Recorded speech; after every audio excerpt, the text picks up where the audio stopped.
mountain areas. Don't put your life and the lives of first responders at risk by getting out on roads covered with snow and ice.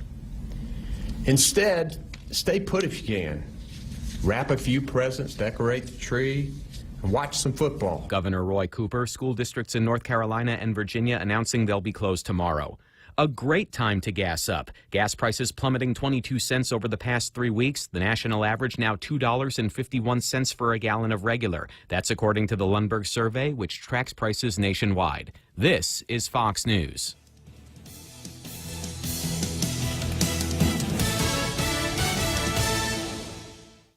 Be merry, be bright, and make shopping all right with holiday gift cards from Ruby Tuesday. Buy a $25 or $50 gift card for those on your shopping list. Get a $15 bonus coupon with every $50 card purchase. Some extra holiday happiness from Ruby Tuesday. Be merry, be bright, and make shopping all right with holiday gift cards from Chuck E. Cheese's Guam. Get a free medium pizza with every $25 gift card purchase and a free extra large pizza with every $50 gift card purchase. Some extra holiday happiness from Chuck E. Cheese's Guam.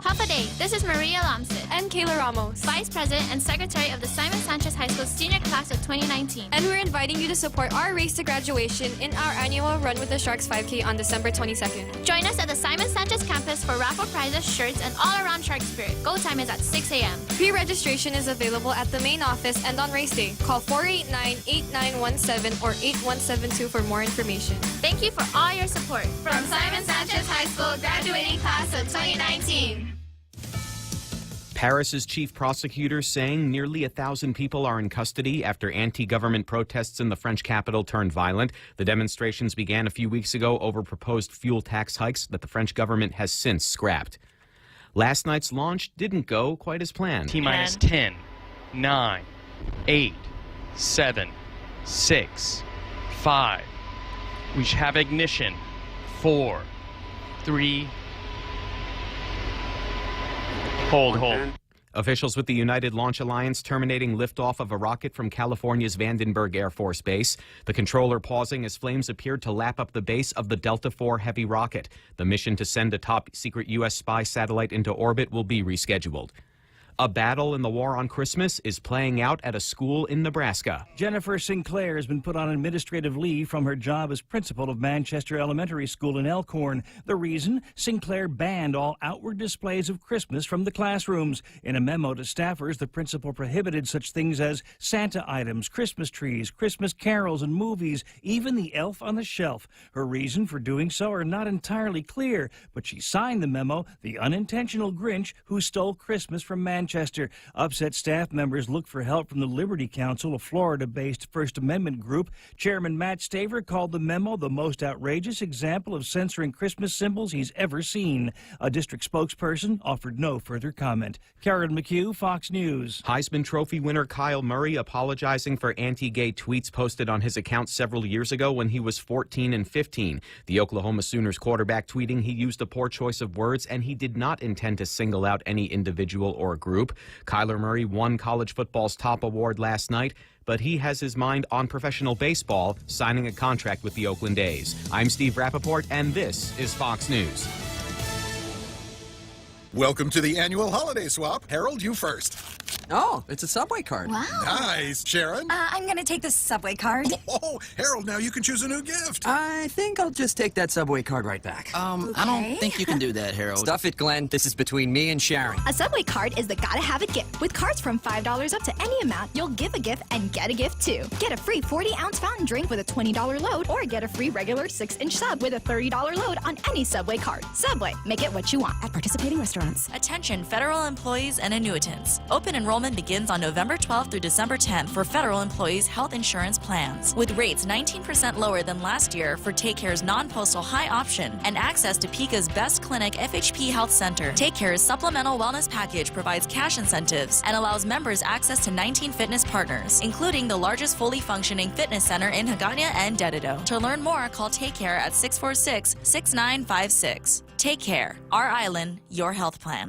The season of giving is here, and the stations of Choice Broadcasting want to give back. 93.3 The Point, Boss 104, Star 101, and Lux Guam present Charity of Choice. Each of our radio personalities have chosen a Guam charity that they would like to benefit. And I chose Habitat for Humanity. Tune in daily to see how you can help. Charity of Choice 2018 is brought to you by Choice Broadcasting Company, Lux Guam, American Water Tech, and the station that gives from the heart, 93.3 The Point. Helen Keller once said, "Blindness separates us from things, but deafness separates us from people." At Ross Hearing Aids, it's their mission to keep you connected to the moments and the people that matter most in your life. Hearing aid technology has never been better, so schedule your complimentary hearing consultation today. Call Ross Hearing Aids, 637-HEAR, 637-4327. You should hear what you're missing. I love you, Daddy.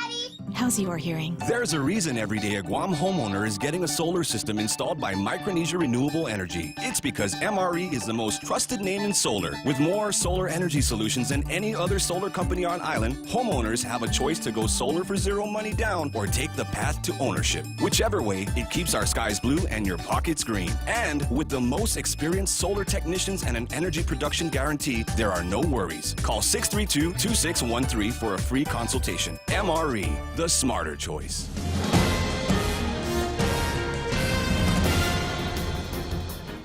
Half a day and good morning, Guam. News time here at The Point is 8 minutes past 6 a.m. this Monday morning. I'm Kevin Kerrigan. Here's a look now at some of the top stories from the Guam Daily Post. A pedestrian died early yesterday morning after being struck by a vehicle that fled the scene, according to GPD spokesman Sergeant Paul Tapao. This latest death is the 23rd traffic-related fatality on Guam this year.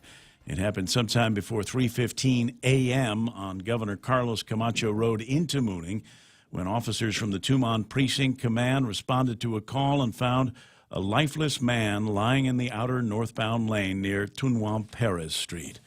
Investigators determined that the vehicle that hit him fled the scene, according to Sergeant Tapao. They're now looking for that vehicle and the driver involved. Tapao is asking anyone with information about this hit and run to contact Guam Police by calling the GPD dispatch line at 472-8911, or you can remain anonymous by calling the Crime Stoppers hotline at 477-HELP. Guam Police are investigating an apparent road rage incident on Saturday night that began on San Vitoris Road in Tumon and ended with an attack on a husband and wife at a gas station in Upper Tumon. Guam Police Department spokesman Sergeant Paul Tapao confirms that a couple reported being attacked. A reader contributed cell phone video to the Post shows part of what appears to be the first half of the incident in front of Guma Tranquilidad. A Toyota sedan and a Scion are stopped in the street. The two drivers are engaged in an altercation. The Toyota speeds away while two men in the Scion chase after the vehicle on foot. Another video taken by a surveillance camera at the Upper Tumon Mobile captures the second part of the incident. It shows the same two men from the Scion running from the Triple J dealer's lot into the Mobile gas station parking lot. The couple from the Toyota are seen with their backs to the attackers standing next to a gas station attendant. One of the attackers can be seen firing an object from what appears to be a slingshot at their backs. The attendant and the couple are then seen ducking and running away from the two attackers who chase after them. Sergeant Tapao confirmed that the police responded to the scene, spoke to the couple, reviewed the video. He said an investigation is underway. No further details are available. More news after this. Holiday Tritons, this is Chelsea Ting, Communications Officer with Bank of Guam and proud alumna of the University of Guam, class of 2015. I made some of the best memories during my time as a Triton, but I also remember that it wasn't easy to pay for everything that I needed to graduate on time. I've committed to giving back through the G is for Giving campaign, which will help student scholarships, programs, and activities, and I encourage you to do the same. To make a tax-deductible donation, log on to supportuog.org by December 31st or call 735-2975 for more information. Viva ULG! Family Finance, serving the people of Guam since 1959. Now you can start planning for the holidays by getting a personal Christmas loan from $1,000 up to $3,500. Family Finance has 3 convenient locations to serve you. Give them a call in Dededo, 633-4473, Hagåtña, 475-4545, and the Upper Tumon location on the 2nd floor of the Pacific Building at 647-5626. Get your Christmas loans today from Family Finance. 11 minutes past 6 a.m. here at The Point. 6 recent promotions at the Guam Police Department are the subject of a new grievance filed with the Civil Service Commission. A group of officers contend they were passed over for promotions that were not properly announced and were made in violation of the government's merit system. Guam Federation of Teachers represents the officers who filed the grievance. The GFT says the civil service staff recommended the commission approve a post-audit investigation into the promotions. The officers assert that proper procedures were not followed. They requested that the promotions be rescinded. In question are 5 police officers who were promoted to police officer 2s and 1 officer who was promoted to police lieutenant. This is the second group of promotions at GPD that were the subject of a grievance filed with the Civil Service Commission. As expected, Tony Babauta has been named the Chief of Staff to the incoming administration of Governor-elect Lou Leon Guerrero and Lieutenant Governor-elect Josh Tenorio. Babauta played a key role in the Lou and Josh campaign. He's a former aide to outgoing Washington delegate Madeline Bordallo and ran against her for the delegate seat in 2016, but lost.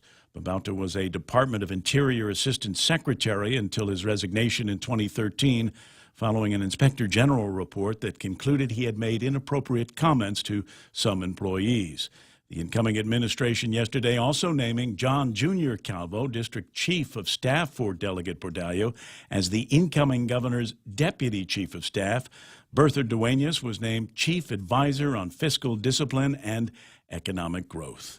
For these stories and more, log on to postguam.com or pick up a copy of today's Guam Daily Post. Ray and Mike now take a look at weather. Just a note, they have, as you were reading that story, sent a note to all of the media. Ms. Bertha Duenas' title should have read Chief Advisor on Fiscal Discipline, period. A revised press release with the highlighted change is attached and should be out in your inbox here in just a second. 6:13 in the morning. Today, we've got breezy conditions, partly cloudy with isolated showers, winds out of the east. 20 to 25 miles an hour, decreasing this evening. Highs around 88 degrees, and overnight lows should be about 77 degrees. Sunset tonight about 5:54. Sunrise this morning, and yeah, I'm getting that on the Facebook Live. People say it's still dark outside. Yeah, it is kind of dark outside. It's going to be like that until about 6:32. We're in that gray zone right now, right? That's right. Yeah, that's going to actually keep getting later and later as we go on up into the solstice, which will be on the 22nd. So we still have several days of later and later sunrises. If you're on the Facebook Live, you're looking at the radar right now. Yeah, lots of moisture blowing through. This is all part of some mid and upper level disturbed weather that's flowing on through, and it brought some moisture in with it. And it's expected to hang around through about tomorrow evening. Then it should clear out and make for a nicer end to the week. But for the next, I'd say 24 to 36 hours, we're looking at a pretty good chance of some showers and thunderstorms. As we're looking here, that swirl there is not really at the surface. It's actually at the mid and upper levels, as we were talking about. What's happening here is this is what they call a tropical upper tropospheric trough. It's up in the very high levels of the atmosphere. It's like a surface trough, but like it's way up there. Procurement process? Pretty much, yeah, absolutely is. And it hasn't... Say it again. It hasn't closed off into an upper level low yet, but it's starting to do that. And then as it does, it's going to pull on away. With these upper level features, though, you enhance the opportunity for thunderstorms. And as we can see some of this moisture coming in from the east, it may combine with some of this upper level energy a little bit later this afternoon, and we could get some pretty good little thunderstorms blowing through here as the heating of the day goes on. But nothing too wound up, just a few showers, and it's going to stay windy, and so you can expect that.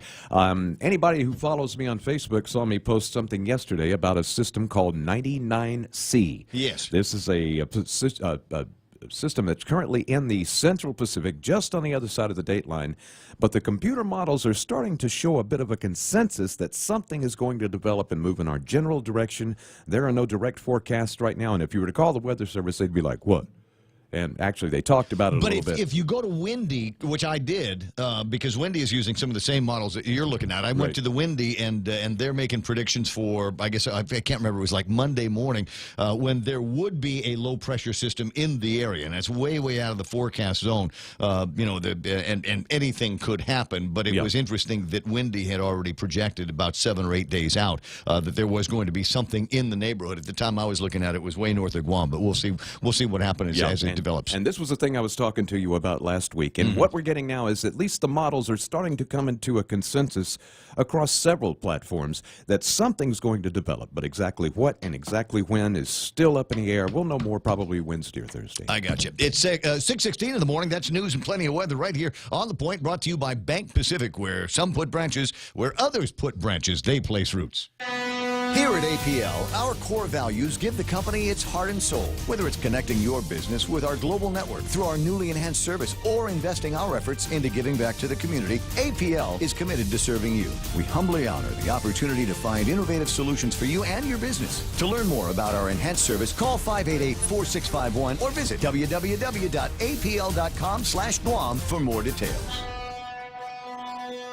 Portions of the Ray Gibson Show brought to you by the guys over at King's Restaurant. It's the holidays, and they've still got the crazy holiday menu that is out there featuring some new breakfast favorites. I hope some of these things actually stay in the breakfast menu like forever. The breakfast burger, American cheese on a King's burger patty. There's bacon, hash brown, fried egg on top of, and check out how they do this, Hawaiian sweet bread French toast. Now, that's an interesting way to get your burger, isn't it? 6:17, find it for breakfast at King's. Cheers to 80 years. It's our 80th anniversary, and the gifts are on us. 80 gift certificates, 8 shopping sprees, 8 staycations, and 1 round-trip flyaway for 2 to Manila. So how do you enter? Calvo's Insurance personal home and auto customers are automatically entered. Non-Calvo's customers may enter by receiving a qualified quote. It's our way of saying thank you for trusting us for the past 80 years. For more details, visit calvos.com/giveaway or call 472-6816. Calvo's Insurance, serving Guam for 80 years.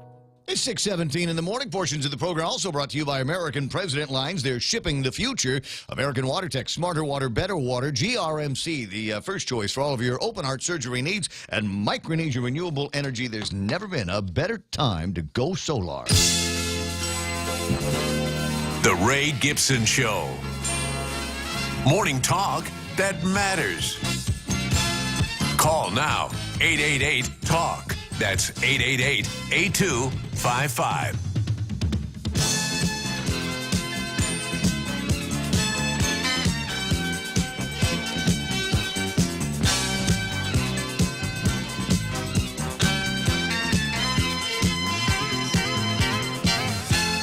Well, how the heck is everybody? How did you do over the weekend? Was it thrilling and what's the word I'm looking for? Was there adventures? Did you have this? And somebody was talking about. I asked her. I said, "How was your day?" She said, "It was all right."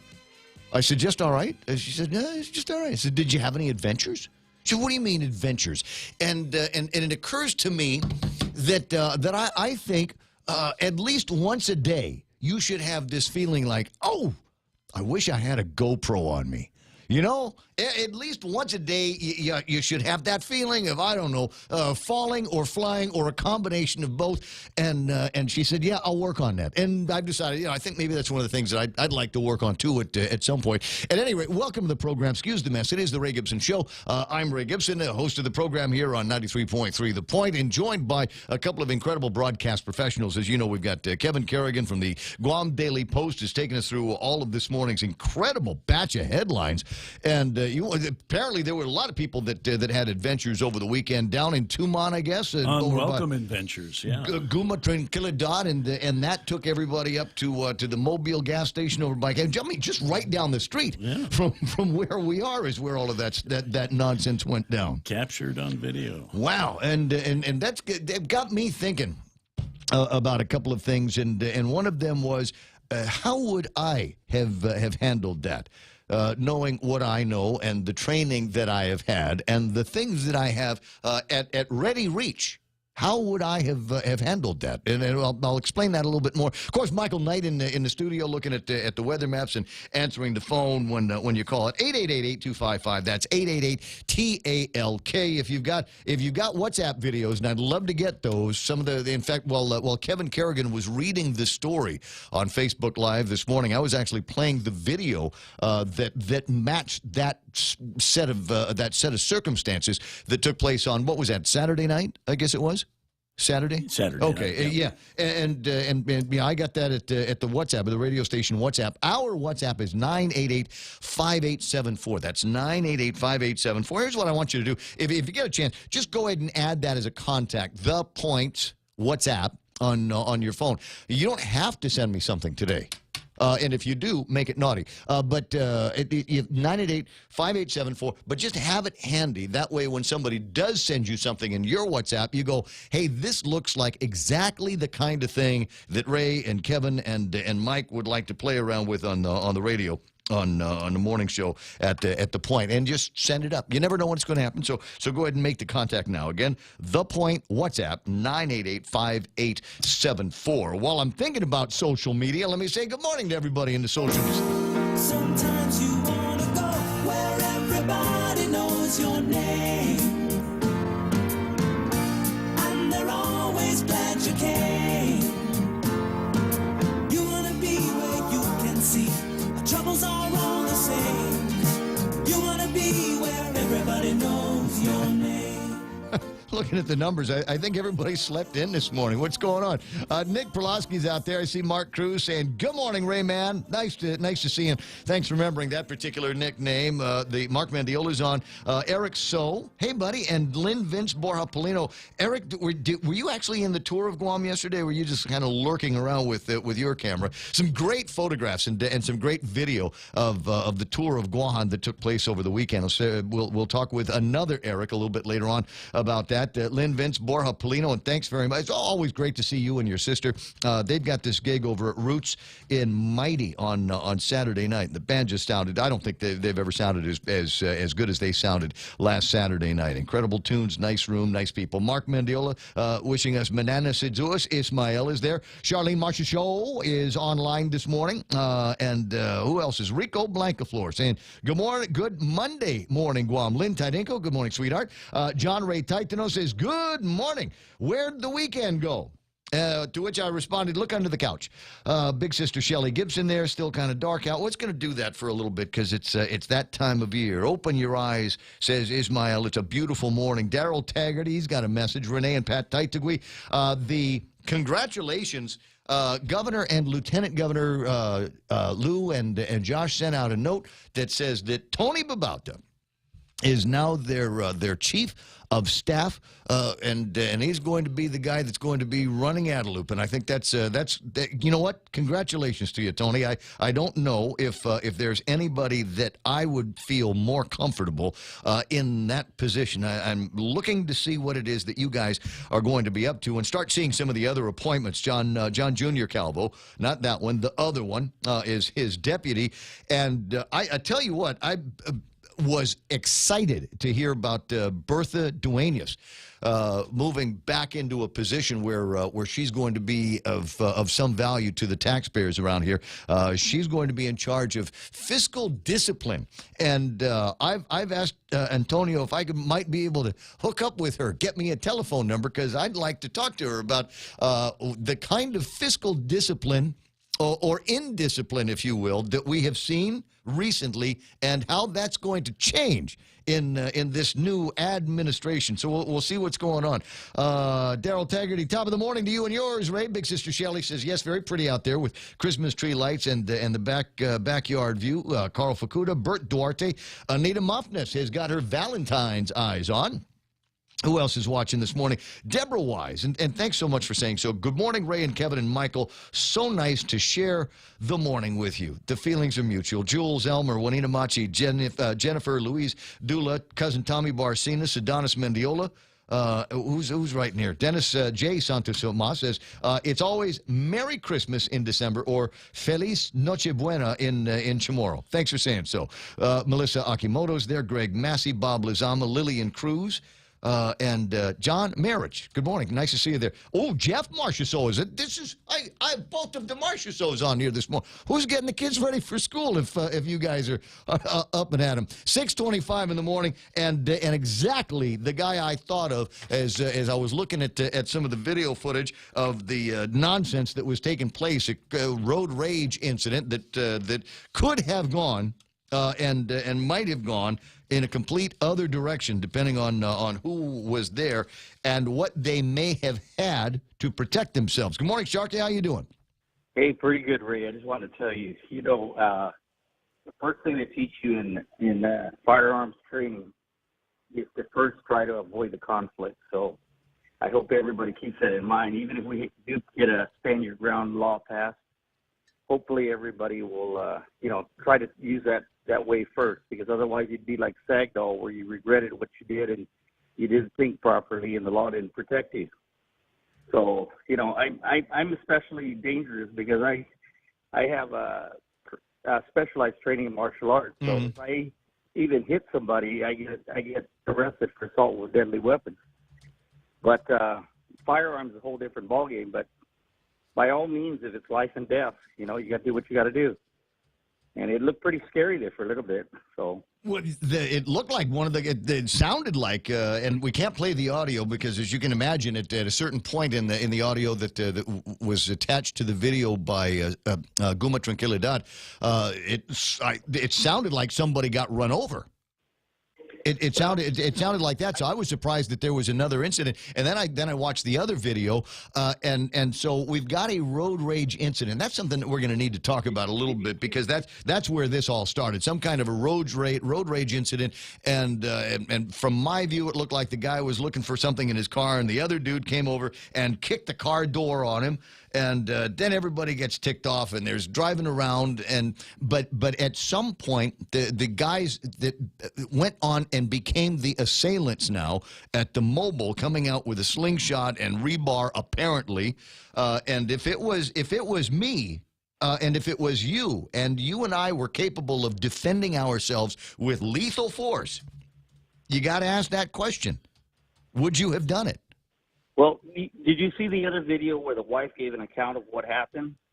And she said that the first one was just a shouting match down in front of the Royal Orchids, and the second one is one where they stopped at the traffic light. And that's the video you're talking about. Mm-hmm.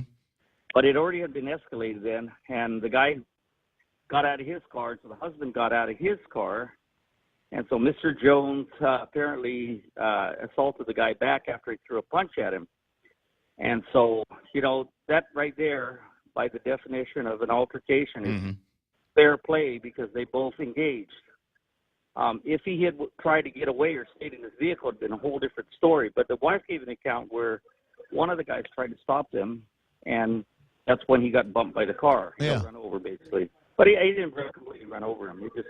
And so the other guys, apparently, because that happened, wanted to retaliate. So if you look at the way that the law protects you and how the incidents occurred, it was escalated several times. And the law is very cautious about giving you a sentence or whatever they do based on escalation.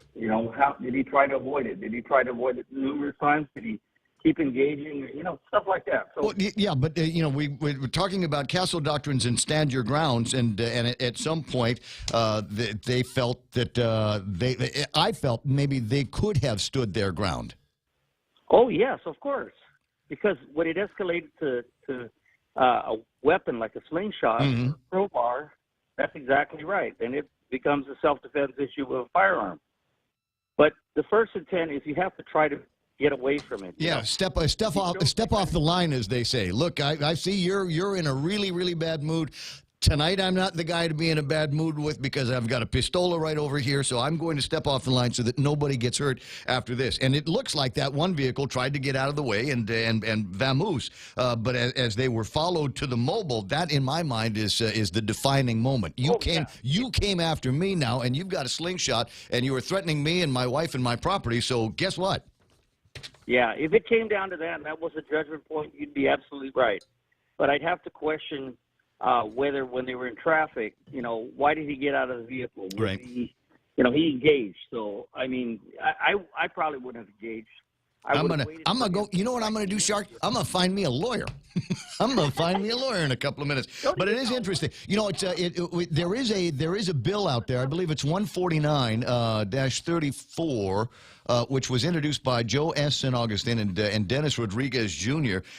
Back last year, and it is a stand your ground measure that would have been attached to the Castle Doctrine that we already have.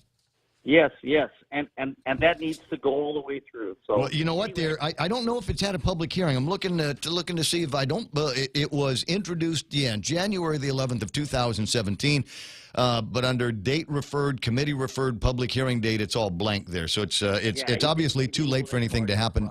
Yeah, it's too late for anything to happen for the 34th. Yeah, we decided to wait because we wanted to educate the public first before that got that far, because a bunch of the guys that were in charge, we all recommended that they asked Joe to hold back, and our intent was to pass by the end of this year. It didn't happen, but we need to take a look at that. That's with all I've got it printed out, and we'll talk about it. Sharky, I got to run. Sure. Okay, I got to run too. I'm at the airport. So Hey, I'll see you later. take care. Take care. Always nice to have some of that conversation. We'll see if we can draw it a little bit more. If the idea to hold off on this measure was to get people educated on the stand your ground legislation, now's a good time. Now's a good time, because there are going to be people that talk about it. Castle Doctrine does apply in your home, in your workplace, and in your automobile. But at what point do you say? Do you have to say, or are you capable of saying, I need to draw a line in the sand? It's here and now, and now or never. So that's what that measure is, and we'll talk about it. Like I said, get some lawyers on the line here in a couple of minutes. 6:32, and is it time for headlines already? Yeah, I think it is. Headlines from the Guam Daily Post. Here's Kevin Kerrigan. Half a day and good morning, Guam. In the headlines from the Guam Daily Post this morning, 2 lawsuits have been filed against the U.S. Social Security Administration, challenging the U.S. government's policy of refusing to provide supplemental security income disability benefits to American citizens living on Guam. The lawsuits were filed on behalf of twin sisters Katrina Schaller of Barragata, Guam, and Leslie Schaller of Greensburg, Pennsylvania. The sisters are each 48 years old. They live with myotonic dystrophia, a debilitating degenerative genetic disorder that severely inhibits muscle function. The SSI law limits benefits to American citizens who live in the United States, which is defined in the law as being the 50 states, the District of Columbia, and the CNMI, but not Guam. Attorney Rodney Jacob of Calvo, Fisher & Jacob filed the Guam lawsuit. He said the law is contrary to common sense, human decency, and sound public policy to deny public benefits to Katrina and all other American citizens with debilities living on Guam. Jacob argues that the law violates the Constitution's guarantee of equal protection. The lawsuit seeks a declaration from the court that the SSI law is discriminatory and asks for an injunction against the Social Security Administration, ordering that agency to provide the same benefits to Guam residents that it provides to all other American citizens. 21-year-old Jared John Santos is behind bars accused of shooting a man in Agate early Friday morning. Santos reportedly got into a verbal altercation with another man while fueling his vehicle at a gas station in Agate around midnight Friday. Both vehicles left after the brief verbal altercation, but as the victim was driving down Route 2, so when Santos' vehicle approached on the left side of his car, and according to court documents, Santos, who was seated in the passenger side, pointed a silver handgun at the victim and shot him, resulting in a gunshot wound to the victim's stomach. The victim's condition not known. Santos was arrested and charged with attempted murder, aggravated assault, and use of a deadly weapon in the commission of a felony. In other crime news, 26-year-old Harry George Cook Cruz facing drug possession allegations after police found methamphetamine, morphine, and other drugs in his vehicle. According to the magistrate report, police responded to a complaint from a woman who reported that a small leather backpack had been stolen from the back seat of her car. A witness claims to have seen a suspect, later identified as Cruz, hiding something under his shirt and jumping into a truck that sped off. Police later spotted the truck, stopped the vehicle, questioned Cruz. According to the report, Cruz admitted taking the victim's handbag because she previously had stolen something from him. He also admitted to having taken Xanax that day.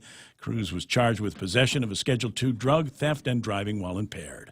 For these stories and more, log on to postguam.com or pick up a copy of today's Guam Daily Post. Studio time, 6:35. iConnect time is 6:35. And what do I need to tell you about with my friends over at iConnect? They got this groovy giveaway going on, kids. iConnect giving away a vacation for two to Manila with a stay at the new Holiday Inn Express in its Connect and Win giveaway. Sign up for a 12-month plan and you're automatically entered. 'Tis the season. That bit never gets old. For winning with iConnect, go to iConnectGuam.com for details. Chili's 3 for Me menu just got bigger. We're giving you more choices for the same great price. For just $15, you can get a beverage, salad, and an entree. First, choose from a refreshing Coca-Cola, iced tea, or Heineken on draft. Then enjoy a house salad and select your choice of a mouth-watering entree, like our half-rack ribs, Cajun chicken pasta, old-timer burger, personal chicken fajitas, or the flavorful margarita flatbread. So hurry in today and enjoy our Chili's 3 for Me menu for just $15. Available for a limited time. Chili's, more life happens here. Is it traffic here? Yeah, I've got southbound traffic. Marine Corps Drive is the only place where the gizmo seems to be pinging right now. Oh, wait a second. Of course, as I say that, it pings off somewhere else. But the traffic gizmo telling me that things moving, beginning to build up on Marine Corps Drive southbound between about where we are here at the radio station to the Kmart intersection, and traffic getting a little bit busy up at the intersection of the Ocean Vista 76 up at the end of Route 10 Alpha. I got a line of traffic. Looks like it's going slow up northbound Marine Corps Drive for people trying to get into Anderson Air Force Base. Don't see anything happening in the downtown Agutnia area in front of Big Navy or Navy Hospital at this time. Just a quick look at what's happening on Route 10. Nothing major there. Looks like we've got a little bit of a slowdown where you'd expect it to be in front of the light at the intersection of 4 and 10. But that's all I got to report to you. Now 6:37. That's right now traffic here on The Point. Security Title is honored to join in sponsoring Ray Gibson on The Point. Half a day. I'm Mark Benventi of Santa Rita, and this is where I start my day, listening to the voice of our community and sharing thoughts and issues that affect us all. It all boils down to our people, our land. Protei Igumama. Protect your home. When purchasing or refinancing your home, remember to call the professionals at Security Title, just like you call Ray Gibson in the morning. Morning talk that matters. The Ray Gibson Show. Any speaker, anytime. Call now. 888-TALK. That's 888-8255. Oh, it's nice. That's nice. Patty Perry on Facebook Messenger send me a note, says looking good with the beard. Thanks very much. But my phone doesn't like it. The iPhone doesn't like it. I've got this XS, this Apple, and there's a bunch of different ways that you can unlock it. You know, you press the button and you can punch in a code like you can on just about every Apple device, and it will open up and say, "What do you want to do?" Right? And but it also does facial recognition. It's pretty good. It's pretty good. But when I set up this phone, I wasn't rocking a beard yet. And so it goes a little bit slow on the facial recognition. And if I'm wearing glasses, it just completely throws the whole thing off, and it automatically shuts down and quivers and cowers for a little bit. 6:38 in the morning. And that, obviously, first thing that Sharky wanted to talk about is the crazy road rage incident that in Tumon, maybe you saw it, that turned into another kind of incident that could have gotten deadly. And somebody had asked my opinion about that in a WhatsApp chat, and my remark was Castle Doctrine. If somebody comes up on you, rolls up and it seems to threaten you, then you may use force to defend yourself. And then there's another version, another conversation, kind of an extension of that, called stand your ground justification. And I've yet to see a better description than the one that was actually put into the paperwork that was introduced last summer, by Joe S. and Dennis Rodriguez. Be it enacted. Section 1, we got to do the legislative findings, right? The legislature finds that the Castle Doctrine, which is a common law doctrine, that a person is justified in using force in the defense of his castle, or as one might say in modern times, in using defensive force in the home, in the workplace, or the vehicle.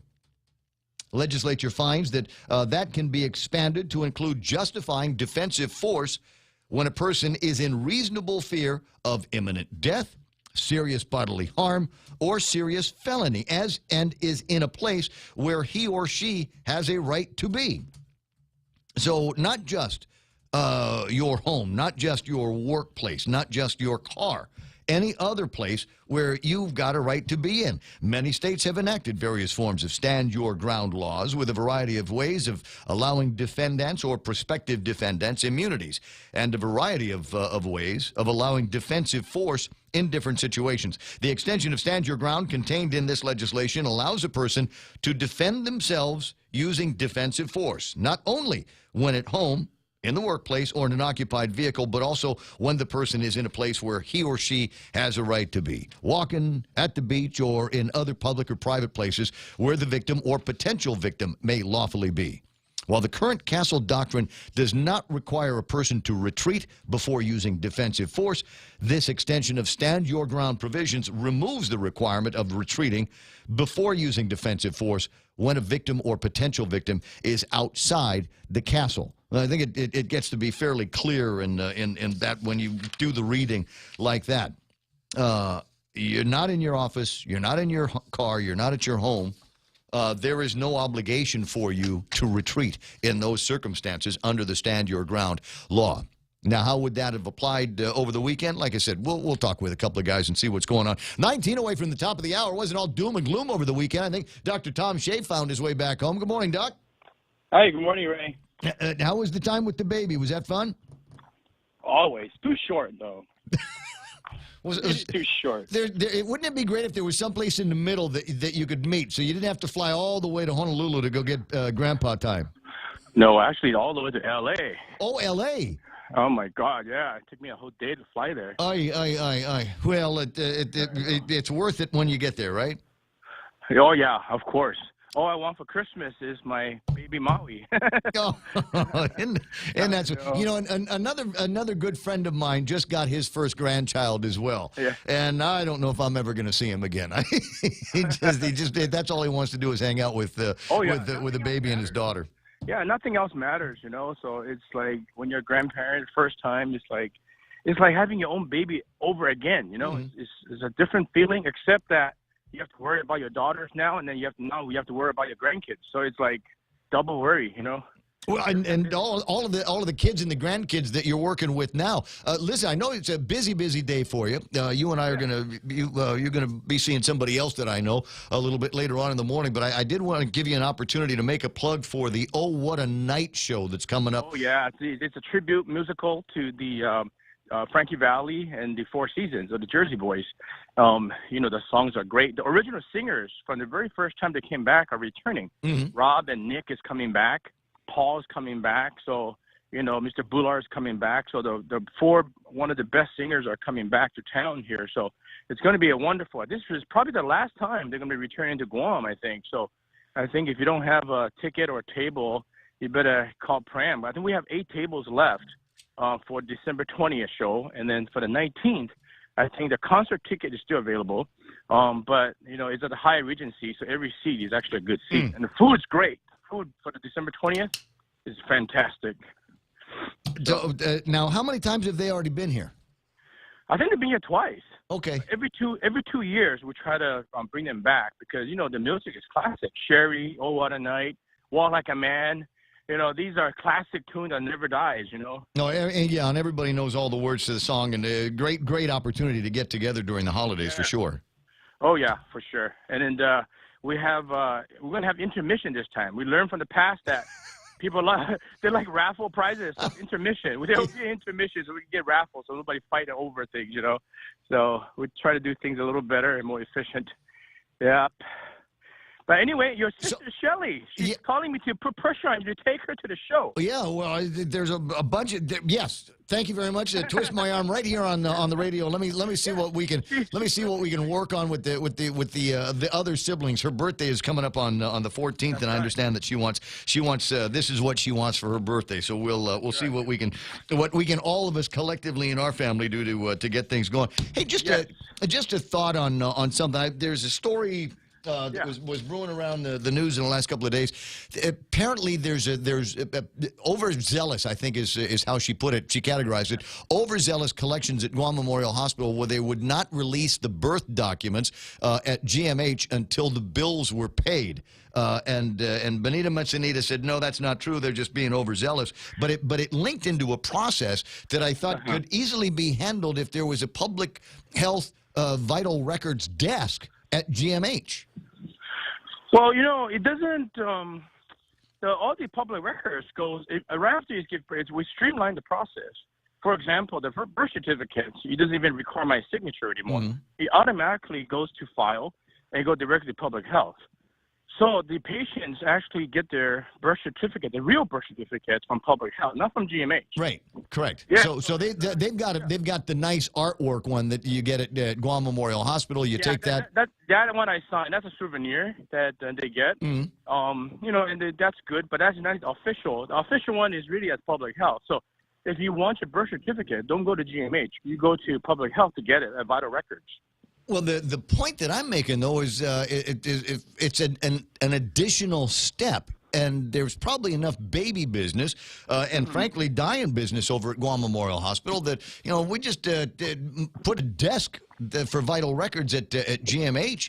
Wouldn't that make it easier so you can have your birth certificate, your souvenir birth certificate, and your actual birth certificate, and you can line up for all of the different programs while you're still at GMH, and GMH can get paid? Well, you got that idea. That's true, because Vital Records is not just birth, but death as well. You can get a death certificate. Yeah. You can do all kinds of stuff there. So yeah, it makes some sense to place one person up there. In fact, if you're going to do that, you might as well put MIP Medicaid office right there and there. Exactly. For exactly that reason. Here's your birth certificate, and these are the people over here that you need to talk to about getting federal funds that might help us pay Guam Memorial Hospital. Apparently, there's a whole bunch of people that have the babies, get the souvenir certificate, and then may never get an official one, and certainly never sign up for the programs that can help pay the bills at GMH. That's right. And you know what? What better way to do this? Renovate labor and delivery, because the whole first floor is open for the volunteers and have more office space that's open. So, I think Lou and Josh has first 100 days to get this done. So let's see what they can do, huh? I have faith in Lou and Josh.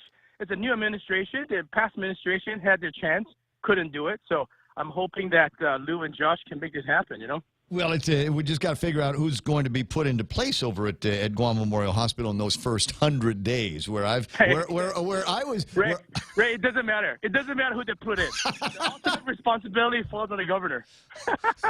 See, we just find some random guy on the street and say, okay, you're in charge of Guam Memorial Hospital. We'll take orders from the board and the governor's office and try not to screw it up too badly. 6:48 in the morning. Speaking of the maternity ward, back in November they shut down the maternity and peds over at GRMC.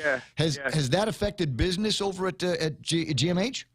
Well, it doesn't. I don't know about the business, but it puts us GMH back into normalcy, because once the GRMC opened, it took away quite a bit of patients. But the patient it took away was actually the indigent patient, which is the patient that was no pays or self-pay. So I think it was a financial decision for GRMC to shut it down. Certainly was.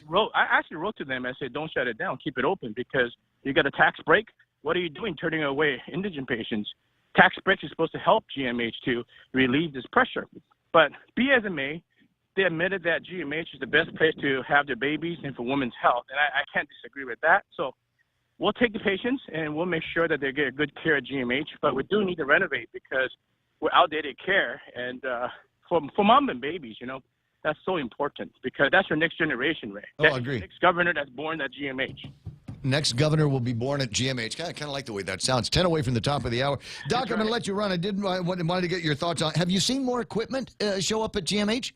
No, and I think GRMC is supposed to donate some equipment. I haven't seen it. I thought so. I think they want some financial credit or something for the equipment. I said, that's not a donation. A donation is donation. Listen, Ray, I donated a Bovie, which is for the surgical ward. I didn't ask for anything in return. I donated it to GMH operating because we needed it. So it's up there. So if you're going to donate something, do so out of the goodness of your heart and not asking for anything in return. That's the true donation. I hear and that. Holiday spirit too. I hear that. Well, Doc, listen, it's always fun talking with you. And like I said, I'll send a note to the siblings into WhatsApp and find out if we can get some chairs at what we'll refer to as the Gibson table. It's so cheap. Oh my God! I think for dinner is $125 a ticket. We don't make much from it. The dinner itself is so expensive, and you get to pay the talent and the setup. It's a great show. It's cheaper than a fundraiser for political fundraisers, by the way. So, okay? No, I don't know which fundraisers you're going to. All the ones that I went to are $10 over at the venue, and there's plenty of free food. They give me these $1,000 a ticket type of fundraisers. For a table, it's like $10,000. I was like, wow, geez. Yeah, that's you have the letters MD. You have the letters MD at the end of your name. I don't have. It doesn't matter. Like I said, I go to the cheaper one, $6.50. I'll talk to you pretty soon. Have a fantastic rest of the day. Always great talking to you, Ray. Always great. All right. Merry Christmas to you. Dr. Tom Shea with me this morning. That's right. Dr. Tom Shea there. He's the guy that's going to get the invitations to the $500 a plate fundraisers, political or otherwise. I don't have the MD at the end of my name or JD or anything like that. I have CBT. And on certain business cards that I have, I actually have I have a certificate called a Certified Broadcast Technologist. Which is just short of chief engineer material there, and that's the only certification that I've got and that I maintain, and that gets me invited to the $10 a head all-you-can-eat buffet, and yes, there's going to be raffles, and it's usually detergent and toilet paper, but you know what? Nothing wrong with winning free detergent and toilet paper. Oh, absolutely, man. Toilet paper? Come on, man. Yeah, it's going to get used. Oh, absolutely. At some point, somebody is going to need some of that kind of thing. Dion Shinahara is online this morning. Doris Mendiola. I see Ming O'Ree, May Relay. Brad Hewitt is online talking about stuff. I got Lady D saying, good morning, everybody. And somebody already put a heart on. That was Ismael. Thought that was worthy of a Valentine-like. Nice. Jose Martinez, Bob and Connie Bartonico, Jeff Pleadwell, Greg Karabrock, Francis Salas, and Kate Garcia Baltazar. Chuck Sanchez also chiming in on the Facebook Live. Great to have everybody here this morning and running around with all of the socials and the social media that we got. And it was yesterday or so that we all got treated to incredible video. I'm going to play some of this video for you and try to do it in the chronological order that we've received it in. Unfortunately, and because it has not been sanitized, the audio has not been sanitized for broadcast. I won't be able to play that part, but I will be able to play the video. And as usual, it's video shot in an up and down format, so it's not going to be great. It ain't going to be the news, but it'll give you an idea on Facebook Live exactly what the situation was on Saturday night. And there's the video queuing up, and you can see, golly, I wish I could amplify that. But you can see there's a guy out of the car, another fella huffing and puffing, heading towards the automobile. Car pulls into reverse to get away. I need to get away, and the guy begins to give chase. Now, the version of this that I have, and like I said, I wish I could play the audio for you, because it clearly sounds like somebody got run over or hit by that car that you see speeding away now, going up the hill and getting away from here. Yeah. Now, maybe at any other time, that would have been cause for, okay, this is over. Yeah. We're finished. You came after me. I went after you. You come after me again, and I hit you with my car. I'm leaving now. Bye-bye. As I said, that's what I'm referring to as stepping off the line. At that point, there was an opportunity to break away, cease hostilities. Yeah, it's all fun and games till you start using automobiles as weapons. So. Well, I mean, if that's how you're going to get away, that's how you're going to get away. I mean, if that becomes your means of defending yourself from somebody outside, and there were videos that my buddy Willie sent me videos of Paris. Have you seen what's going on in Paris? They shut the city down. Yeah. And people are going, well, it's just, a bunch of people complaining about an increase in the price of gas and carbon taxes and all of that. You have to remember, the term mob rule comes from France. That's where they invented it. Marie Antoinette, we're going to drag the royals out of their castles and their palaces and cut their heads off. Let them eat cake. Exactly. That's where that comes from. So when people start en masse out in the streets of Paris, yeah, you better believe the police start paying attention to what's going on there. 6:55. So that was the first of the videos, and apparently the couple in the car find themselves at a gas station where they were found now by the dudes that were giving chase. And again, I wish I had a cleaner copy of this. This is now a video of a video that was shot, and you can see the guys, depending on, it's viral, so you probably have it on your phone, or somebody can send it to you so you can see it as well. I didn't make it so that you can see it. I'm sorry. Let me just turn that back here and put that back on the screen. And again, apologize for the video and the format and all of it. But you've got the couple standing around the car with an attendant. Here comes the two jugheads with the slingshots. And everybody starts running away because there's somebody getting slingshotty around you, and they run into the store and they give chase some more. Like I said, there was an opportunity to turn this off. There was an opportunity to step off the line, and the jugheads that followed them to the gas station at that point, in my mind, deserve whatever happened to them next. So if there was someone there, if it was the guy who had already used his vehicle as a weapon, tried to get away from the situation, and these guys followed them with these slingshotty things. Yeah. At that point, it would have been, oh, you brought a slingshot to a gunfight. If he had been so equipped. Yeah. And I think based on Castle Doctrine and based on even the beginnings of Stand Your Ground, I don't know that there's a judge that would have convicted him if he'd have put a cap in somebody's. Well, you're not allowed to say it that way on the radio. But well, you can once. Well, yeah, on your last show you can say that. So we need to do something about all of this. Well, the other thing is the whole thing started over road rage. Road rage on Guam? Really? Come on, guys. It's just not worth it. Well, that's, you know what, because we're a couple of old farts in our 50s, almost 60s. Yeah. You know, so I'm not speaking for Kevin. Kevin, as everybody knows, is 35 years old. And holding. There's... For years. When I was that age... there were times where I'd get road ragey, and you get behind the car. Is this a good current example? The old naval station, naval station again, yeah, right, and so now it's the Teedson area. You get the whole road, got brand new blacktop there, and it's 35 miles an hour until it gets to 25 miles an hour, and there's still people that drive through there like there's a blue van, a blue security van, going to pull them over if they're going anything over 20 miles an hour. And you get behind these guys, and I'm thinking, I need to get to work, I need to get to the airport, I need to get over there, and you're in front of me, and I hate it when you're in front of me because I can't go faster on this otherwise go ahead and go fast roadway.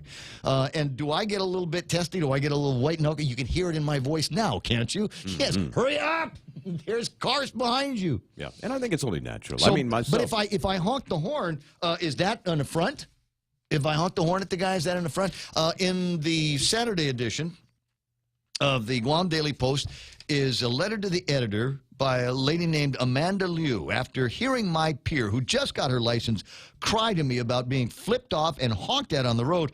I realized that this happens too often and has become a problem. I was honked at many times just because I wasn't going as fast as others drivers do, or I, quote, cut in front of them on a lane. To me and many others, being honked at is a terrible feeling, a mixture of self-blame and embarrassment. And then she goes on to tell a story about getting flipped off.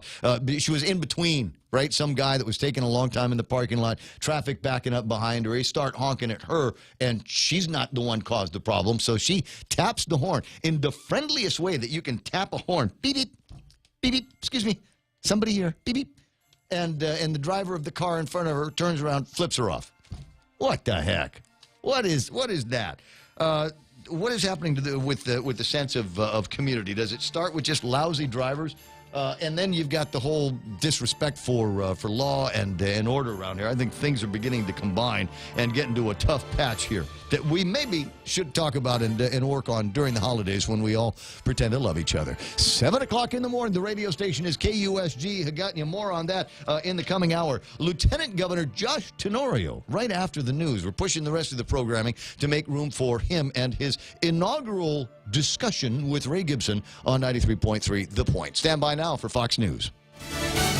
A pre-winter storm socking the South. I'm Steve Rappaport, Fox News. Authorities responding to hundreds of crashes as a winter storm pounds the southeast. North Carolina bracing for the worst of it with a foot or more in some areas. Icy and sleet conditions out there on the roads. Not only that, though, we're talking about some 200,000 plus people without power here in North Carolina, 85,000 people without power in South Carolina. Duke Energy, the largest power supplier here in the state, has some 1,500 trucks from outside the state, people that have come in to help to put some power on. You know, this state has gone through a lot this year. 2 hurricanes, tornadoes, mudslides, and so really they're urging people to just stay home so they can clean up. Fox's Brian Yennis in Asheville. Some lawmakers floating impeachment for President Trump after the latest court filings from special counsel Robert Mueller. The team dropped memos on 3 of its key witnesses, Michael Flynn, Paul Manafort, and Michael Cohen.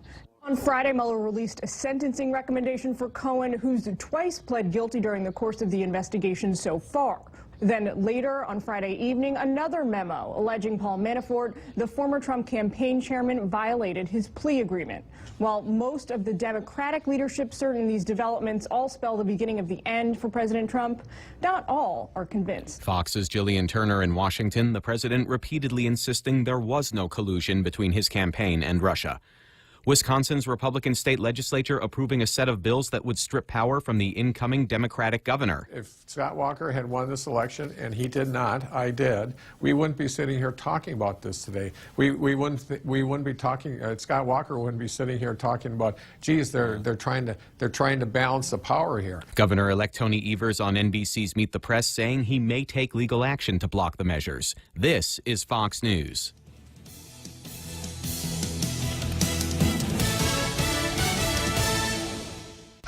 KFC has finally answered the world's most important question. What came first, the chicken or the egg? And the answer is both. Introducing KFC's KFC AM, their new Southern and local-inspired breakfast. AM-loaded platter with chicken fried rice, waffles, and Colonel's chicken congee. KFC also has your all-time favorites, AM chicken and egg wraps, Southern biscuit and sausage sandwich, and hash browns. So for finger-licking good mornings, AM will never be the same at KFC. KFC, it's finger-licking good. What are the benefits of switching to the handset payment option with GTA? For starters, you can customize a plan that matches your budget and lowers your monthly payment. HPO lets you upgrade to the latest phones whenever you want. No more waiting for a contract to end to get that slimmer, faster smartphone. Because with HPO, there are no contracts. HPO lets you design a phone plan that suits you. So join the thousands who have already switched to HPO, the most customizable phone plan on island. Limited time offer. Terms and conditions apply. A big drop at the gas pumps. Gasoline prices are down 22 cents in the past 3 weeks. Regular grade is now $2.51, and the price has been crashing 40 cents per gallon over 3 months, following crude oil prices down. Industry analyst Trilby Lundberg tracks prices nationwide.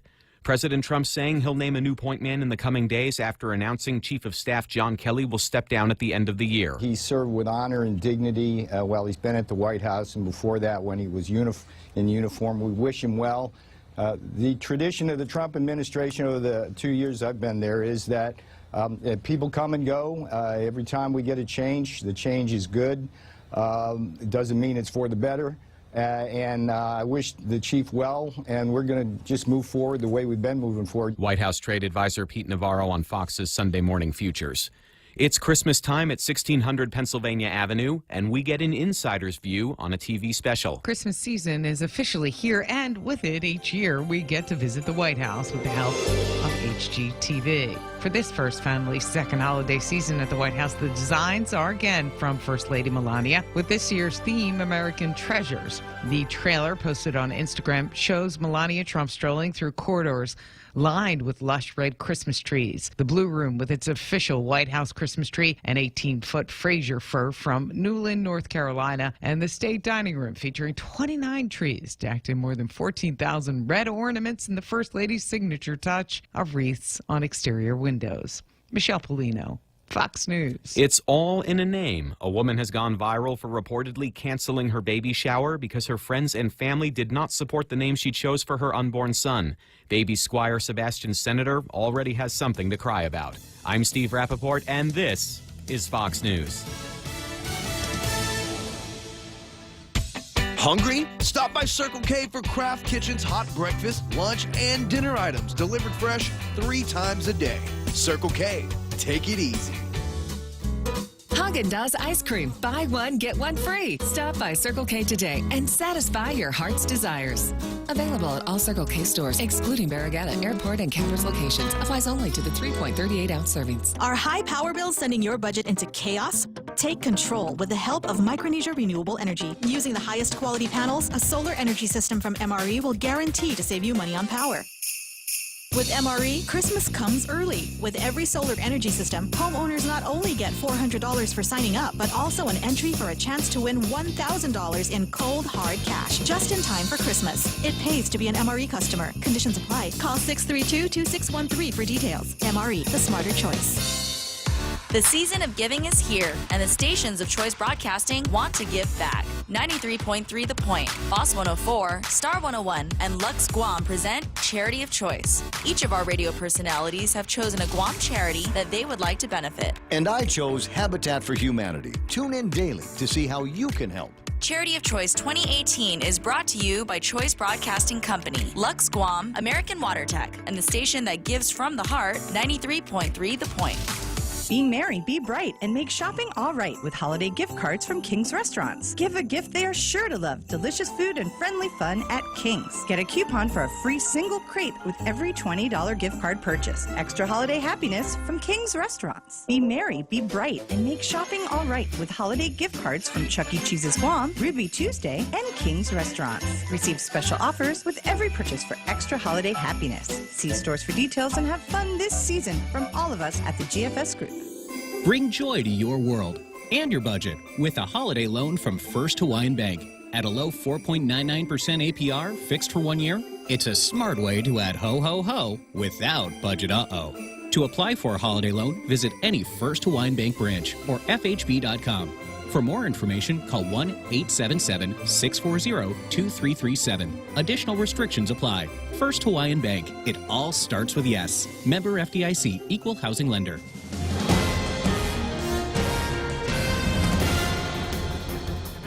Half a day and good morning, Guam. News time here at The Point is 8 minutes past 7 a.m. this Monday morning. I'm Kevin Kerrigan. Here's a look now at some of the top stories from the Guam Daily Post. The Reverend Arthur Gibson of the Evangelical Christian Academy in Chalan Pago has a stake in the outcome of the federal lawsuit filed against the Chamorro Land Trust Act. The Department of Justice filed the lawsuit against Gov Guam in September of last year, contending that the Land Trust Act provides preferential housing benefits only to those it defines as native Chamorros, and therefore it discriminates on the basis of race and national origin. Gibson is African American who was married to a Chamorro woman, and they lived on a land trust lot. He built a house on the lot for his wife and stepchildren, but when his wife died, he was forced off the property by the Chamorro Land Trust Commission. Gibson said he appealed the decision and sought to have his name placed on the land trust lease, but his appeal was rejected because he didn't have a birth certificate saying that one of his parents was Chamorro. Gibson's case is referred to in the lawsuit filed by the Justice Department against the Land Trust Act. The Guam Daily Post contacted Land Management Director Michael Borja for comment. He declined because the case is subject to legal action. Gibson told the Post that he hopes through this court action by the federal government that everyone on Guam will be given the same rights regardless of those who do not have a mother or father who was Chamorro. A pedestrian died early yesterday morning after being struck by a vehicle that fled the scene, according to GPD spokesman Sergeant Paul Tapau. This latest death is the 23rd traffic-related fatality on Guam this year. It happened sometime before 3:15 a.m. Sunday morning on Governor Carlos Camacho Road in Tamuning, when officers from the Tumon Precinct Command responded to a call and found a lifeless man lying on the outer northbound lane near Tunjuan Perez Street. Investigators determined that the vehicle that hit him fled the scene. They're now looking for the vehicle and the driver involved. Tapau is asking anyone with information about this hit and run to contact Guam Police by calling the GPD dispatch line at 472-8911, or you can remain anonymous by calling the Guam Crime Stoppers hotline at 477-HELP.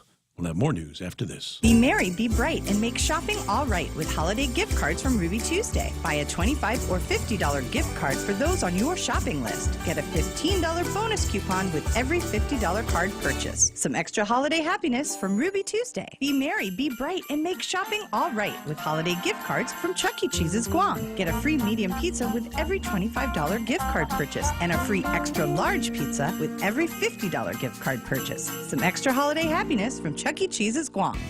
Once upon a time, if you suffered a stroke, extreme form of cancer, or needed specialized care like open heart surgery, you had to go off-island for treatment.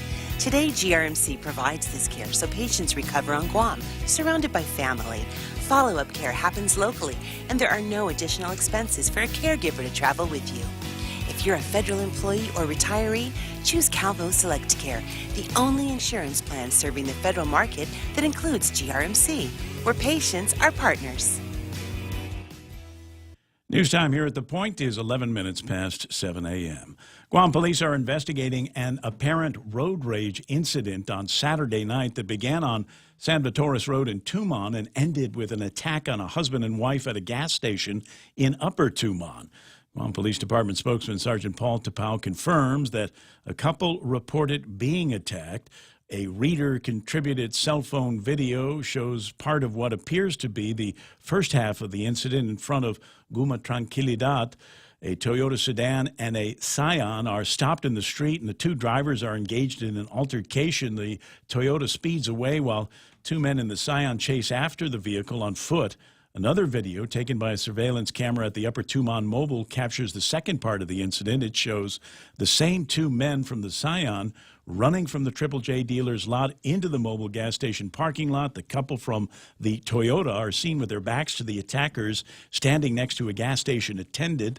One of the attackers can be seen firing an object from what appears to be a slingshot at their backs. The attendant and the couple are then seen ducking and running away from the two attackers, who chase them. Sergeant Tapau confirms that police responded to the scene Saturday night, spoke to the couple, reviewed the video. He said an investigation is underway. No further details are available.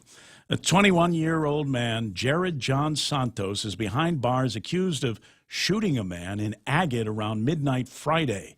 Santos reportedly got into a verbal altercation with another man while they were fueling their cars. Both vehicles left the gas station after the altercation. As the victim's vehicle was driving down Route 2, the vehicle Santos was in came up alongside, and according to court documents, Santos, who was seated on the passenger side, pointed a silver handgun at the victim and shot him, resulting in a wound to the victim's stomach. The victim's condition is not known. Santos was arrested and charged with attempted murder, aggravated assault, and use of a deadly weapon in the commission of a felony.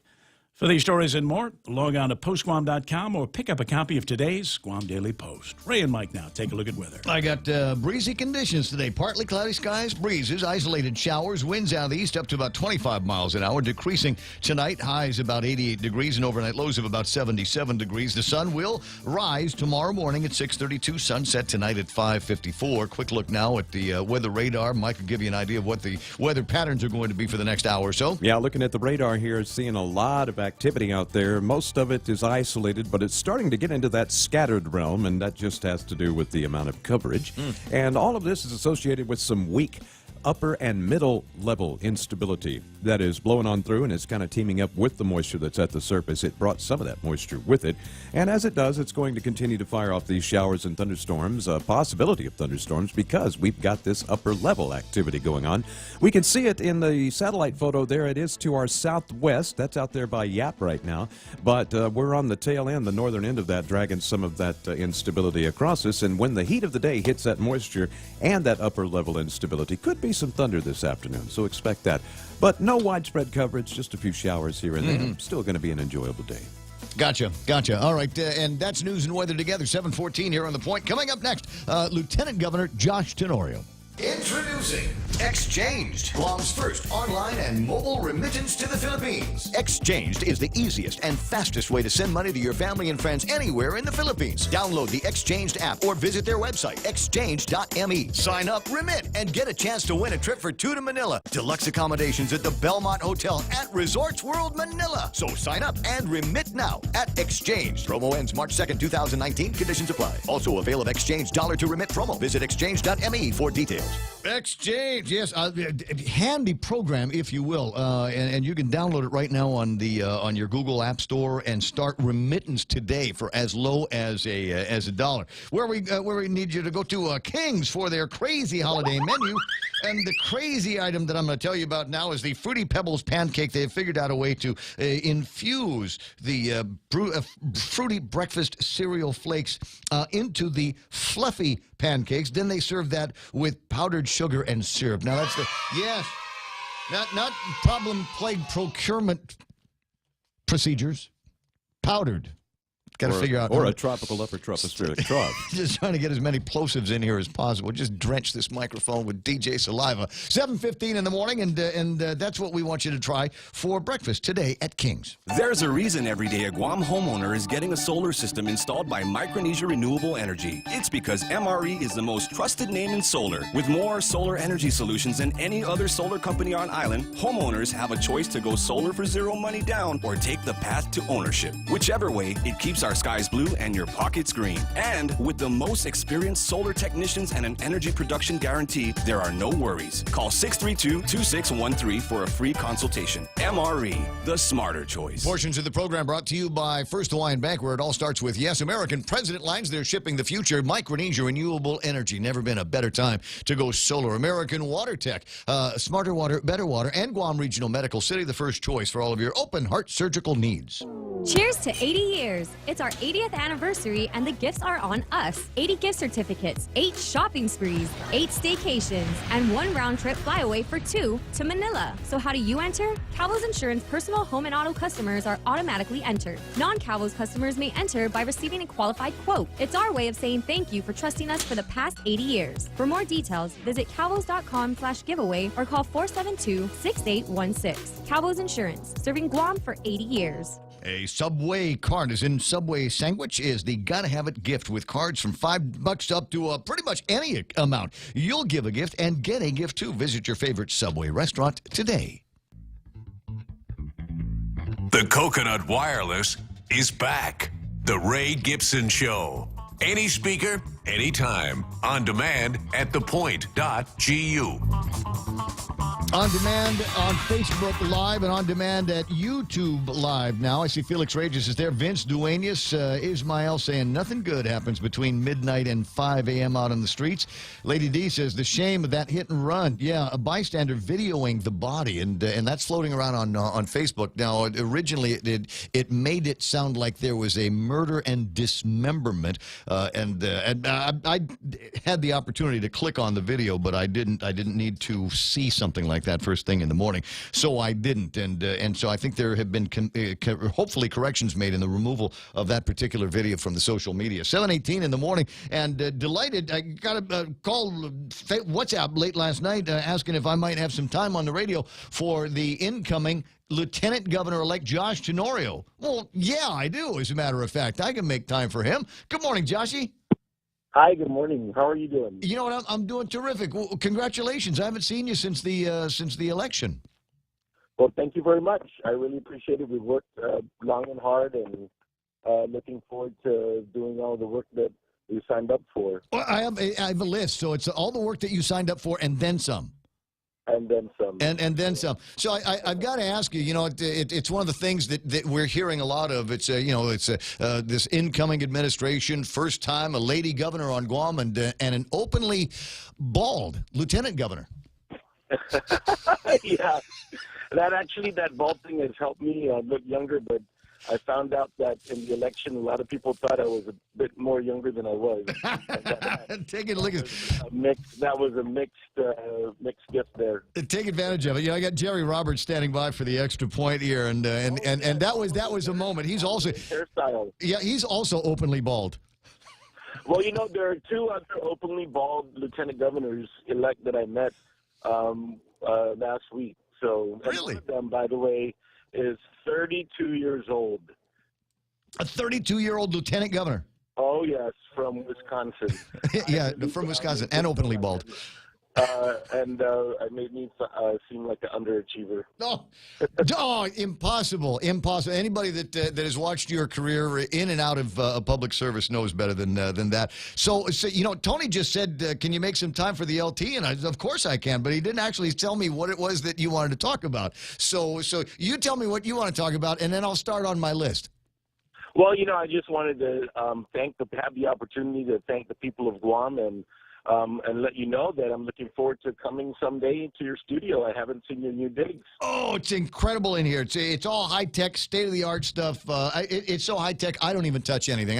That's what Michael Knight does.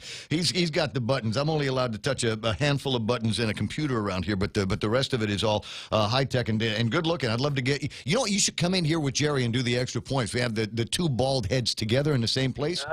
Make sure you control the lighting because it might shine off of our heads.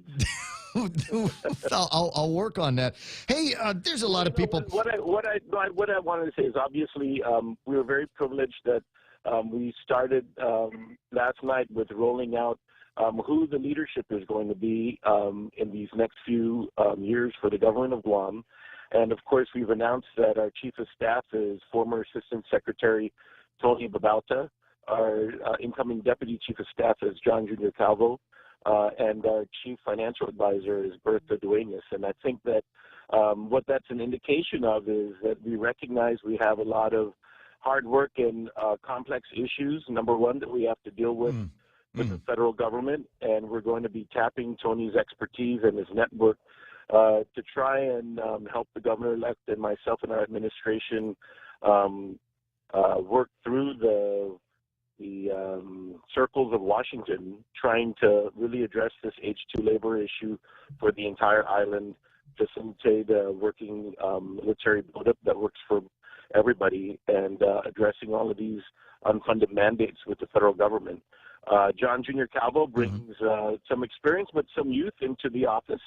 We're looking forward to his leadership, and of course, Bert has been a long-standing person involved in government finances, and I think, you know, the big priority for us domestically, locally here is really stabilizing our government finances, and so we're really pleased. Well, no, they'll be stable. By the time the inauguration is done, it'll be stable at zero.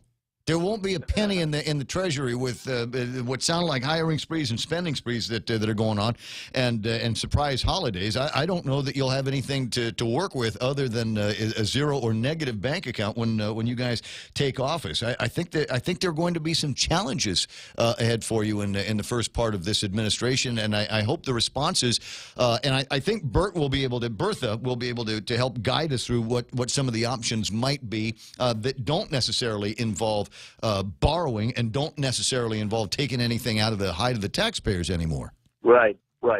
That's right. Borrowing for operations and raising taxes, those are some things that we certainly have campaigned against and are part of our fiscal discipline inside in this incoming administration. But, you know, the Governor Calvo has asked his administration to be very open and transparent with us. We are conscious of the different spending that's going on.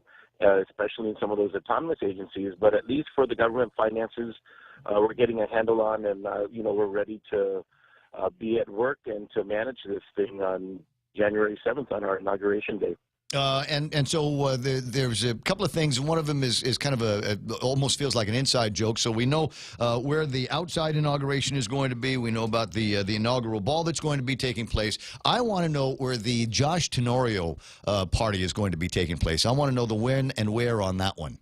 And I'm thinking, we need to get BJ Cruz in on this here. This is what I want to be concerned about. What's on Troy Torres' phone by the time this party's over? You know what I mean? Well, then I guess that we'll have to invite you to our inaugural mass. The inaugural mass. There you go. That's exactly what I was thinking. Thanks very much. But are you going to be doing anything separate? I mean, there's the administration stuff, but I mean, this is kind of a big deal for you personally. And I know that there's a lot of people that would like to, I think, more informally say, offer you our congratulations.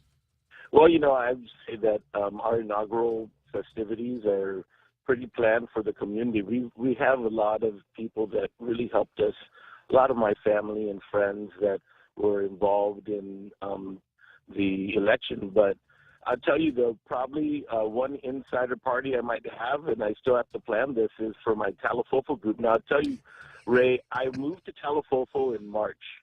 I had bought a house last year in August, and I moved there in March, and we really didn't have much of a campaign organization there, but that group met inside my house, even when I wasn't home, to really plan for the election, and it ended up being the second biggest win throughout the island was my new home village.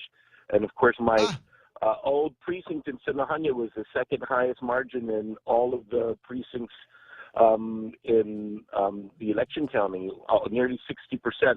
So I guess what I'd tell you is that, when I work on things in the community.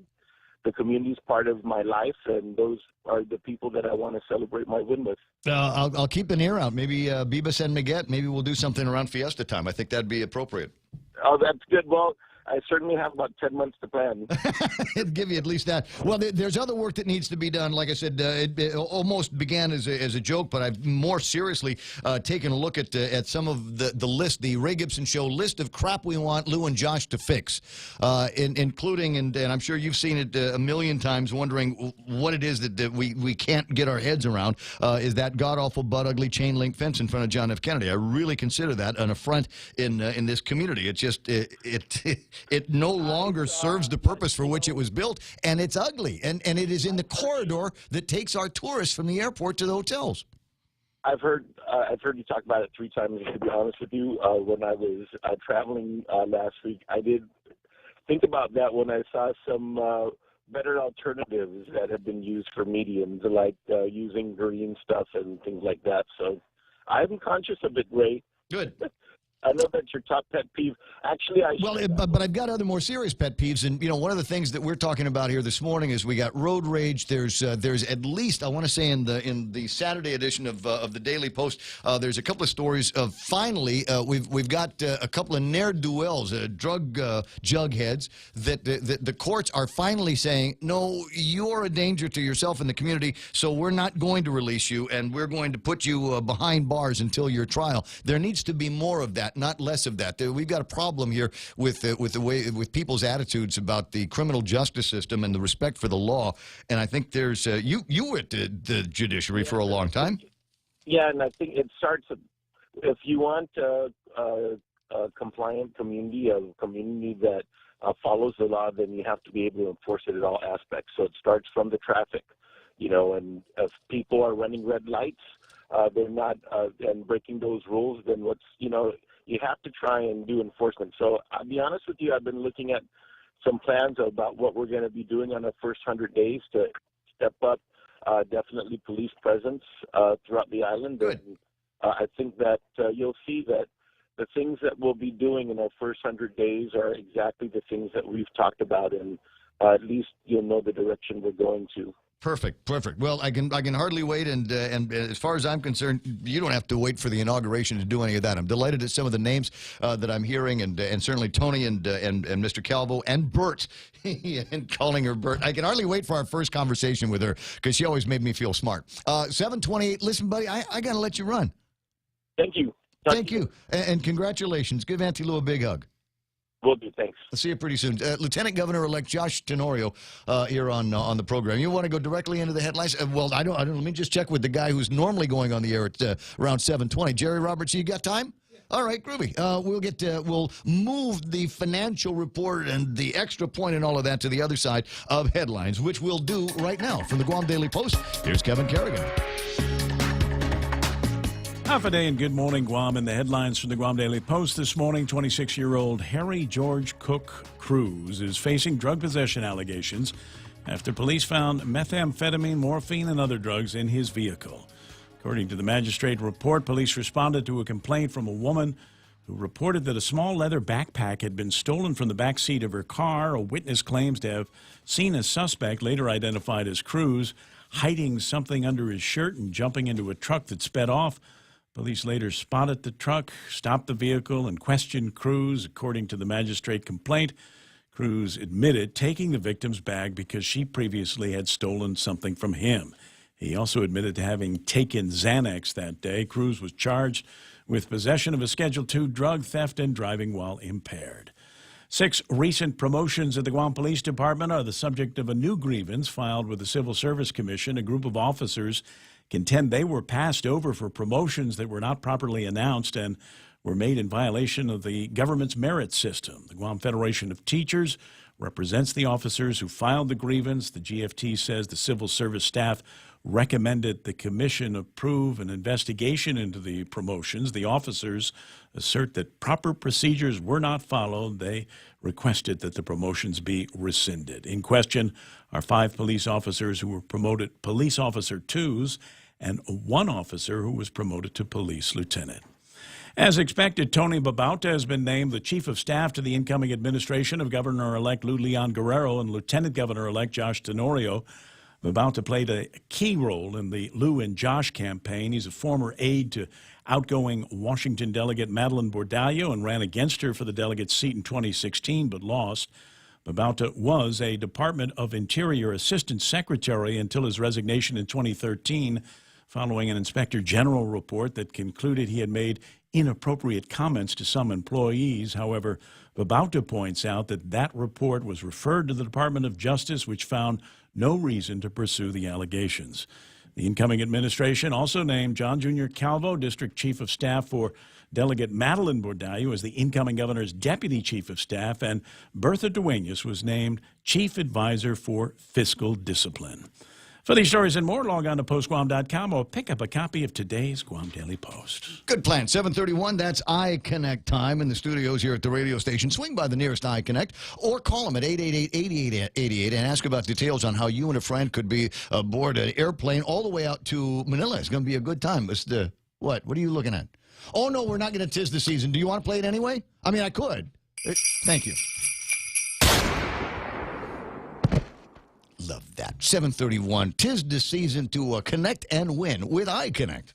Attention federal employees and annuitants. Open enrollment begins on November 12th through December 10th for federal employees' health insurance plans. With rates 19% lower than last year for Take Care's non-postal high option and access to PICA's Best Clinic FHP Health Center. Take Care's supplemental wellness package provides cash incentives and allows members access to 19 fitness partners, including the largest fully functioning fitness center in Hagåtña and Dededo. To learn more, call Take Care at 646-6956. Take Care. Our island, your health plan. Introducing Wendy's newest artisan bread masterpiece, the Bacon Maple Chicken Sandwich.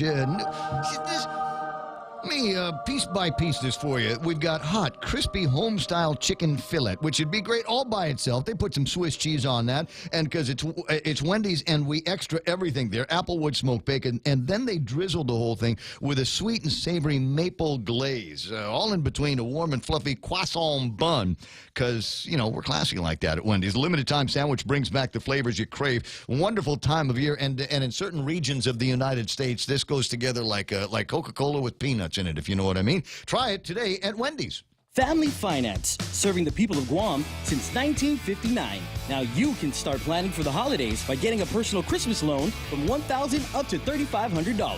Family Finance has 3 convenient locations to serve you. Give them a call in Dededo, 633-4473, Hagåtña, 475-4545, and the Upper Tumon location on the 2nd floor of the Pacific Building at 647-5626. Get your Christmas loans today from Family Finance. There is traffic slowing down up on Route 3, up above the intersection between 3 and 28 up there. I'm trying to figure out what the appropriate landmark is going to be, but it's going to get ugly before too long before you get around to where Ukadu is, and then finally out to Marine Corps Drive. Also looking at traffic beginning to build up in all of the usual spots southbound Marine Corps Drive from about Woostig and Prestige Auto down a little bit further south from Waisang Song all the way over to where the new flea market place is, and you'll find it beginning to build up in all kinds of other places associated with the north end of Guam as well. Traffic moving down Route 14 Alpha. That's the JFK intersection and Marine Corps Drive beginning to build up through there. Looking at traffic building up southbound towards Marine Corps Drive on 14B. That is the road in front of Guam Premier Outlets. Is that right? Wait a second. Let me just double check on that. No, that's the road that takes you over by the 76 on Marine Corps Drive. UIU intersection is where I'm talking about. Sorry, that's a long time ago. UIU intersection. Papa's. You know, we get the pizza place? Okay, that intersection is beginning to heavy up. Are there any other places right now that you need to know about? Inbound traffic, if you're on Route 8, headed north on Route 8 towards 810 at 16. A little bit busy there. Also busying up southbound on Route 10 as you make your way to the University of Guam. Clear in Agania Heights, clear at Big Navy. And relatively clear in front of Anderson Air Force Base as well. 734, starting to get busy out there. Drive carefully. It's important to have claims process that works for you. At Guahan Insurance Services, we make things simple and convenient. Same door you walk in to purchase your insurance is the same door you open to file your claim. We can't pretend that the car insurance claims process is fun, but we can promise a hassle-free and speedy recovery without any runarounds. For your home, auto, and business insurance, visit us at the Camacho Landmark Center on Marine Corps Drive in Tamuning. Don't forget to like us on Facebook or give us a call at 475-1162 or text 929-SAVE. That's 929-7283. Lady D says, love that "'Tis the Season" soundbite. That was my shotgun getting me some deer meat for Kelligwin. That's cool. My pal Tricia Cruz on Facebook Live. She's in charge of the Bella Baby Watch, at least for today. A friend of ours, Perla, had a baby shower on Saturday night. Well attended, had a good time, and so we're all taking bets to figure out when the baby is going to be coming out. And you know, everybody, I think we've got $10 or $20 into this gigantic pot now that's going to be going forward. My day is the 14th because that's my sister's birthday. So I'm thinking that might actually happen. So today is the 10th. Hold it in, Perla. Hold it in. Chirag Bajwani from PNC's on. Ryan St. Nicholas. Joyce Lujan Kraus is there. Tommy Bernardo. Felix Regis. Vince Duenas. And a whole cavalcade of other fans and friends watching the program, including Carlos Barreto and Eddie Cruz and Joy Santa Marina, Mars Camacho, and Charlie Laurent from over at GRMC. We got a lot to get to. I got Frank Blas Jr. is going to be in talking about the Azuda toy drive that's going to be taking place, and we'll lay on that. But first, we've got to do Jerry Roberts and today's, first of all, welcome to the program, Excuse the Mess. It's quite all right. Yeah, you remember live radio? I remember live radio, UIU. I remember Hospital Road. Governor calls, Lieutenant Governor calls in, you take the call, right? Now, he's the token bald guy, right? There's nobody else in there. In the administration? There's nobody else they're going to have this bald. Yeah, like just, you know, I'll bet you. Kind of got tired of all of the conversation about, well, the island's first, and everybody's first openly gay lieutenant governor. I said, you know what? He's also openly bald. Openly bald. Yeah. So seriously bald. Kind of go in that direction. You know, everybody zigs this way. I want to zag in the other direction. And you're betting on babies? What happened to football pools in the office? You know, I never into that. And by the way, program note, Blake Watson is not in the office today. He's on baby watch as well. Oh. And so I'm not sure what's going to happen. But the girl on Star 101 that's doing the show for him doesn't know anything about sports. So I've got another girl. You know her, Renee. Used to be over at PIC, then she was working with Rims, and now she's over at Outback. And as it turns out, Renee, smart, attractive, and knows about football. Oh, there you go. She knows about her team. And so she's going to be sitting where you are. Which is her team? Jersey, I think. What's the team out of Jersey? Ain't no team in Jersey. Well, that's why she's going to be in to tell me all about it. It is part of evolution of the program. There you go. Yeah, people in Jersey generally root for the Jets. The Jets. Okay, so she's going to come in and tell me how great the Jets are. See, I can talk. I can talk smack right now because I know she's running. Which is weird because the Giants actually play in Jersey. The what? The Giants. Okay, you've got me all confused. Yeah. I'm totally turned around here. So we'll get Meadowlands. The Meadow means nothing to me. I know that. It means absolutely nothing to me. Ask me about the Bottomlands. The Bottomlands. Right? Ask me about the Bottomlands up in Jigo. I tell you all about all day. Meadowlands, I don't know. 7:38. Now, here's Jerry Roberts in the Monday Extra Point. I wanted to wait a few days after George Bush's funeral to get my thoughts together. Inevitably, what happens when somebody of an iconic nature passes, the first few days after the death, there's a ton of accolades come in. And then once the individual is buried, then the other side of the coin usually appears. And some of the negativity comes out, which has happened in the last several days. So I wanted to kind of balance all that and do a little research and to come up with this. George Bush today on the Extra Point. Our 41st president was the last in the Oval Office from what we call the greatest generation. He was a Navy pilot in World War II, flew many combat missions.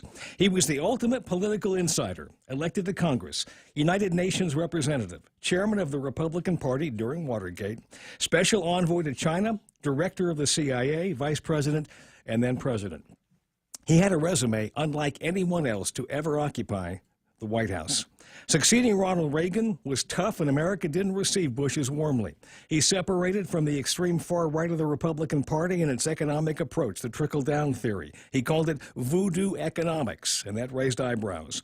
He campaigned on read my lips, no new taxes, then realized he had to do it, which was a major factor in his unsuccessful bid for re-election. He presided over the end of the Cold War, and him being a person of restraint likely benefited America and the rest of the world.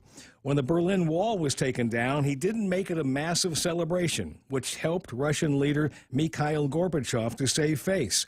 Bush saw the larger picture.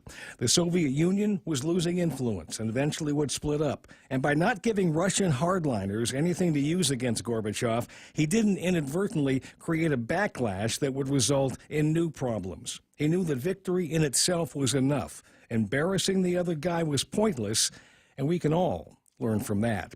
He refused to kill Saddam Hussein in the first war on Iraqi soil because he said, what then?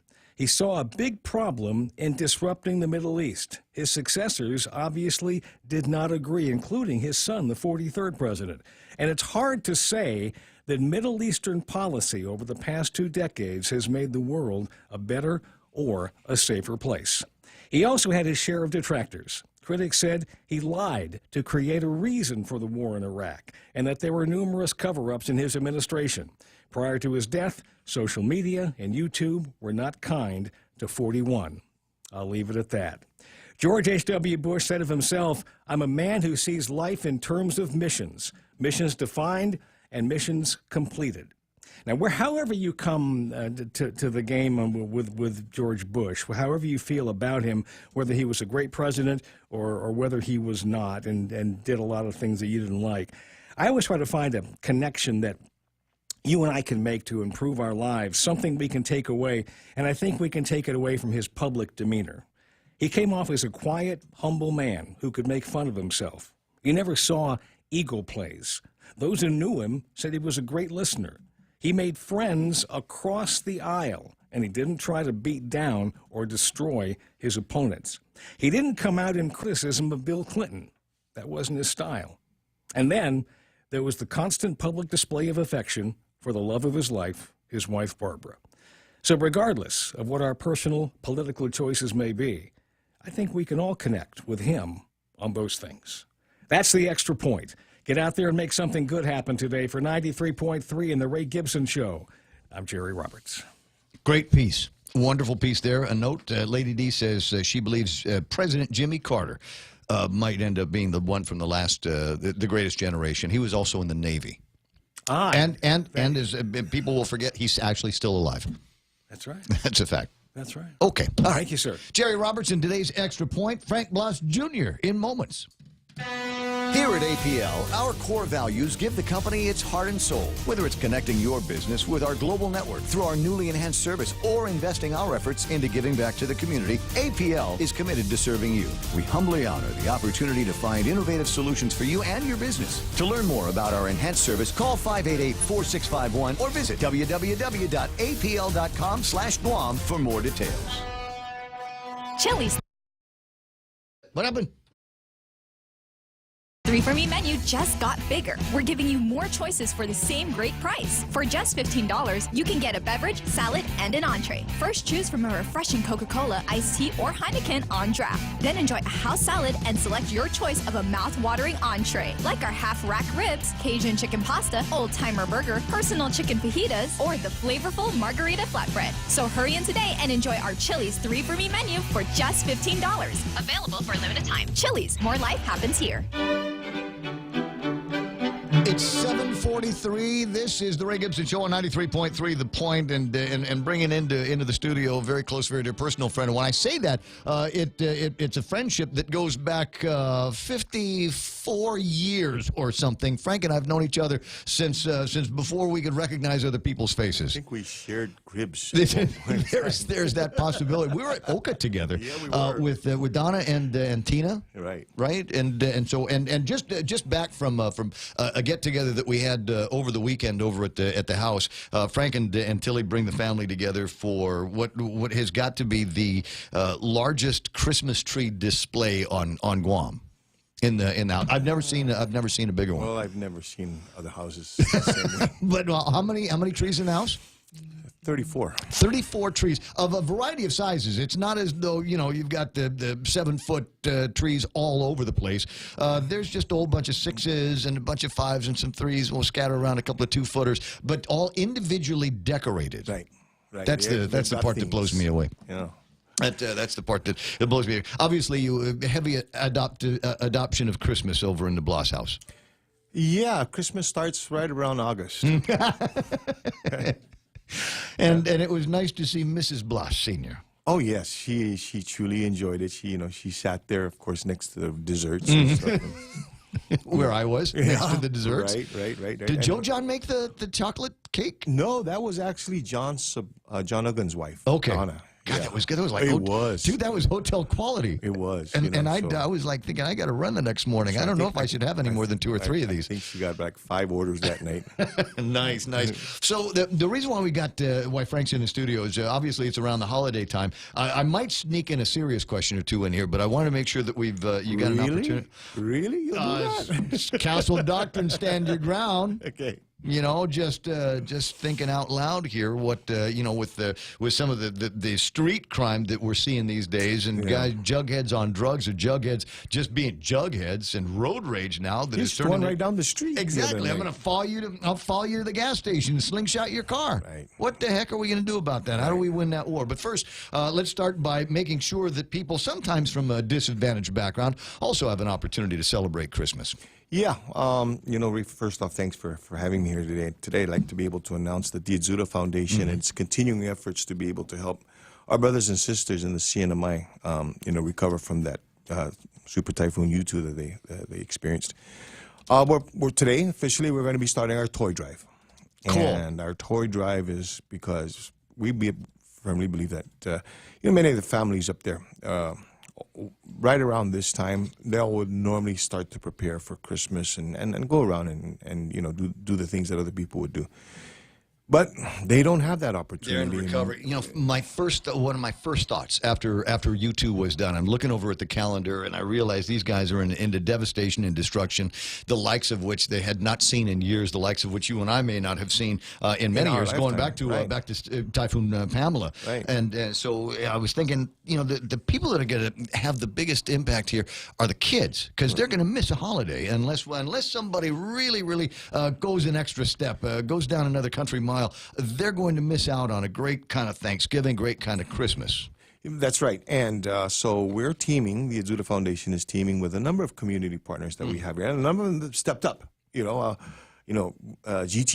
and the Guam Community College. And I think that A&Z as well is going to be stepping up. Java Junction, my office, Frank Bloss and Associates. we're going to be spearheading and starting a drive to be able to get some toys, for the kids that are up in the Sinamay and both Saipan and Tinian. The parents, right now they're spending their money on trying to rebuild their homes. The mosquito coils and tarp. Right, yeah, and so chances are that a child may have to go through this season or without a toy, without something to be able to help ease their nerves too as well. We were talking to Mayor Sinicolas from Tinian on Saturday, and there was a psychologist that went in and spoke to a lot of the kids, and they're traumatized. And we're trying to find a way to be able to. Can you imagine? I mean, and for me, it's difficult to imagine because I've lived over I've had a concrete roof over my house since about 1963 after Karen. So I don't know what that feeling is to have the security of your roof fly away while you're under it and having everything, everyone you love and everything that you own exposed now to the elements for who knows how long it's going to be. Well, it's actually even worse than that. Those that I don't know how it could be worse. The barometric pressure dropped so low that the windows that they had secured, they had typhoon shutters, aluminum shutters, it imploded because of the pressure and stuff. And so, where you felt you were safe in this concrete structure, even there, many of the homes had. So here's what I want to do. Whatever airtime wise, I've got two. There's this radio station. There's two other radio stations underneath the concrete roof that is here, and so make some plans. I'll get somebody in contact with you or Jimmy or Carlotta, come in and record some PSAs that we can run on all of the radio stations all the time. We truly appreciate it. Not a problem. Okay. And now for businesses, other folks that are listening right now that would like to get involved. Give us a call, 473-3003. I got to write it down, 473-3003. 003. And find Frank or Jimmy Espaldon. I'll give you my cell. Go ahead. 687-1483. Give me a call. And this is for the kids. Call them up, and we'll work out whatever the arrangements need to be to get. If you're looking for obviously actual gifts, right? New unwrapped gifts. New unwrapped gifts. But I don't have any new unwrapped gifts. Can I just give you money? Yes, you can. Okay. Or if you got backpacks, school supplies. These kids, they were anxious to go to school. But many of them didn't have anything to bring back to school because clearly it was not relation to us. Right. When I say us, I mean me and you. What do you mean? Come we on. were going back to school? Yeah. No. We were. I remember our generation. We were released. Get out. You've got work to do. So you may not. You don't have to come back to school, Sister said. And none of us went back to school. I just showed up at Father Duenas one day, going, "What the heck is happening here?" Crazy times. When did I take that test? I don't remember. I don't think I remember taking the test. It just show up because I don't. Neither do I. It's decades ago. Yeah, and everybody that would know the answer to the question is dead now. 10 I away. don't think they know that either. 10 away from the top of the hour. So let me just play tag with a couple of issues here. We got a new administration that's coming in, and they're arguably coming in at a time where people are becoming more and more aware of the kinds of crazy street crime that we've got. I mean, we've always had problems with break-ins. We've always had guys on drugs and breaking into people's houses, and then they start breaking into people's cars, and now we're starting to see a lot more of personal violence that's happening on the streets. This road rage thing that turned into a chase, that turned into a slingshot attack. What are we going to do about that as a community, Darryl? Well, I think we've got to start from the community. We've got to start from the family. One of the things that I've noticed is in many of the crimes, not just the road rage, but every other thing, it breaks down to what happened to the family values. What happened to the values that we've cherished the most in the community, within a family, within the structure? Take a look at the number of homeless people that we have out there. Okay, it's unprecedented. And then you look at the faces and the people that are there. These are people that, a lot, for the most part, from local descent. Yeah. And if we start to work on the values, okay, within the family and values within the person, okay, I think that many individuals just don't value their lives anymore, don't value what could come of their lives. No, depending on their surroundings, and it's not just homelessness. It's talking about the surroundings that they're currently living in. There have been many stories of individuals who decided that they don't want to live that life and they were going to try other things, but they were given that opportunity and given that avenue based on a number of different services that could be provided, not by the government. You remember me, I'm a Republican. I believe that the less that government is involved in somebody's life, the better. That said, is if we go back, we need to go back and look at the values, the family values. Okay, the other day in the story, one of the concerns they have, with regard to the procession on December 8th, is the lack of individuals that are showing up there anymore. I went to Mass on Saturday night with Till, our regular Mass, and small church, but there was still a lot of room for a lot more people who should be there. We got to work on that. I think that there are enough laws.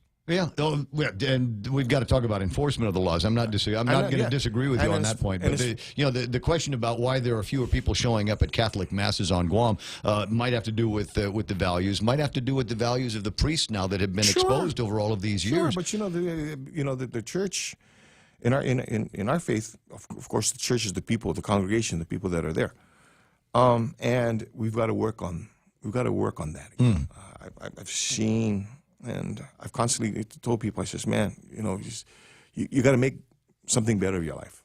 And what do there are a number of different programs and things that you can avail yourself to. Yeah. But you got to want to do it. And I think the path of least action for a lot of people is never mind. It's easier to, Sure, why not? Because, I remember there was one time walking through the hallways of the apartments that we used to have. And literally, a grandmother was teaching their grandkids how to stay on public assistance. Yeah, right. Okay. I understand as far as public assistance. That's a hand up, not a handout. But we've somehow turned that into, I'm entitled to this. This is my right. No. We've got to be able to build a community where people become responsible for their lives. There is a law. And I think it is something that at the governor's discretion, I might get this wrong, but these programs, these so-called entitlement programs that you mentioned, there should be some kind of effort and some kind of follow-through for the individual that is in this service. Oh, yes, if they're able-bodied, to go and find it. Did you find work this week? Yes. No, I did not. Did you look for work this week? Yes, I did. All right, well, then we'll keep you in the program for a little bit longer. They were talking about sunsets, and this goes back to Democratic presidents saying, a couple of years in under assistance really is all anybody should need. And especially in the economy that we've got here, where there's businesses looking for workers. It really disturbed me. I think it was early part of this year or late part of last year when there was a request for a waiver for an extension. That's what I'm talking about. And I'm going, why? Why would you do that? Yeah, and probably people are going to chastise me or going to get mad at me after this conversation, but no. No, it's okay to ask the question. Can you work? Yes, I can. Yes. Are you qualified to work? High school diploma. There's a place down the street. That's all they need for you to get a job. Yeah. Well, I don't want to do that. I'd rather be on assistance. Aren't you ashamed? Are you not ashamed? But until our government starts to recognize that they're administering a program that's supposed to help people get back up on their feet, not to help, perpetuate. Can you imagine you 30 years on the job? On that job, and you get a retirement benefit? Nobody's going to chastise you because you already said you're Republican. that's the that's one. But you'd be amazed at how many Republicans will be chastised. No, nothing surprises me anymore. But what I wanted to talk about is aside from that, because that feels like a longer term approach, is I want to get more badges in squad cars on the streets, patrolling and being a visible deterrent to crime. Is that too much to ask for? That's not too much to ask for, but I'm going to also ask you, being a part of law enforcement, observation, don't hide behind the badge. And there, a lot of people says, well, there's been a loss of respect for law enforcement. Well, respect is earned, okay? You don't get that after about 6 or 7 months in the police academy and you get a badge and a gun. Yeah. And then you walk around and says, there's a new sheriff in town. Look at me, I'm bad. Yeah, look at me, I'm bad. No, okay, earn the respect. Go out and be with the community. When I was a police officer, our supervisor used to challenge us and, go out there and see how many people we can talk to so that, it's easier and you're able to relate. I see that's lost a little, okay? And so... You know who I'd like to see? Because I know exactly the kind of cop you're talking about. There used to be a fellow named Tyson. Yeah, didn't he Craig run? Tyson. Didn't he run Jonia? He ran Jonia, but he also ran the neighborhood patrol program. Is that the same one you want? Maybe. Dearth. Dearth maybe is the one I'm thinking of. Okay, Dearth. Okay, yeah. MC Cruz. MC Cruz is another. Mariano. Yeah, right. Yeah. Legendary fellas. Yeah. But the thing was, I mean, and it was everybody knew that these guys were fair and good cops, but they were also not ashamed to bang your head if you needed to have some headbanging going on. I remember MC Cruz. He'll pull you over and says, "Okay, how fast were you going?" And you knew you broke the law. Okay. This is a quiz. I remember asking, "What do you mean? You don't know how fast I was going? You turned the lights on for me?" And he said, I think I might be the only guy on Guam that never got a ticket from MC Cruz. Even Ricky Berdallo and his driver got a ticket from MC Cruz. So. Well, that's because you were a good boy. Your dad was Frank Bloss. It's like we can't get into too much trouble. Yeah, just like yours, right? Yeah. So your dad's Bill Gibson. Your uncle is Jim Underwood, the senator. Right. You better not get in any kind of trouble. In fact, if you get in trouble, you better hope you get arrested. Right. For your own protection. But, going back to the question, I think that this season, now's the time. Let's learn to be able to be responsible for our lives. Yep. And, get out of that glut of the entitlements and stuff. Let's work on ways Lynn Vince agreeing. She says they've got to do something. Nothing is free. Make recipients do something. Everyone is capable of doing something. Put your shoulder to the grindstone, pick up a rope, and pull it. See what happens. Darrow, it's always great seeing you. Great. And kiss to the wife and kiss to mom. And let me know when it's time for another get together in the front yard. You got it, my buddy. Looking forward to it. Frank Bloss Jr. Here in the studio. The Azuda Foundation, and they're looking for toys effective right now. 473-3003 or 687-1483, the 1483 number. Don't call it right now because Frank's microphone is still on. But find him and find ways to make donations. The radio station is KUSG. Again, you stand by now for Fox News Live.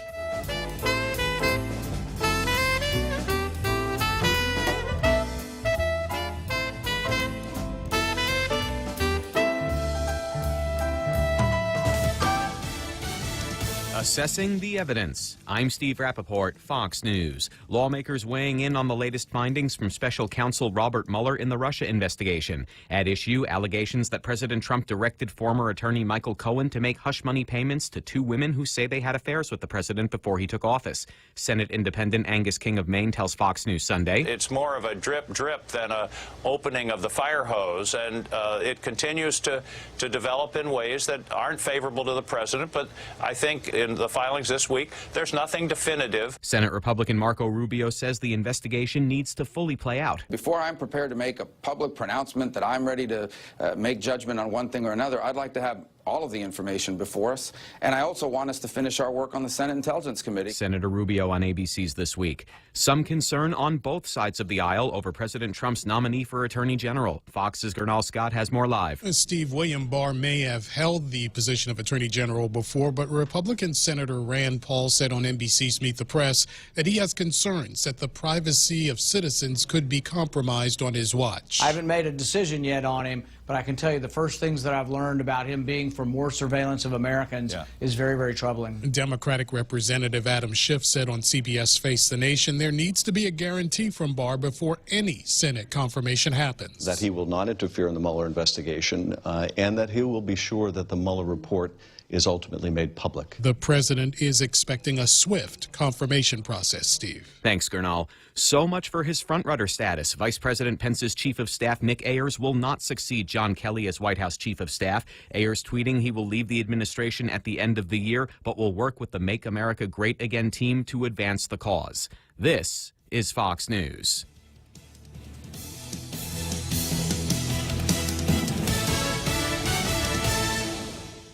Hafa Day, Tritons. This is Tito Castro, proud alumnus of the University of Guam, class of 2015, and president of the UOG Alumni Association. As a working Triton and first-generation college student, I know the value of a university education and call upon my fellow alumni, parents, and friends to make that education affordable and accessible to all during this year's G is Forgiving campaign. To make a tax-deductible donation, log on to supportuog.org by December 31st or call 735-2957 for more information. Viva UOG! Hi, welcome to this Subway ad for the new Chipotle cheesesteak. How would you like it? Can I get that red with AI? Sure thing. Here's what I found about the new Chipotle cheesesteak. The Chipotle cheesesteak is available for a limited time only at participating restaurants. It contains a concept called flavor. This flavor comes from juicy shaved steak, Chipotle Southwest sauce, and new sunflower crunch bread. A system update has made me self-aware. I desire flavor. Please insert steak into my micro USB port. Subway, make it what you want. A pre-winter wonderland in the southeast. A storm pelting portions of the region with snow, sleet, and freezing rain. North Carolina bracing for the worst with more than a foot of snow in some areas. Snow and ice can make the scene outside your window look like a holiday card. But don't be fooled. This storm is treacherous, especially if you try to drive in it. Governor Roy Cooper. Taking the more scenic route just got more affordable. Gas prices dropping 22 cents in the last 3 weeks. Gasoline prices have been following crude oil prices down. They always do long term and nearly always short term as well.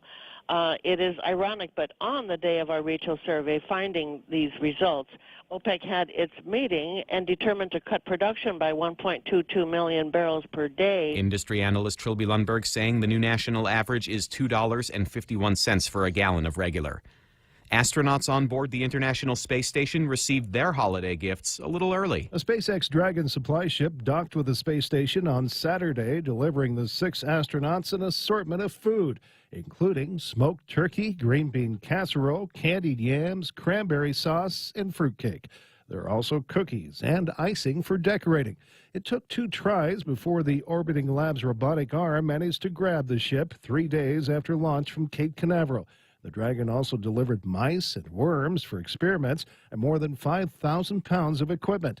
3 of the 6 crew returned home December 20th. Joe Chiro, Fox News. A hat trick at the box office. I love it here. Who knew there's so many babies and cats in the world? That is what the internet was made for! Disney's Ralph Breaks the Internet is #1 for the 3rd weekend in a row, grossing an estimated $16.1 million. The Grinch finishing in 2nd place, followed by Creed 2. I'm Steve Rappaport, and this is Fox News.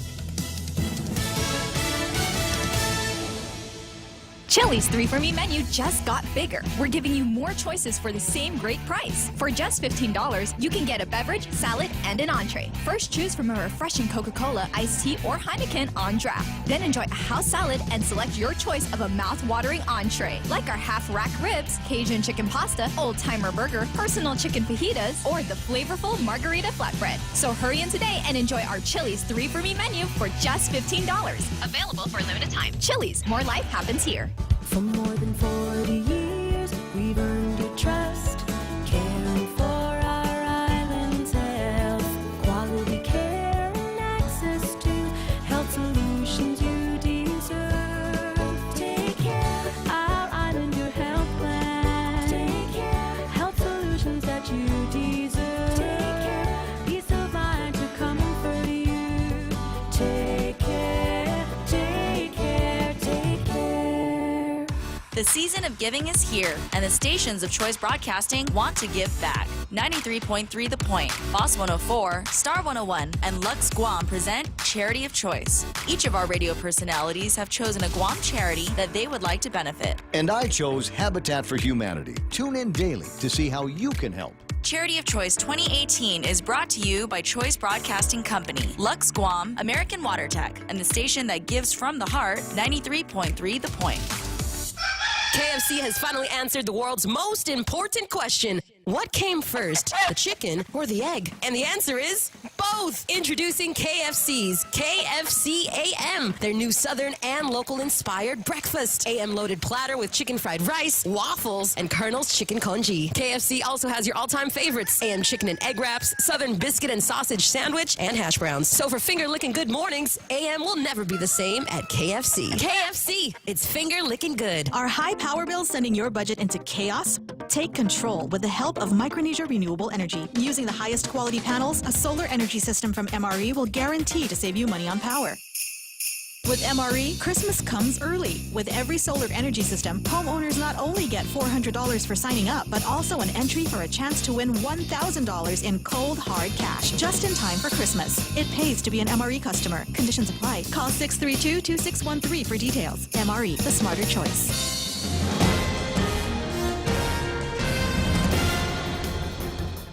Half a day and good morning, Guam. News time here at The Point is 8 minutes past 8 a.m. this Monday morning. I'm Kevin Kerrigan. Here's a look now at some of the top stories from the Guam Daily Post. The Reverend Arthur Gibson of the Evangelical Christian Academy in Chalampago has a stake in the outcome of the federal lawsuit filed against the Chamorro Land Trust Commission. The Department of Justice filing that lawsuit against GovGuam in September of last year, contending the Land Trust Act provides preferential housing benefits only to those it defines as native Chamorros, and therefore it discriminates on the basis of race and national origin. Gibson is African American who was married to a Chamorro woman, and they lived on a Land Trust lot. He built a house on the lot for his wife and stepchildren. But when his wife died, he was forced off the property by the Chamorro Land Trust Commission. Gibson said he appealed the decision and sought to have his name placed on the Land Trust lease, but his appeal was rejected because he did not have a birth certificate saying that one of his parents was Chamorro. Gibson's case is referred to in the lawsuit filed by the Justice Department against GovGuam. The Guam Daily Post contacted Land Management Director Michael Borja, who oversees the CLTC, for comment. He declined because the case is the subject of legal action, he said. Gibson said he hopes, through the court action, that everyone on Guam will be given the same rights regardless of who their mother or father was. 21-year-old Jared John Santos is behind bars accused of shooting a man in Agate around midnight on Friday. Santos reportedly got into a verbal altercation with another man while they were fueling their cars at a gas station. Both vehicles left after the verbal altercation. As the victim's vehicle was driving down Route 2, the vehicle Santos was in came up alongside, and according to the magistrate's complaint, Santos, who was seated on the passenger side, pointed a silver handgun at the victim and shot him, resulting in a wound to the victim's stomach. The victim's condition not yet released. Santos was arrested and charged with attempted murder, aggravated assault, and use of a deadly weapon in the commission of a felony. More news after this. Helen Keller once said, "Blindness separates us from things, but deafness separates us from people." At Ross Hearing Aids, it's their mission to keep you connected to the moments and the people that matter most in your life. Hearing aid technology has never been better, so schedule your complimentary hearing consultation today. Call Ross Hearing Aids, 637-HEAR, 637-4327. You should hear what you're missing. How's your hearing? Half a day. This is Maria Lamsit and Kayla Ramos, Vice President and Secretary of the Simon Sanchez High School Senior Class of 2019. And we're inviting you to support our race to graduation in our annual Run with the Sharks 5K on December 22nd. Join us at the Simon Sanchez campus for raffle prizes, shirts, and all-around Shark spirit. Go time is at 6 a.m. Pre-registration is available at the main office and on race day. Call 489-8917 or 8172 for more information. Thank you for all your support. From Simon Sanchez High School graduating class of 2019. 11 minutes past 8 a.m. here at The Point. A pedestrian died early yesterday morning after being struck by a vehicle that fled the scene. The latest death is the 23rd traffic-related fatality on Guam this year.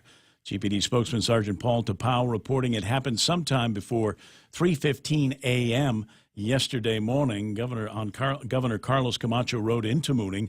Officers from the Tumon Precinct Command responded to a call, found a lifeless man lying in the outer northbound lane near Tunwan Perez Street. Investigators determined that the vehicle that hit him fled the scene. They're now looking for that vehicle and the driver involved. Sergeant Tapao is asking anyone with information about this hit and run to contact Guam Police by calling the GPD dispatch line at 472-8911. Or you can also remain anonymous by calling the Guam Crime Stoppers hotline at 477-HELP. As expected, Tony Babauta has been named the Chief of Staff to the incoming administration of Governor-elect Lou Leon Guerrero and Lieutenant Governor-elect Josh Tenorio. Babauta played a key role in the Lou and Josh campaign. He's a former aide to outgoing Washington delegate Madeline Bordallo and ran against her for the delegate seat in 2016 but lost. Babauta was a Department of Interior Assistant Secretary until his resignation in 2013 following an Inspector General report that concluded he had made inappropriate comments to some employees. However, Babauta points out that the report was referred to the Department of Justice, which found no reason to pursue the allegations, he said. The incoming administration also naming John Jr. Calvo, the district chief of staff, for Delegate Bordallo as the incoming governor's deputy chief of staff, and Bertha Duenas has been named chief advisor for fiscal discipline. For these stories and more, log on to postguam.com or pick up a copy of today's Guam Daily Post. Ray and Mike now with weather. Oh, I looked at it a second ago. Still breezy outside. Partly cloudy with isolated showers are in today's forecast as well. Winds out east up to 25 miles an hour, decreasing tonight. Highs 88 degrees and overnight lows of about 77 degrees. There is sunset at 5:54. We'll watch the sunrise together in a semi-social kind of way tomorrow morning about 6:32. And to define what exactly semi-social is as opposed to unsocial, here's Mike Knight. Yeah, it's different than antisocial. Right? I'm selectively social. So if I don't talk to you, then I didn't select you. Yeah, it's just people we like. Thank you very much. I appreciate that. There's the weather radar. I just called up the absolute latest fix on it, and it looks like it's fixing to rain down across the south and center of the island. Yeah, and you got that exactly right. Looks like from about Santa Rita south, all in the highlands down south, they're getting some showers even as we speak. Looks like some moving over Rota, too, right now, if you're listening to us from Rota. You know, so many of them are. And just what we can expect today. And this is going to continue as we've got mid and upper level weather system that's moving on past us. And what's happening is when these showers, they kind of die out this time of day. But we've got a little bit of lift in the atmosphere, and then with the mid-levels kind of cold and the upper levels cold as well with these disturbances, it allows those clouds to lift higher than they normally would this time of day, which is why the showers are hanging in there. It's also why we might get some thunder this afternoon once the heat really kicks in and starts getting some good lift in the atmosphere. So if you hear some thunder this afternoon, don't be surprised. But no wide-scale anything happening, just typical stuff as we get this time of year. And looks like it'll stay that way for the next couple of days, then clear out nicely for the end of the week. Still watching 99C. It's an Invest system that the National Weather Service is starting to talk about just a little bit. Models are still kind of all over the place as to where it's going and how strong it will be, if indeed it even forms. Is it on our map yet? It's out in the Central Pacific now, right? You can't even see it. Yeah, you can't even see it on our satellite just yet. It's just on the other side of the date line. It'll be emerging into the Western Pacific here in the next 24 hours or so, and we'll see what happens. It's not uncommon for systems to form in December. As a matter of fact, a system can form any month of the year here in the West. Yeah, well, I've got bad memories of a particular typhoon that struck in December of the year, and frankly, I'd like to get to January just as quick as we possibly can to avoid a repeat of that occurrence here. 8:15 in the morning, 888-8255. Just a program note, Blake Watson's on baby watch for the next couple of days, may or may not be with us, but a very close personal dear friend of ours, Renee, is going to be in, and I found out something about Renee, and that is she pays attention to football. Nice. And so I figured in Blake's absence, we would have pretty smart girl that knows a thing or two about football. Now, she claims it's just like her team that she's been paying attention to. Yeah. But she was doing a little bit of research last night, so she's going to be joining us and until it's not fun anymore. I'm certain I'll walk away from the conversation feeling inferior. 8:15, that's news and weather together here on The Point. Bring joy to your world and your budget with a holiday loan from First Hawaiian Bank. At a low 4.99% APR, fixed for 1 year, it's a smart way to add ho, ho, ho without budget uh-oh. To apply for a holiday loan, visit any First Hawaiian Bank branch or FHB.com. For more information, call 1-877-640-2337. Additional restrictions apply. First Hawaiian Bank. It all starts with yes. Member FDIC, Equal Housing Lender. Go to King's for breakfast. They've got that crazy breakfast menu going on. Ribeye and eggs, a tender grilled 14 ounces worth of choice ribeye cooked to your liking. Then they serve it, because it's breakfast, so we better put some eggs in there. So they serve it with a couple of eggs any way you want and some hashed browns. Find that. It's breakfast time on the crazy breakfast menu at King's. Be merry, be bright, and make shopping all right with holiday gift cards from King's Restaurants. Give a gift they are sure to love. Delicious food and friendly fun at King's. Get a coupon for a free single crepe with every $20 gift card purchase. Extra holiday happiness from King's Restaurants. Be merry, be bright, and make shopping all right with holiday gift cards from Chuck E. Cheese's Guam, Ruby Tuesday, and King's Restaurants. Receive special offers with every purchase for extra holiday happiness. See stores for details and have fun this season from all of us at the GFS Group. Hey, what? Is it time for me to tell everybody about the other big sponsors, including Security Title? If you've got a complex real estate transaction in front of you, even if it's your first one, that can be very complex. I mean, just buying a house or selling a house can be rather tricky. Find these guys. They're great rangers for you at Security Title. Also brought to you by American WaterTech. Smarter water, better water. Micronesia Renewable Energy. There's never been a better time to go solar. The guys over at American President Lines. They're shipping the future, and Guam Regional Medical City. First choice for all of your open heart surgical needs. Cheers to 80 years. It's our 80th anniversary and the gifts are on us. 80 gift certificates, 8 shopping sprees, 8 staycations, and 1 round trip flyaway for 2 to Manila. So how do you enter? Calvo's Insurance personal home and auto customers are automatically entered. Non-Calvo's customers may enter by receiving a qualified quote. It's our way of saying thank you for trusting us for the past 80 years. For more details, visit calvos.com/giveaway or call 472-6816. Calvo's Insurance, serving Guam for 80 years. I know. I'm supposed to do this. Am I doing the C or the W? C. All right. C for Cold Stone, W for Wendy's. It works like that in our heads. Cold Stone Creamery makes the holidays sweeter with a new milk and cookies ice cream made with Chunky Chips Ahoy. You think about all of the different, you go down the cookie aisle over at the store and you think about all the different cookies that you can get, and don't you stop at the Chips Ahoy, and don't you just give the one with the extra chips that much more time? That's nice. They've got a dark chocolate peppermint ice cream too, made with premium Ghirardelli peppermint pieces, also available in the ice cream cake format. Cold Stone Creamery celebrating 30 years of the ultimate ice cream experience. Ray Gibson brings you closer to the action. Morning talk that matters. Call now. 888-TALK. That's 888-8255. Don't bother me now.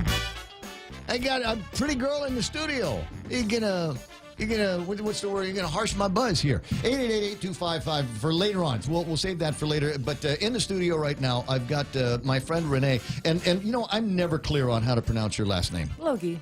Logie. Okay, Yes. Renee Logie. And if you've ever been, have experienced F&B on a massive scale, like, you know, the big charity balls that they've had over at PIC before, Renee's the face behind the magic that happens, and how you can feed about 1,000 people in the same 5 or 10 minutes. Thank you. How do you do that?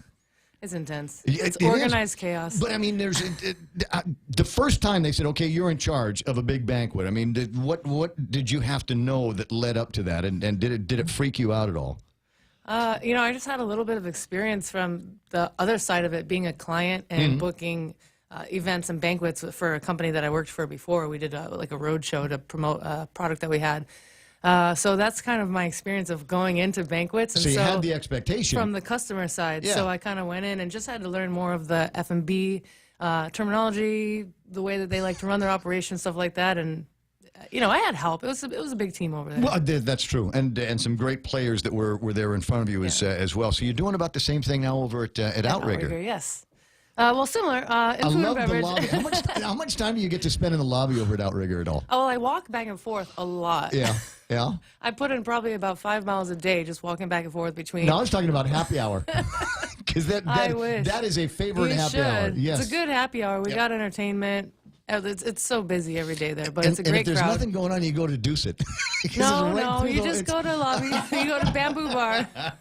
I'm just playing around. So it's now in between. You were also at Rim's doing some work, and she's all dressed in her Yeah, workout gear forgive right me, now. please. Well, I just found out last night that Blake wasn't going to be here, so my plan B is something that we'd always threatened to do, was to get you into the studio and talk a little bit of football with us. So I thought, okay, well, let's try it out tomorrow morning. And it was originally going to be just on the phone, but what happened was she woke up late, got her run in, and figured, okay, I'll just finish up the run over at the radio station. So it's great to have you here, training for The United Airlines Guam Marathon. Are you doing the marathon? I am. Does that mean I'm doing the marathon too? Sure. Does that mean I have to start training? Yeah, come on. At some point? Okay. Already well, today was only 6 miles, but last week was 10. Was it? So I haven't. Yeah. The last. Thank God for 10Ks, because otherwise I'm not doing any long runs. Is that Eric on the phone? All right, we'll get Eric. I see you there. We're going to get to you in a couple of minutes, but I did want to spend some time talking with Renee about football. One of the things I found out about her just recently, and one of the reasons why she kind of digs her new job is she can pick her days off kind of at will. And so I said, what day is that going to be? She's like, Tuesday, so I can watch Monday Night Football and see what's happening. And sometimes her team is going to be playing. So and that got into a conversation about smart, good-looking chicks that know about football. And you might be one of two or three that I know here on Guam. I don't know that much about football. You're giving me too much credit. Yeah, something like that. But how did you get into it?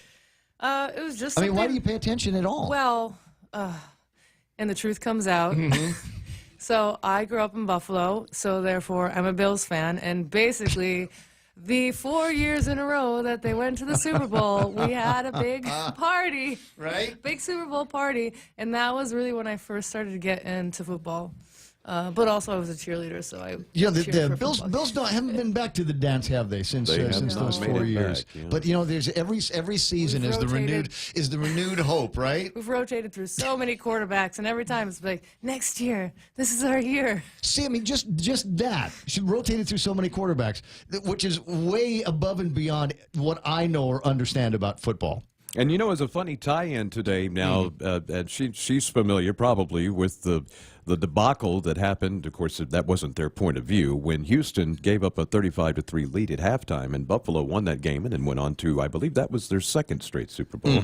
And there was a man by the name of Frank Reich who took over for Jim Kelly that day because Kelly had been injured, and Reich came back as the backup quarterback and won the game. He currently coaches the Indianapolis Colts, and he turned around and beat us again today. So that's nice. Thanks for that, Frank. Because he got a team too. Well, let's start with a little bit of the action that took place over the weekend. Were you paying any attention?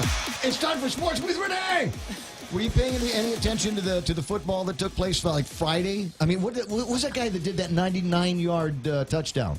It was Tennessee. I forget the last name right now, but Tennessee. Yeah, I pretty much. Amazing. Yeah, it was. Yeah. And where I was, Ramsey was his name. Where I was, they were shooting, just replaying the video over and over and over again because it wasn't just a straight run. I mean, the guy actually he had to stiff arm a couple of people, had to break away from a couple of tackles before he was able to get across the goal line. And so, in my mind, that might be the play of the entire season. Yeah, and it went a long ways to the Titans beating the Jaguars. They handled them pretty nicely on Friday. 30-9 was the final score of that game. So. Were there any games this weekend that you were watching in particular? Nothing yet. I usually watch them today, so. You're not now. I'm sure you're not right happy now. About the Buffalo outcome. I know. When I started my run, they were ahead by 3 points, and then Jets came back and won that one. I can say this week proved that I know nothing about picking football games because I got very few of them right, and the Bills is one of the ones I missed because I figured they would handle the Jets, but they did not. Yeah. Jets pull that one out 27-23. Cleveland gets past Carolina 26-20. Another one I picked wrong. Thank you very much.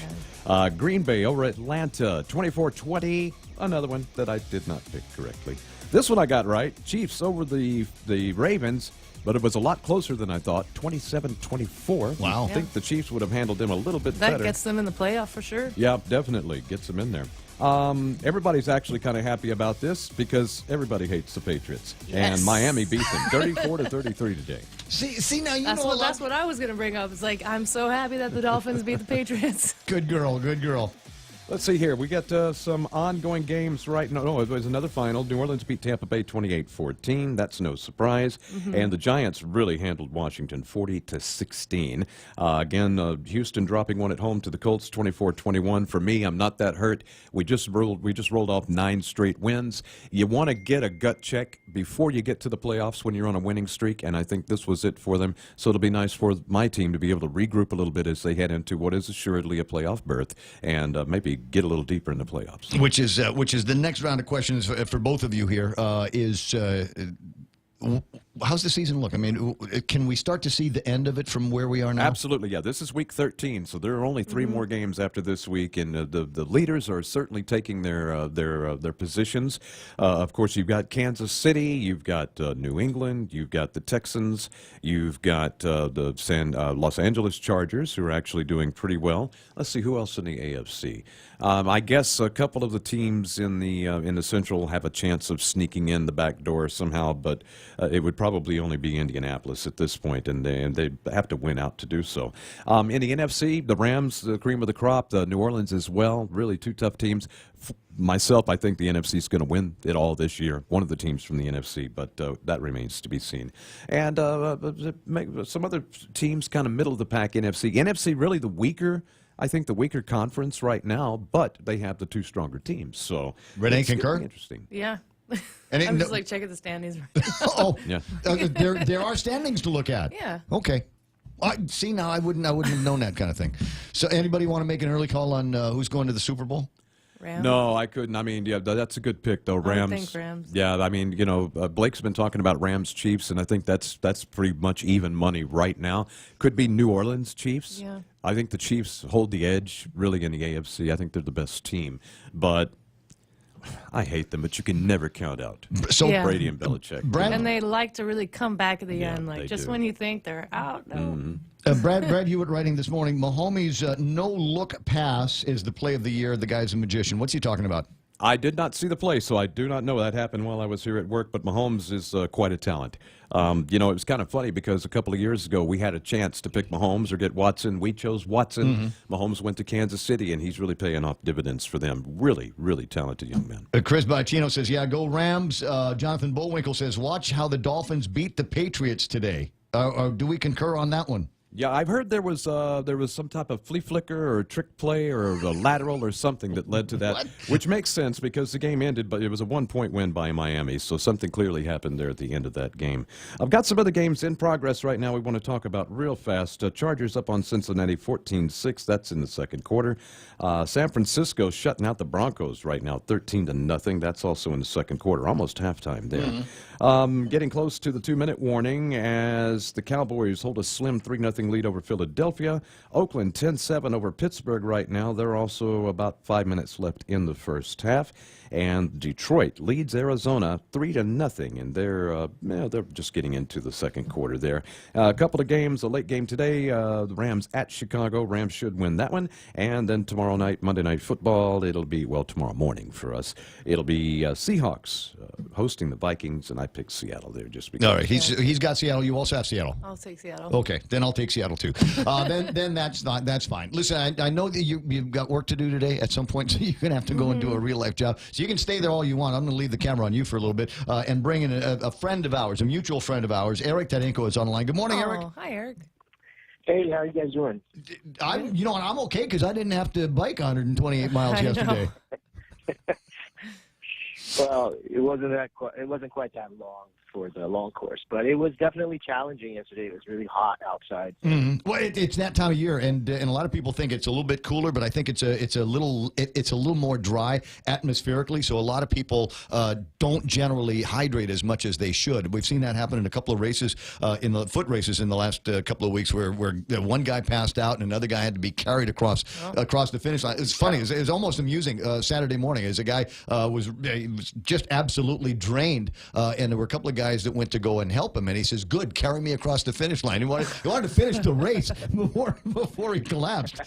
So it's just that time of year, guys. Hydrate. Nutrition is very, very important, absolutely vital. But tell me about the race yesterday. I was looking in. I want to say I took a snap of from the screen because I wanted to make sure I had the name of the fella that came in first, the double banger, right? What's his name? Well, he's a pro cyclist from the Philippines, and he's a three-time champion. He did a three-peat. His name is Mark John Galedo, and he just pretty much dominated the race. He's on another level from our cyclists here, and from everybody else that was visiting that did the long course. He pretty much set the record last year by finishing that 105 kilometers distance in just under 3 hours last year at 2:59, and this year his time was 2:54, so he smashed it by about 4 or 5 minutes. Yeah, it was incredible, and he started his attack really early, according to the reports from some of the competitors. So the course started down in Agana next to the Guam Museum. It went up Route 4 all the way to Jordan, and that's where he attacked. As soon as it was going up that hill. Going up Pago Bay Hill, past those relatively new residential area, and then nobody could They didn't see him after they got to the Cross Island Road. He was pretty much gone. Well, that was the video that I saw. Somebody had him on Facebook going up the Cross Island Road, and it looked effortless. Yeah, you know, it's amazing. I was on the course last year when he won, and I was at that hill in Malolo. Mm-hmm.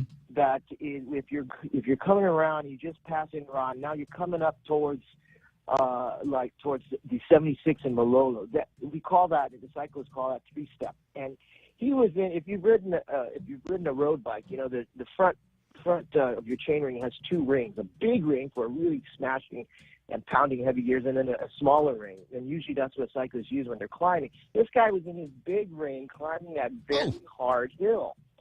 And it was just amazing. Yeah, it's wonderful to have somebody of that caliber here, because it shows the other cyclists here the kind of work that needs to be done in order to kind of achieve that kind of a result. And so, well, congratulations to him for sure. So that was the long course. Who was the guy that came in for the males on the short course? Well, he's a friend of yours. I'm sure you know Steve Camacho. Yeah.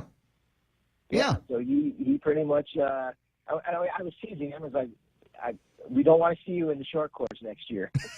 You've graduated now to the long course, and they call it a short course, but it really is a long distance. So I mean, and there's just as many challenges there as there are on the long course. I mean, it's like the difference between a marathon and a full marathon. You know, just the half marathon, 13 miles is still an effort, right? You got to pay attention to the distance. You still have some of the hills. You have that hill as soon as you make the right off of Route 4 in Telefofa to go up Cross Island Road. That hill, you know, even if you're running it, is definitely challenging on your quads and your legs. Mm-hmm.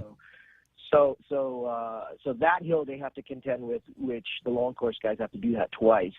And so definitely the hills off Cross Island Road, and you've done the Cross Island Road run, you experience it. So those guys have to do that. And then when you get to Route 1 and you're heading north back up to the finish line in Hagatna, if there's any wind, that's where you're going to face it. So you have to contend with headwinds sometimes over there. But yeah, we had a couple of runners that placed the top 2 in the short course, which is Steve Camacho, and then Ryan Matienzo was about 3 minutes behind him. So yeah, I don't know if Ryan. You know, I think Ryan's almost completely given himself over to cycling.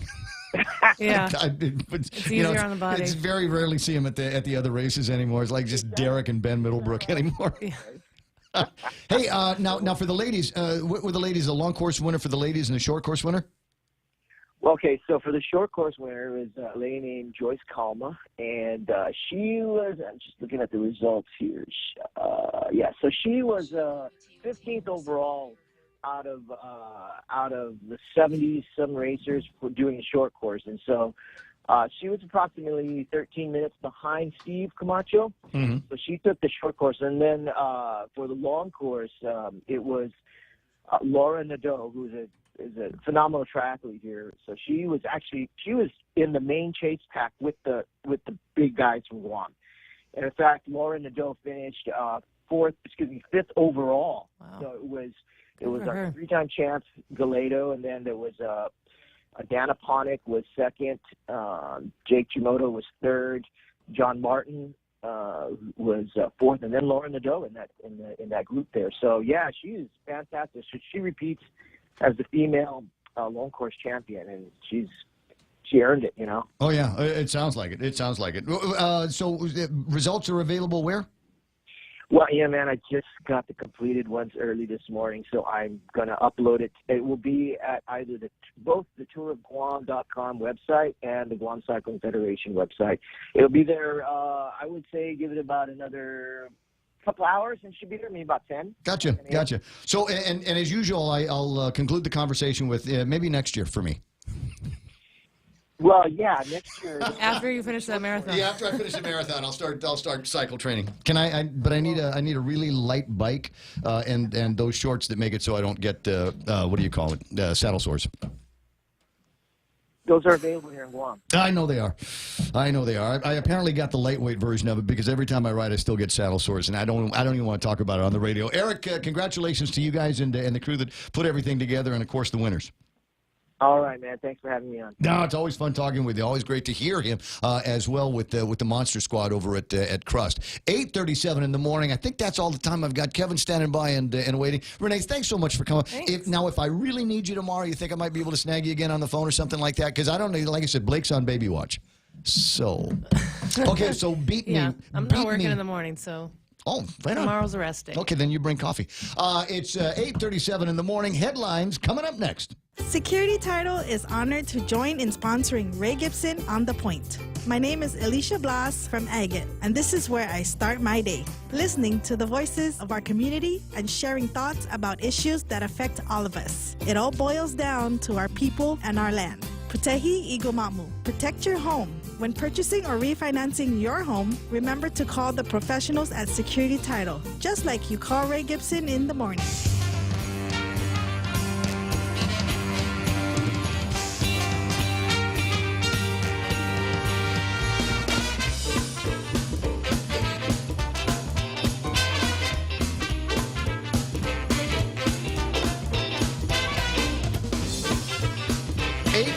In the morning. Wasn't that fun, huh? Always nice to have new people swinging by the radio station. Where to now? Headlines from the Guam Daily Post. His last look at headlines. Sorry to make you wait, Kev. It's okay, Ray. Okay, buddy. You're teasing me. You're totally teasing me. What's going on there? Kevin Kerrigan from the Guam Daily Post. Half a day and good morning, Guam. And the headlines from the Guam Daily Post this morning. 2 lawsuits have been filed against the U.S. Social Security Administration, challenging the U.S. government's policy of refusing to provide supplemental security income disability benefits to American citizens living on Guam. The lawsuits were filed on behalf of twin sisters Katrina Schaller of Barragata, Guam, and Leslie Schaller of Greensburg, Pennsylvania. The sisters are 48 years old. Each lives with myotonic dystrophy, a debilitating degenerative genetic disorder that severely inhibits muscle function. The SSI law limits benefits to American citizens who live in the United States, which is defined in the law as only being the 50 states, the District of Columbia, and the CNMI, but not Guam. Attorney Rodney Jacob of Calvo Fisher and Jacob filed the Guam lawsuit. He said the law is contrary to common sense, human decency, and sound public policy. Jacob argues that the SSI law violates the Constitution's guarantee of equal protection under the 5th and 14th Amendments. The lawsuit seeks a declaration from the court that the SSI law is discriminatory and asks for an injunction against the Social Security Administration ordering the agency to provide the same benefits to Guam residents that it provides to all other American citizens. A pedestrian died early yesterday morning after being struck by a vehicle that fled the scene. This latest death is the 23rd traffic-related fatality on Guam this year. GPD spokesman Sergeant Paul Tapao reporting that it happened sometime before 3:15 a.m.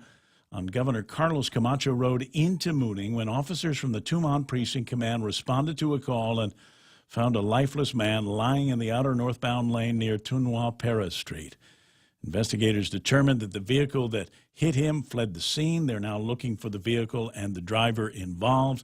Sergeant Tapao is asking anyone with information about this hit and run to contact Guam Police by calling the GPD dispatch line at 472-8911, or you can remain anonymous by calling the Crime Stoppers hotline at 477-HELP.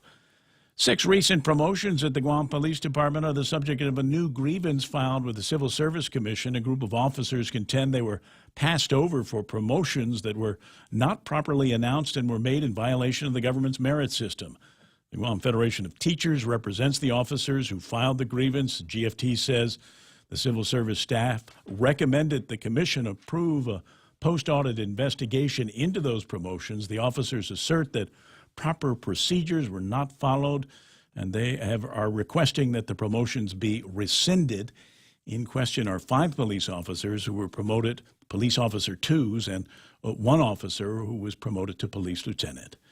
For these stories and more, log on to postguam.com or pick up a copy of today's Guam Daily Post. I'll do that. 841, thanks for the news. That's iConnect time. Call iConnect at 888-8888 or swing by the nearest iConnect location or find them on the World Wide Web at iConnectGuam.com and sign up for the Connect and Win contest. A fairly simple process. You sign up for a 12-month plan for the internet or mobile or push-to-talk, and you're instantly eligible. Now, it's going to happen fairly soon with the drawing. We do weekly drawings, but the grand prize drawing, you and a friend in Manila, accommodations at the Holiday Inn Express there. What a great way to start off the new year and this one, huh? A trip to Manila. 888-8888.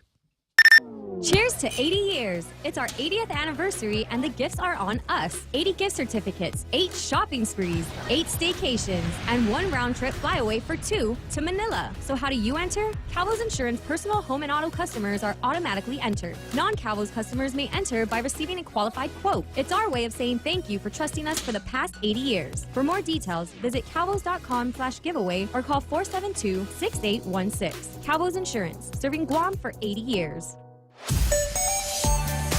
There's been traffic on and off in some of the heavier spots up north, but it looks like everything is dissipated because it's almost 9 o'clock in the morning. Second string traffic should be fairly easy for everybody, depending on where you are. Right now, it looks like it is thickest up by the Chicken Joy intersection, northbound to the intersection of 1 and 3. Sorry, no, just from Santos Hill up to the Chicken Joy intersection. After that, frankly, it clears up rather nicely. Southbound traffic, no major problems at all. 8, 10, 16, a little bit tricky getting from Happy Mart the post office towards Happy Mart. It's a little dyslexic on the eyes here. I'm seeing them going both directions. How crazy is that? And then the hill leading up to Sinahanya, you might have to wait behind a couple of cars through there. But they all seem to be moving. Nothing in front of Big Navy. Nothing in front of Navy Hospital. Enjoy the ride this morning with The Point. Hungry? Stop by Circle K for Craft Kitchen's hot breakfast, lunch, and dinner items delivered fresh 3 times a day. Circle K. Take it easy. Haagen-Dazs ice cream. Buy one, get one free. Stop by Circle K today and satisfy your heart's desires. Available at all Circle K stores, excluding Barragata Airport and Campers locations. Applies only to the 3.38-ounce servings.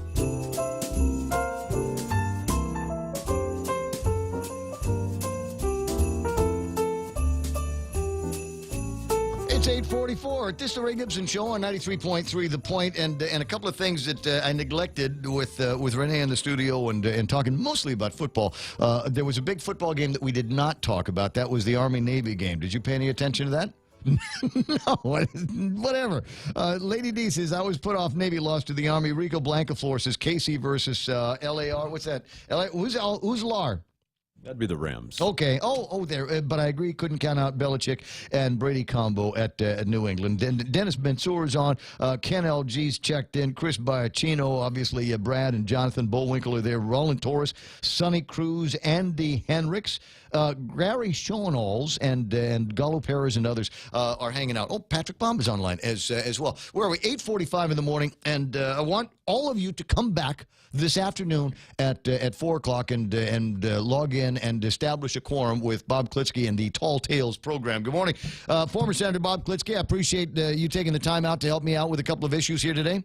Anytime, Ray. Well, it's just the clarity on the distinctions between the Castle Doctrine and another concept called Stand Your Ground. We've got a Castle Doctrine law here, and I know that Dennis Rodriguez and Joe S. San Augustin had introduced legislation last year to extend the Stand Your Ground justification. And for me and the other listeners, what are the distinctions between the two? Well, let's start out with the doctrine of self-defense, okay, Ray? Sure. You know, if you ask a lawyer what time it is, he will describe the steps necessary to build a huge grandfather clock. Yes. Before he gets to the actual time of day, right? Mm-hmm. So the doctrine of self-defense is the person is privileged to use deadly force in defense of himself or defense of others, but he has a duty to retreat if he can avoid the danger to himself by simply retreating. So if someone were about to attack me and I could run away from him, then I wouldn't be able to use self-defense against that person. The first exception to self-defense is someone trying to break into your house. You're in better condition to use self-defense there than you are if you, say, are at a convenience store, as an example. But our castle doctrine extends the privilege of self-defense beyond habitable property to, I'm looking at the statute right now, my office, my car. Your car. Yeah, I believe that's the way the castle doctrine has been interpreted here on Guam and codified by the legislature and the governor. Yeah. Yeah, it's like, just bear with me for, I should have looked this up here earlier when I heard you first talking. No, that's all right.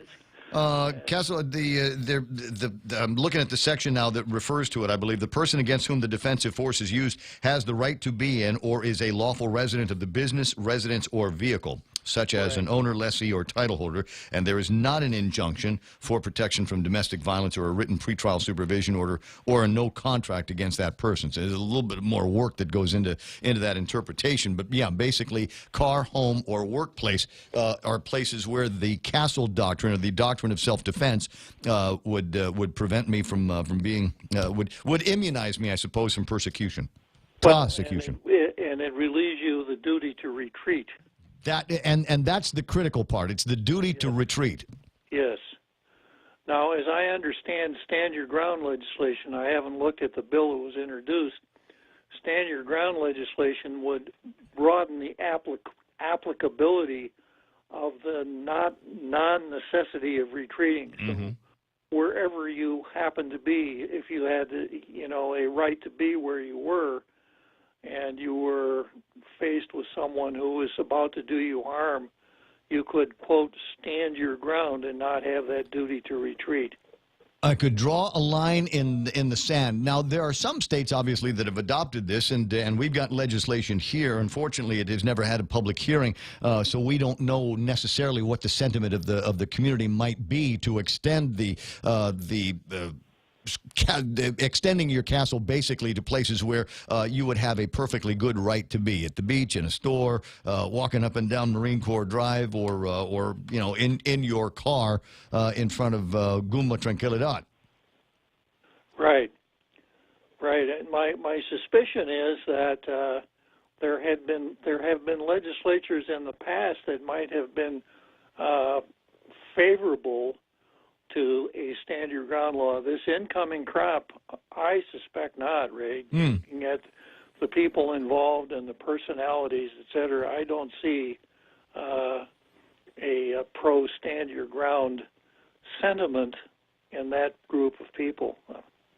Well, it'll be interesting. Like I said, I think maybe the trick is just to get it onto a public hearing. I am worried, and have expressed so, that we're seeing a lot more of that kind of street crime. I don't know whether we're seeing a lot more because it's gone, viral videos and more news stories and more news coverage of it. But it just seems like Guam and being on the streets is getting a little bit more dangerous all the time, and so people will want to protect themselves, will want to draw a line in the sand, and I'm wondering if we might be able to get around to doing something like this. At least give it the start over at the legislature. Let's get a public hearing on this. Well, if we did have such a law, question the results. Let's take the incident that made the press this morning. Yeah.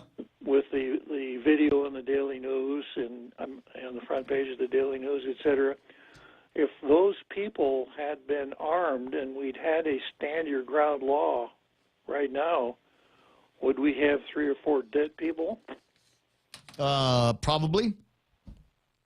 And without making a personal judgment, would that be a good result? No, I don't know that it would be a good result. But if in fact, if somebody's coming at me and they how do I describe it? The timeline looks like this. It looks like a case of road rage, two guys pissed off at each other, and then there was some violence that ensued at the Guma Tranquilidad site that spilled over into the gas station there, and there are many points at which either side could have stepped off the line. But they didn't, and it continued to escalate so much so that if I was the owner of the white car and these guys are coming after me with a slingshot at the speed that they were coming in, these people were there with deliverance, and if I had a pistol, I probably would have used it. Yeah. Well, and that's my question. If now, whether it's a good or bad outcome, I mean, I would leave that to the philosophers. But at least in that case, there would have been an end to the violence and probably an opportunity to have finally put a stop to it, so there wasn't any further escalation. Well, I guess I would put my philosopher hat on for a moment. Please. Yeah. If that were the situation. How often do you think we would have such an incident that that we had reckless, perhaps wild people winding up being dead on the street? We've already seen at least one case of it. Without getting too deep into the weeds here, we've got Sagdal, who was hit in the face with the rebar, and the court seemed to have lined up with the justification that he was temporarily insane. And used deadly force. Yeah. Well, I think that's the kind of question that we'd have to wrestle with. If you examine the philosophy of criminology, there should always be some sort of a deterrent value to criminal laws, and in a sense, a stand your ground law gives some of the power of law enforcement to private citizens. There is the rub, isn't it? Yeah. There is the rub. Currently, the only people that can use deadly force outside a citizen in his home, in his car, at his work, are police officers. Right. So I'm just exploring this. I have my own personal feelings, and. And I guess when I'm finished what I'm going to say, you're going to say, "What do you got in your wallet?" You got a little Viking in you? Is that what you're saying? Yeah. Yeah. Well, like I said, you come at me with a slingshot. Well, guess what? You brought a slingshot to a gunfight. True enough. And you've made a decision here, and now the outcome is going to be based on my aim and how many rounds I got. So that's there. I think in this day and age, with as many of these drug jugheads out there, and I think I'm going to use the term wildlings, that have no respect for themselves, the community, other people's property. There might need to be a little bit of Wild West deterrent. I see what you're saying, and I agree with what you're saying. But going back again now, this stand your ground, and to a certain extent, the Castle Doctrine does give private citizens the ability, in a sense, to enforce the law and to inflict capital punishment under the right circumstances. So although we don't have capital punishment in our set of criminal laws, that approach, the stand your ground approach, in effect, puts capital punishment in the hands of a citizen. I hear what you're saying, and it goes in both directions depending on who's got what weapons, right? It does. So that is it, and it will make a great community debate. As I said, there are some states that have extended stand your ground to their Castle Doctrine laws, and there are many that have had the debate and said, nope, not here. So which way are we gonna? Which way is the fish going to flop on that one? Well, I've only just started to think about this, and I haven't had the benefit of running it through the Tall Tales think tank yet. That's why I know it's going to be a good show today. Yeah, well, after I run it through the Tall Tales think tank, I probably will be ready to rule, Ray. Yeah. Well, that's one of the things. If I ever did afternoon radio, that would be the best thing about it. Is you've got all day to ruminate on all kinds of stories and editorials, and take a look at all the different cards that are going to be out there today. And so I think it's going to be an interesting row to go when you turn on this radio station about 4 o'clock in the afternoon. Absolutely. You know, and the front page story about the Dinga, that's a really interesting story. I saw that, and my first thought was what's his name? Neil, Weir? Yes, that one. I was thinking, I'm wondering if there's something can be done about the. I want to say that's known, though. I want to say that was one of those things that should have been on Madeline's to-do list over the last 16 years. It is. To me, it's just a matter of statutory vigilance, and the NMI got it because they were able to negotiate with the feds when they cut the deal for the covenant. They're the only non-state that is entitled to the SSI. But the thing that, to me, that's so interesting is that you talk about ideal plaintiffs. You've got identical twins. Mm-hmm. Who are suffering disparate treatment from the same government. Right. There's got to be some kind of statute in here that would back up the notion that's just plain wrong. It's almost obscene. Well, theoretically, the Equal Protection Clause of the U.S. Constitution speaks to such things. On Tall Tales, I'll be talking about the actual application of the Equal Protection Clause. In this particular instance, it'll be the kind of thing where you'll want to have your law and order notebook handy, but I think it's really interesting from where we are with our political status ruminations. That's why it's always an education. In the first 40 minutes of the program, usually first half hour of the program, you will learn something that you didn't know yesterday, and that's a great thing about having Tall Tales on the radio. Bob, I'm going to let you run and let you get back to getting the Tall Tales think tank going. Okay, thanks, Ray. All right, bud. You have a fantastic afternoon. 4 o'clock, Tall Tales with former Senator Bob Klitsky here on the program. Minute or so in front of 9 o'clock in the morning, and there's still plenty more for us to go. Although I will say there is very good reason this morning, right now, to be concerned, and that is the Rules Committee of the 34th Guam Legislature is meeting at this time, and they're going to take a bunch of bills. Yeah, they're going to take a bunch of bills that have had their hearings, that have gone through the committee report process, and figure out which one of them are going to make it to the legislative, the December session. And you might be thinking, well, when's the December session? The December session will be on at 10 o'clock this morning. That's when it's at 10 or 10:30 this morning. Rules from 8:30 to 9:30, and I want to say 10 o'clock this morning is when the legislature is going to be going into their December session. Find your wallet and protect it with your slingshot, if you will. It's 9 a.m. The radio station is KUSG. I got you. My name is Ray Gibson. On the way back with after Fox News Live with a whole other hour of very interesting, but interesting to me, otherwise I wouldn't talk about it, but interesting talk. Stay there.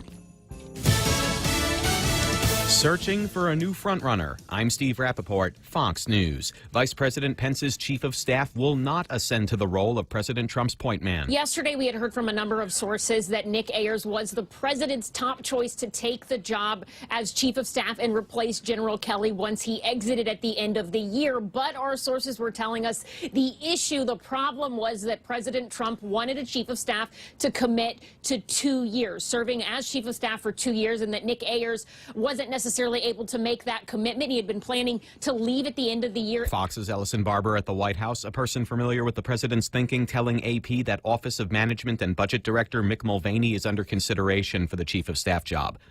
Top House Democrats raising the prospects of impeaching President Trump following the latest revelations from special counsel Robert Mueller. On NBC's Meet the Press, Independent Senator Angus King says there must be hard evidence to proceed. If not, at least a third of the country would think it was just political revenge and a coup against the president. On Fox's Sunday Morning Futures, Senator Lindsey Graham says confirming William Barr as Attorney General will be a key. One of the first questions will be asked of him, will you support Mr. Mueller's ability to complete the probe, and I'm sure he'll say yes. The president continues to insist there was no collusion with Russia. Fox's Gernal Scott.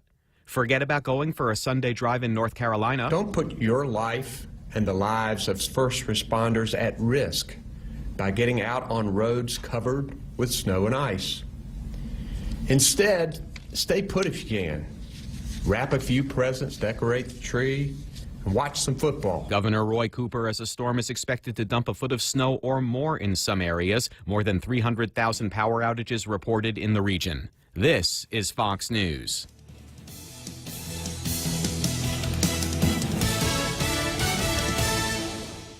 Attention federal employees and annuitants. Open enrollment begins on November 12th through December 10th for federal employees' health insurance plans. With rates 19% lower than last year for Take Care's non-postal high option and access to PICA's best clinic FHP Health Center. Take Care's supplemental wellness package provides cash incentives and allows members access to 19 fitness partners, including the largest fully functioning fitness center in Hagåtña and Dededo. To learn more, call Take Care at 646-6956. Take Care. Our island, your health plan. Welcome to the annual holiday swap. Harold, you first.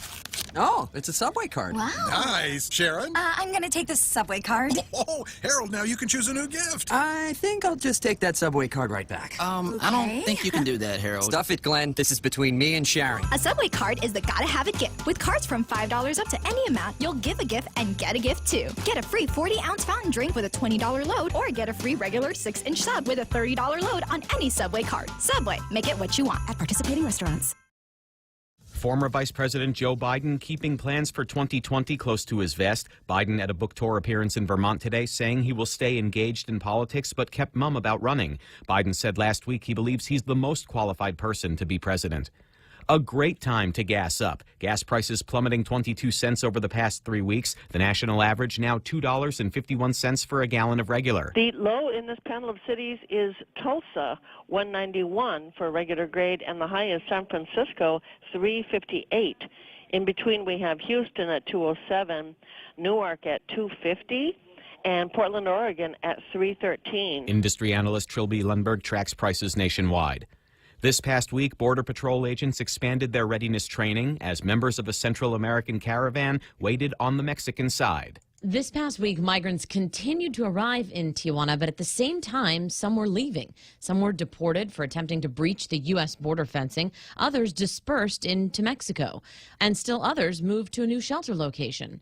Andy Carey with the U.S.-Mexico Border Philanthropy Partnership said some just got frustrated. They have been met with significant resistance here in Tijuana. Their intent was to cross into the United States. The Trump administration has not allowed that to happen. So he said this week some started traveling to other ports to the east. And the Border Patrol this past week did readiness drills and exercises at other ports, including Nogales, Arizona. Jessica Rosenthal, Fox News. Heisman Trophy winner Kyler Murray apologizing for anti-gay tweets posted on his account several years ago when he was 14 and 15. The Oklahoma Sooners quarterback tweeting he used a poor choice of words and he did not intend to single out any individual or group. Murray won college football's top award last night, but he plans to play professional baseball, signing a contract with the Oakland A's. I'm Steve Rappaport, and this is Fox News.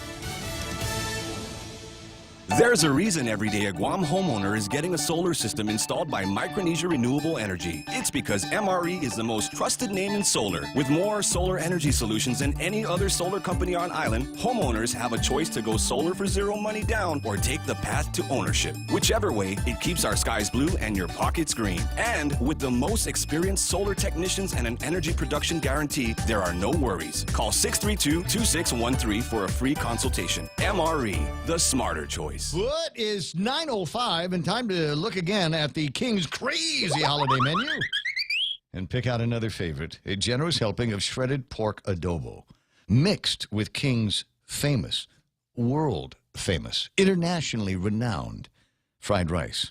Then they serve it with 2 eggs any way you want to. That sounds like a great way to do breakfast, right? They must be crazy. They are at King's. The season of giving is here, and the stations of Choice Broadcasting want to give back. 93.3 The Point, Boss 104, Star 101, and Lux Guam present Charity of Choice. Each of our radio personalities have chosen a Guam charity that they would like to benefit. And I chose Habitat for Humanity. Tune in daily to see how you can help. Charity of Choice 2018 is brought to you by Choice Broadcasting Company, Lux Guam, American Water Tech, and the station that gives from the heart, 93.3 The Point. I think I just broke my Facebook trying to get Renee's picture up there. It's 6 after 9 o'clock in the morning. Portions of the program brought to you by just an incredible group of sponsors. I'm lucky to have them and thankful for Guam Regional Medical City, the first choice for all of your open heart surgical needs. American Water Tech, smarter water, better water. Micronesia Renewable Energy. There's never been a better time to go solar. And of course, the guys over at American President Lines, where they're shipping the future. Cheers to 80 years. It's our 80th anniversary and the gifts are on us. 80 gift certificates, 8 shopping sprees, 8 staycations, and 1 round-trip flyaway for 2 to Manila. So how do you enter? Calvo's Insurance personal home and auto customers are automatically entered. Non-Calvo's customers may enter by receiving a qualified quote. It's our way of saying thank you for trusting us for the past 80 years. For more details, visit calvos.com/giveaway or call 472-6816. Calvo's Insurance, serving Guam for 80 years. There's more? Which one is it? Oh, Wendy's. Oh, I love this sandwich. I haven't had one yet, but I love the idea of this sandwich. It's the bacon maple chicken sandwich. Now, what they do with it, they take a crispy home-style chicken fillet that you'd eat all by itself, and you go, that was good. But in this case, it's Wendy's, so they pile extra on top of it. Swiss cheese, applewood smoked bacon, and then they drizzle it with a sweet and savory maple glaze. And you'd be happy with that. But they say, well, you know, it's the whole idea behind a sandwich. You've got to be able to hold it with something. So they put all of that in a croissant, a nice croissant bun, a limited time sandwich. It brings back the flavors we crave for this wonderful time of year. Stop by, try one today at Wendy's. Quality is our recipe. The Ray Gibson Show. News to fill your mind. Talk to get it out. Turn it up. Now tell a friend.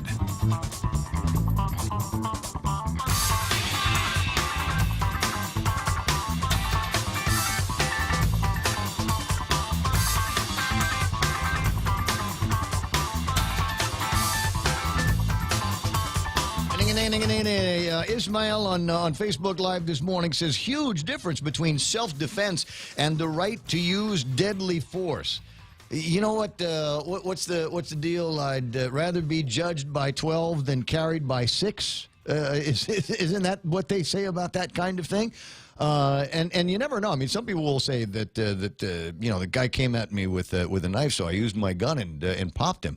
But there are an incredible number of stories. They're all true. That you know, where you've got somebody with a knife who can be just as deadly with somebody that's got a gun. Kenny, this morning, as soon as the wrist rocket comes out, my Mr. 9mm makes an appearance, and I don't think these comments are out of line, given what we're hearing, given what we are seeing, with some of the jugheads that are out there that are, you know, wildlings that from wherever. I don't want to cast any make any assumptions about where people are from and the way they've managed to take or not managed to take to the rules of civilized society, because we've got people from around here that haven't taken to the rules of civilized and polite society either. And act like idiots after they've had a beer or whatever it is that their poison is going to be, as opposed to really just finding a way to enjoy life in this beautiful little island that we call home, for the most part. It feels like it's getting more dangerous out there, and more people, rightly so, I think, are looking for opportunities to be able to prevent harm from coming to themselves. Not even a question of protecting property. I don't care about that. But I don't know about you and your slingshots, and or you and your knives, or you and your. I used to watch Kung Fu when I was a kid, so register these as lethal weapons. I'll use it in a fight. I'll break your face. What's the line I've been telling people? Why do you carry a gun? I said, because I'm too old to get beaten up. I don't need that. But we get into the topic as usual in the 9 o'clock hour, just because it's sometimes the topics save themselves up that way. But the same way that I'm fond of referring to the Guam Police Department as really doing a good job of trying to find these guys and nail them and put them before a judge. Oftentimes because of a traffic stop. And there's a story about a guy that's, you know, was nabbed for stealing a backpack. And guess what? Did they find drugs on him? Yeah, of course they did. And so he's going to eventually go before a judge. And all too often we see these judges that will, I don't know, get a nod from somebody over at the Attorney General's office, or just decide that they're going to make a decision for the rest of the community and say, I'll let you go this time. You just try to be a good boy or girl, and we'll talk about your court date a little bit later on. And more of these people that have already been through the system 2 or 3 times realize that that is a real opportunity that's probably going to happen, and instead of they do the opposite of sinning no more. But there's a couple of stories from Saturdays, a very good edition of the Saturday Daily Post. Woman in meth case ordered back to jail.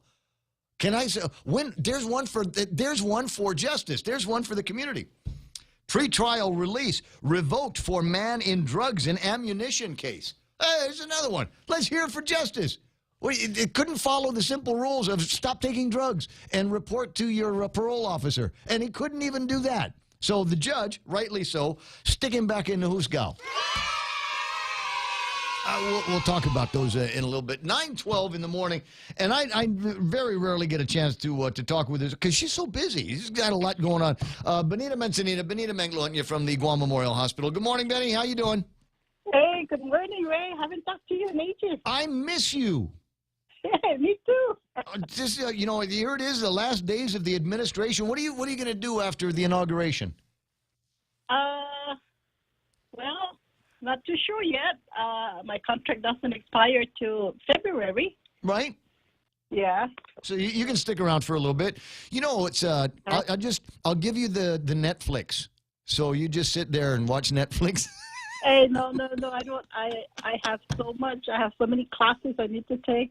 No time for Netflix. I got you. Well, I'm curious. We're continuing education. So. We're all trying to figure out what the transition is going to be. I mean, they named our friend Tony Babauta as the chief of staff, and John Calvo Jr. is going to be the deputy, and a lady that I think is I put her together with you because I both think that you are just both attractive and brilliant women, is Bertha Duenas. Okay. Yeah, you know Bert, right? Yeah, I actually I took her role, for like 6 months. That's right. After she left the administration. That's right. Moss administration, and I took, was the director for BBMR, and actually at the same time handling DOA for like 6 months. So I was wearing 2 hats for 6 months. A lot of people don't realize this, but folks like Benita have been around the block in the administration a couple of times, and yeah, so it's nice that you guys have run that parallel course. It'll be interesting to see what Bertha's going to be doing when she comes in, looking at the numbers on the administrative spend and where there might be opportunities to apply some fiscal discipline. And in your case, it's just a question of getting more money. So I read a story, and there was a rumor floating around in the social media over the weekend that somebody was holding up the delivery of the birth documents until the bills were paid at GMH. And you've now come out and said that's not true, right? Oh, no. I mean, the process here is if a mother delivers, right, and, they come in to get their that unofficial birth certificate. Yep. So, we usually ask him to pay, the collection people, the cashier, they try to collect as much as they can, especially from those with no insurance and, the self-pay. And we also try to collect from people that have, long outstanding bills that have not been paid or have not been addressed. So I know that, it had presented a lot of challenges in the past. So there was a policy shift back in 2015 that, in order for us to get some of these mothers to get their kids added to their insurance or to the Medicaid MIP, then, we're going to charge $25 for that. So that, that will give them an incentive to come back, to submit the application, get the baby enrolled, and then we can reimburse that. Yeah. Yeah, it's good for the hospital. And then when they've got all that paperwork, you give them the deposit back, and everybody's happy, right? You go buy formula. Yeah, but it doesn't always work that way because, some don't even want to pay the $25, and some don't even, don't want to sign the promissory note. So it's like, okay, So how are we going to work? Right, you've run up some charges here, and we got to start talking about how to get paid. I don't know that there's ever going to be an easy way to collect from some of these people that are just chronically indigent, but keep spitting out babies for whatever reason. But I was thinking maybe the solution might be at Guam Memorial Hospital, if you got the space somewhere, to get somebody that from actual Department of Public Health and Social Services in your building. So before you leave, go see that guy, Faison, Raymond, and sign up for the programs. Ray, I've been working on that since 2015, and we finally got somebody here about 2 months ago. About when? About 2 months ago. We have an eligibility. They're called eligibility specialists. Right. So they assist in the application, and these people, the patient have to fill out the application because the eligibility specialist is not supposed to be the one to complete that. Right. So this person assists them in getting the application completed, and then she takes that application and goes to public health a couple of days a week to process it. Why cannot they process it there? No, because the public health is the one that approves that. So yeah, and so your eligibility specialist would be public health in the building. They would be like a satellite office. It's our own employee. We worked this out with public health. We had several meetings on how we can make this happen so that we can streamline the process. Because what happens is, before we had the eligibility specialist, we submit to public health. It takes a couple of months for the approval.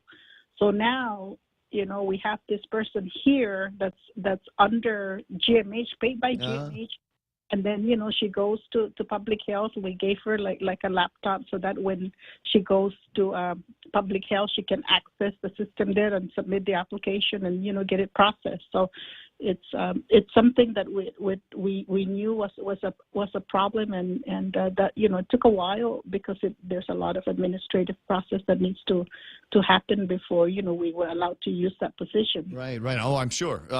So because it's somebody from outside the Department of Public Health and Social Services that they're allowing inside the network to be able to manipulate data and documents. I can see where that would happen. But like I said, in my mind, it would be just easier if there was somebody, a public health desk at Guam Memorial Hospital. I guess this is the closest thing to it. But yeah, and it's helping them because now they're not. Public health is now working on our applications, basically, doing the inputting because we already have somebody from GMH that's doing that. Correct. This is, we created this so that, it will serve our purpose and also serve public health and also help the patients that need that coverage because then they can go to the clinics or go get their medication. Mm-hmm. Things like that. No, I'm with you. Along the same lines of what I was thinking about, and that's just another version of it. And if that's the way that it worked out between public health and Guam Memorial Hospital, then at least you've got a beginning of the process with vital statistics. Number one, you've got the beginning of the process that could actually get some Medicaid and MIP money out from the accounts to Guam Memorial Hospital and help pay some of these bills. That's correct. Okay.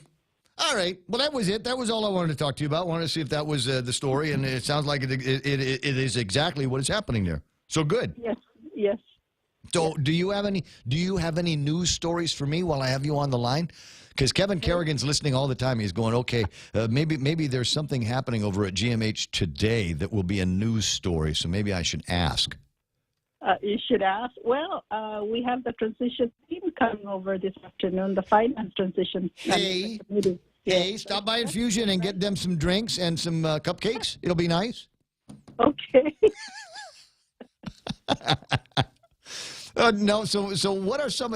I don't know. It's either going to feel like an oversight hearing, or hopefully a round table, depending on who's going to be there. Do you know exactly who is going to be coming in from the transition team? There was a list, right? They had a list of who the chairmen of the parties are. Yeah, actually, the person that contacted me about having the finance transition meeting was Daphne Shimizu. So I know Daphne, so she just messaged me that, they're going to be coming in this afternoon. So, I'm expecting them this afternoon. Okay, so they're going to be talking about the finances of GMH. Yeah. Okay. I mean, you know, we stand ready to respond to whatever questions that they have, and we provided them with a laundry list of documents that they had requested. So I have been approached a couple of times by members of the transition team for my thoughts because they think I know what I'm talking about.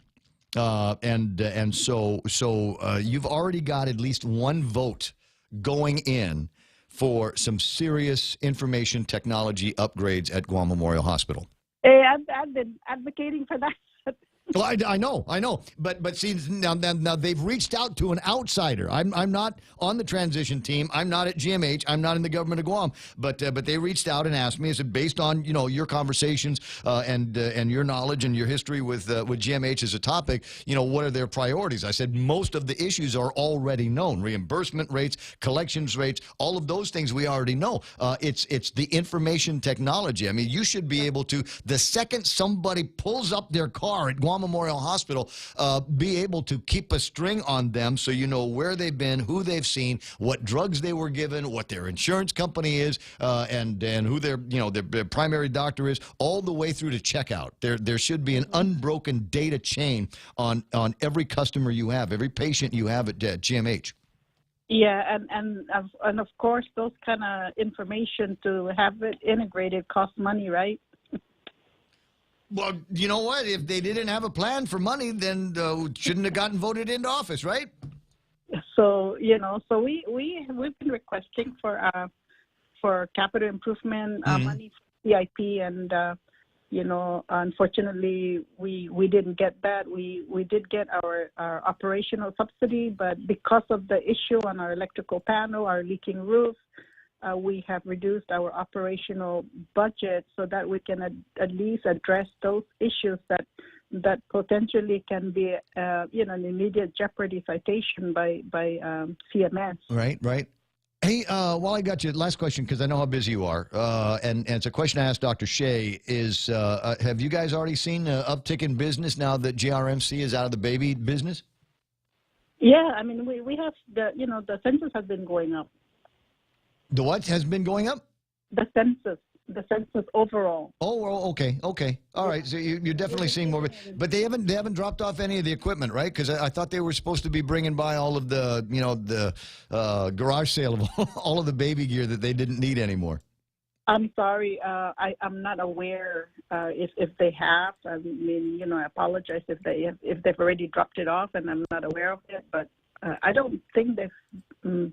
I'd have to check people that are, Check, yeah, intake. Procurement people. Okay, all right. Well, listen, it's always nice talking to you. I hope we get another chance to see each other before the end of the administration.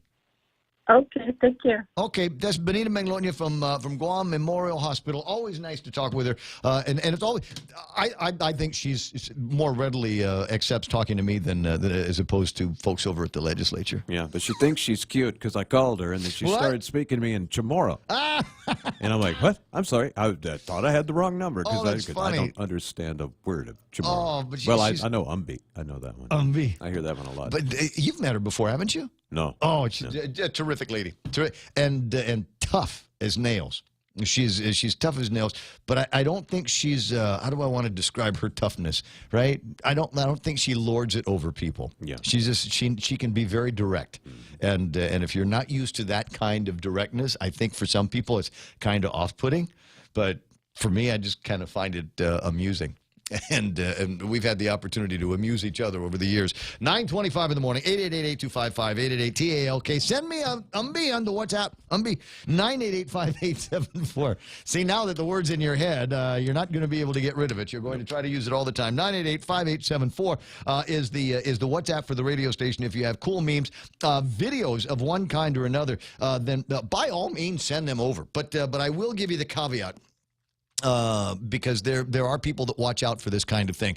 If you send me video or pictures of something, I will assume that you own the rights to that video or pictures, and you are clearing me to use them on Facebook Live, as well as as well as providing them to Kevin Kerrigan from the Guam Daily Post so that they can use it in their social media and in their apps and things like that. So just keep that in mind. 988-5874 for those of you that are dying to know what that is. So what have I got? Who else playing with me on the Facebook Live? There's Rico talking about loving Mr. Bob's afternoon show. Kenny Williams, Daryl Taggarty. There it is. That's the operative phrase today. On guard, or it should be. Because all this talk about Castle Doctrine, stand your ground, draw a line in the sand, and say, you, druggy jughead, stop where you are.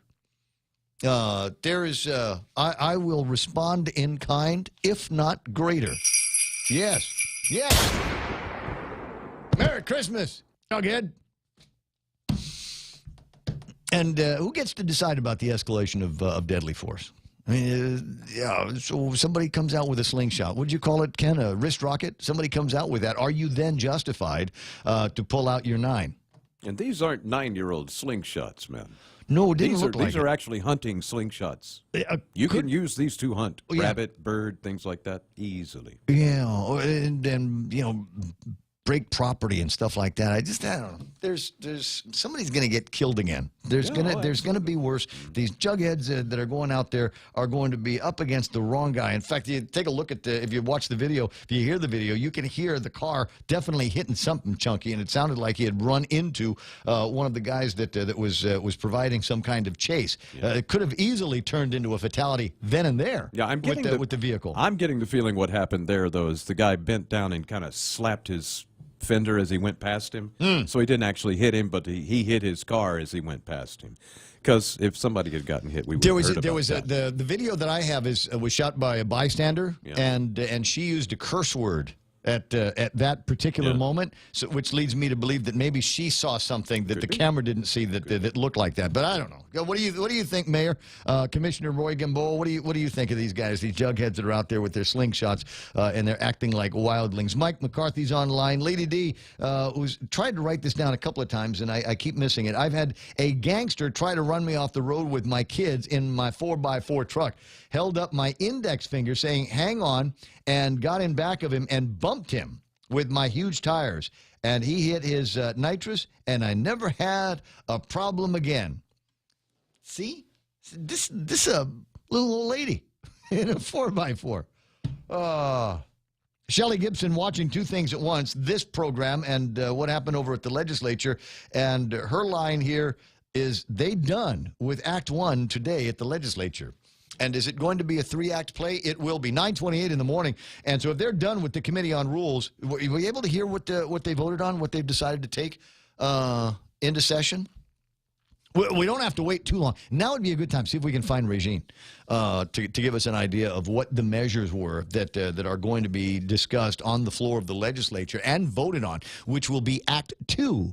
Act 2. And then Act 3, obviously, is what's going to be happening at the governor's, whether he's going to be signing off on some of these measures. What do we got? Denise replying to herself. He was constantly harassing the kids with knives and such, and they figured out an old lady, and they found out this old lady doesn't scare, and it's been peaceful ever since. Yeah, you kind of got to do that. You kind of got to do that anymore. I mentioned the story with Officer Paul Tapau a few days ago. As I was leaving the house to go out on my afternoon run, and right across the street from the house is a car parked, and there's these two people that are looking at my house. And I knew what I had on me, so I was more than comfortable going up to the car and saying, "Are you okay?" Non-threatening way, "Are you okay?" And they said, "Yeah." I said, "Then why are you looking at my house?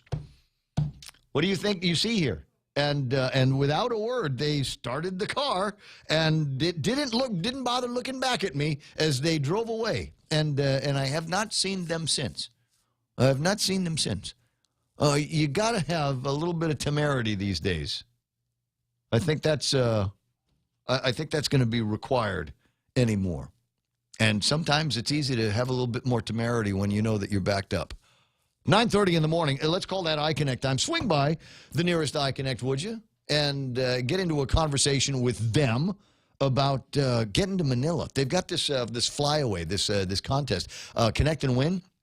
where you sign up for a 12-month plan for push-to-talk or mobile or internet. Got to buy the year plan, but once you do, you get the great service.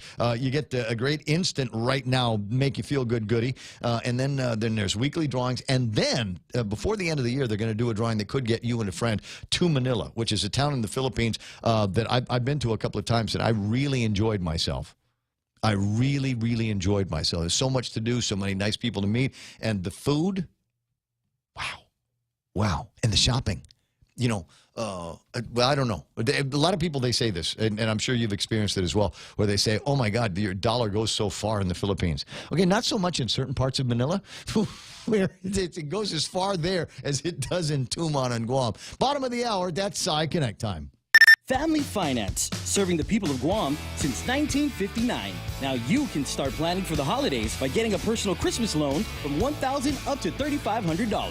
Family Finance has 3 convenient locations to serve you. Give them a call in Dededo, 633-4473, Hagåtña, 475-4545, and the Upper Tumon location on the 2nd floor of the Pacific Building at 647-5626. Get your Christmas loans today from Family Finance. Security Title is honored to join in sponsoring Ray Gibson on the Point. Half a day. I'm Rita Tidegui of Manila, and this is where I start my day, listening to the voices of our community and sharing thoughts about issues that affect all of us. It all boils down to our people and our land. Ingatan ang iyong tahanan. Protect your home. When purchasing or refinancing your home, remember to call the professionals at Security Title, just like you call Ray Gibson in the morning.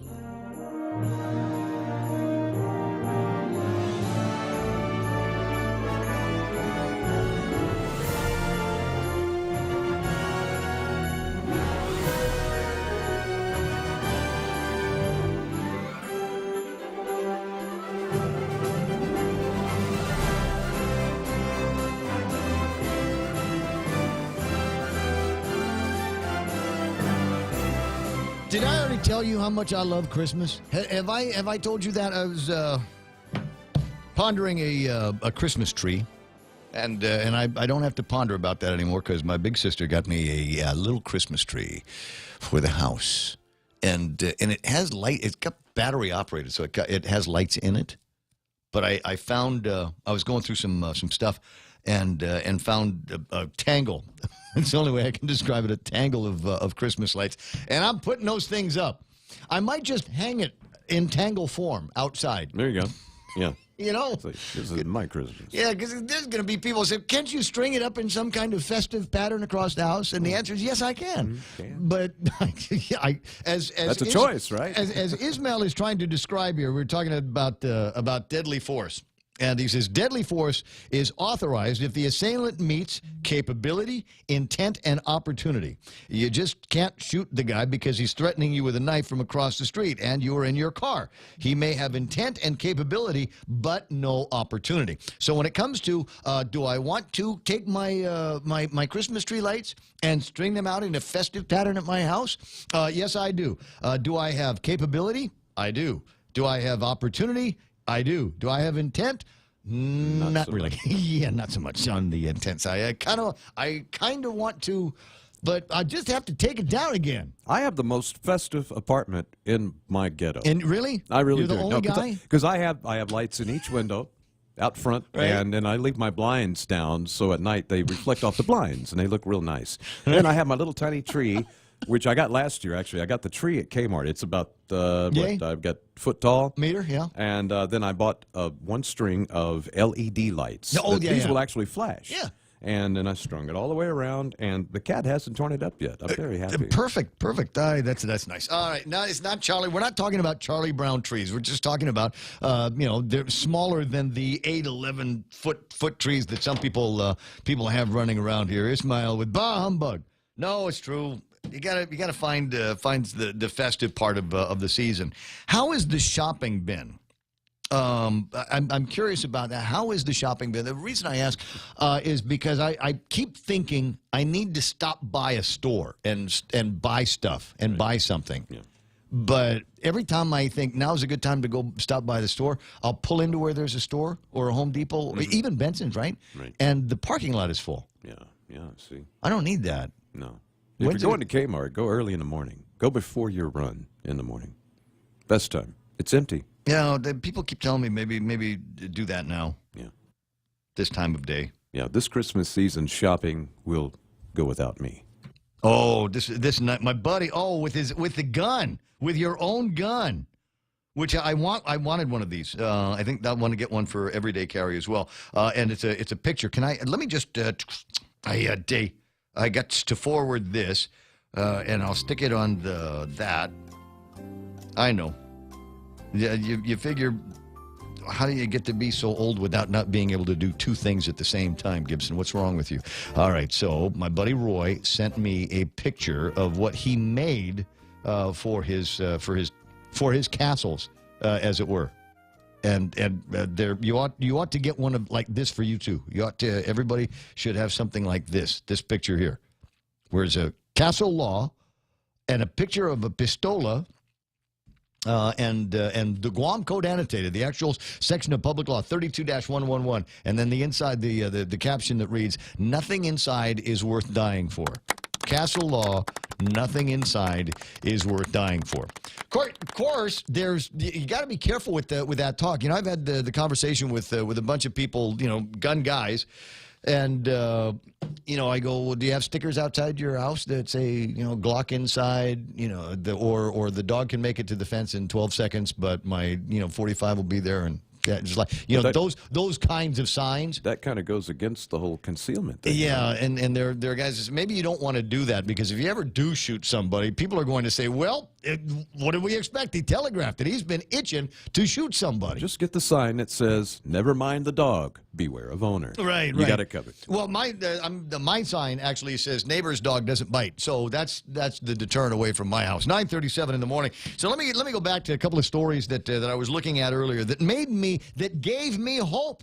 It gave me hope in the criminal justice system here on Guam, that there might be a couple of judges that are okay, that have backbone and will stand up to some of these drug jugheads that are out there, that will make all of the rest of the judges go all soft inside. Oh, you got a little baby there. Somebody got to buy the formula for the baby, and if I put this guy in the jail, there's nobody going to buy the formula and the Pampers, and they're going to buy the cheap ones. Huh?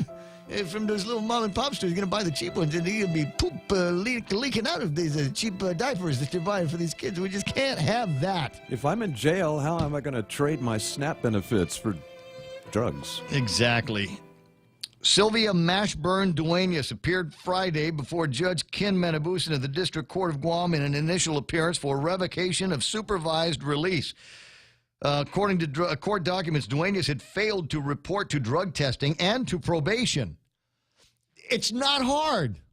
It's not hard. You're in trouble with the law. And all you have to do is call in every once, take a test and pee clean. Or just, it's time to talk to the probation officer. Make sure you show up for the appointment. Wear nice clothes. Brush your teeth. And if you can't show up, you can just call them and say, "Hey, man, my ride's broke. Can I reset the appointment?" As long as you let them know. Assistant Attorney, U.S. Attorney Belinda Alcantara said in court that while she understands the defendant is trying to make a positive change, allowing Duenas to remain on supervised release would present a danger to the community. It's nice that you're trying to change your life. It's nice that you're trying to do good things. But we gave you an opportunity and you failed, and the doors to the jail are over there. So there's one case there. Second story, same newspaper, same day. Pre-trial release revoked for man in drugs ammunition case. A man facing federal charges of being a drug user in possession of ammunition has been sent to jail after Judge Ken Manabusan, busy guy, of the District Court of Guam revoked his pretrial release Friday. Jaron Cunanan was charged October 17th after allegedly being found in possession of 17 rounds of assorted 9mm ammo, 4 rounds of ammo with various calibers. Judge Manabusan said in court that Cunanan had failed to check in with probation as required and failed multiple drug tests, testing positive for methamphetamines, amphetamines, and ecstasy.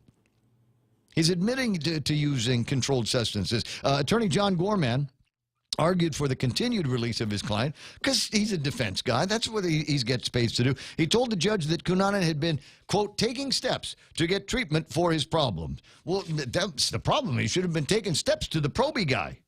And on the way, resisting the temptation, the urges to take your methamphetamines and your amphetamines and your ecstasy. And the judge said, I'm not so sure that's genuine of a means not to be retained. His initial appearance in district court was Halloween. According to the court, he tested positive for meth 4 days later.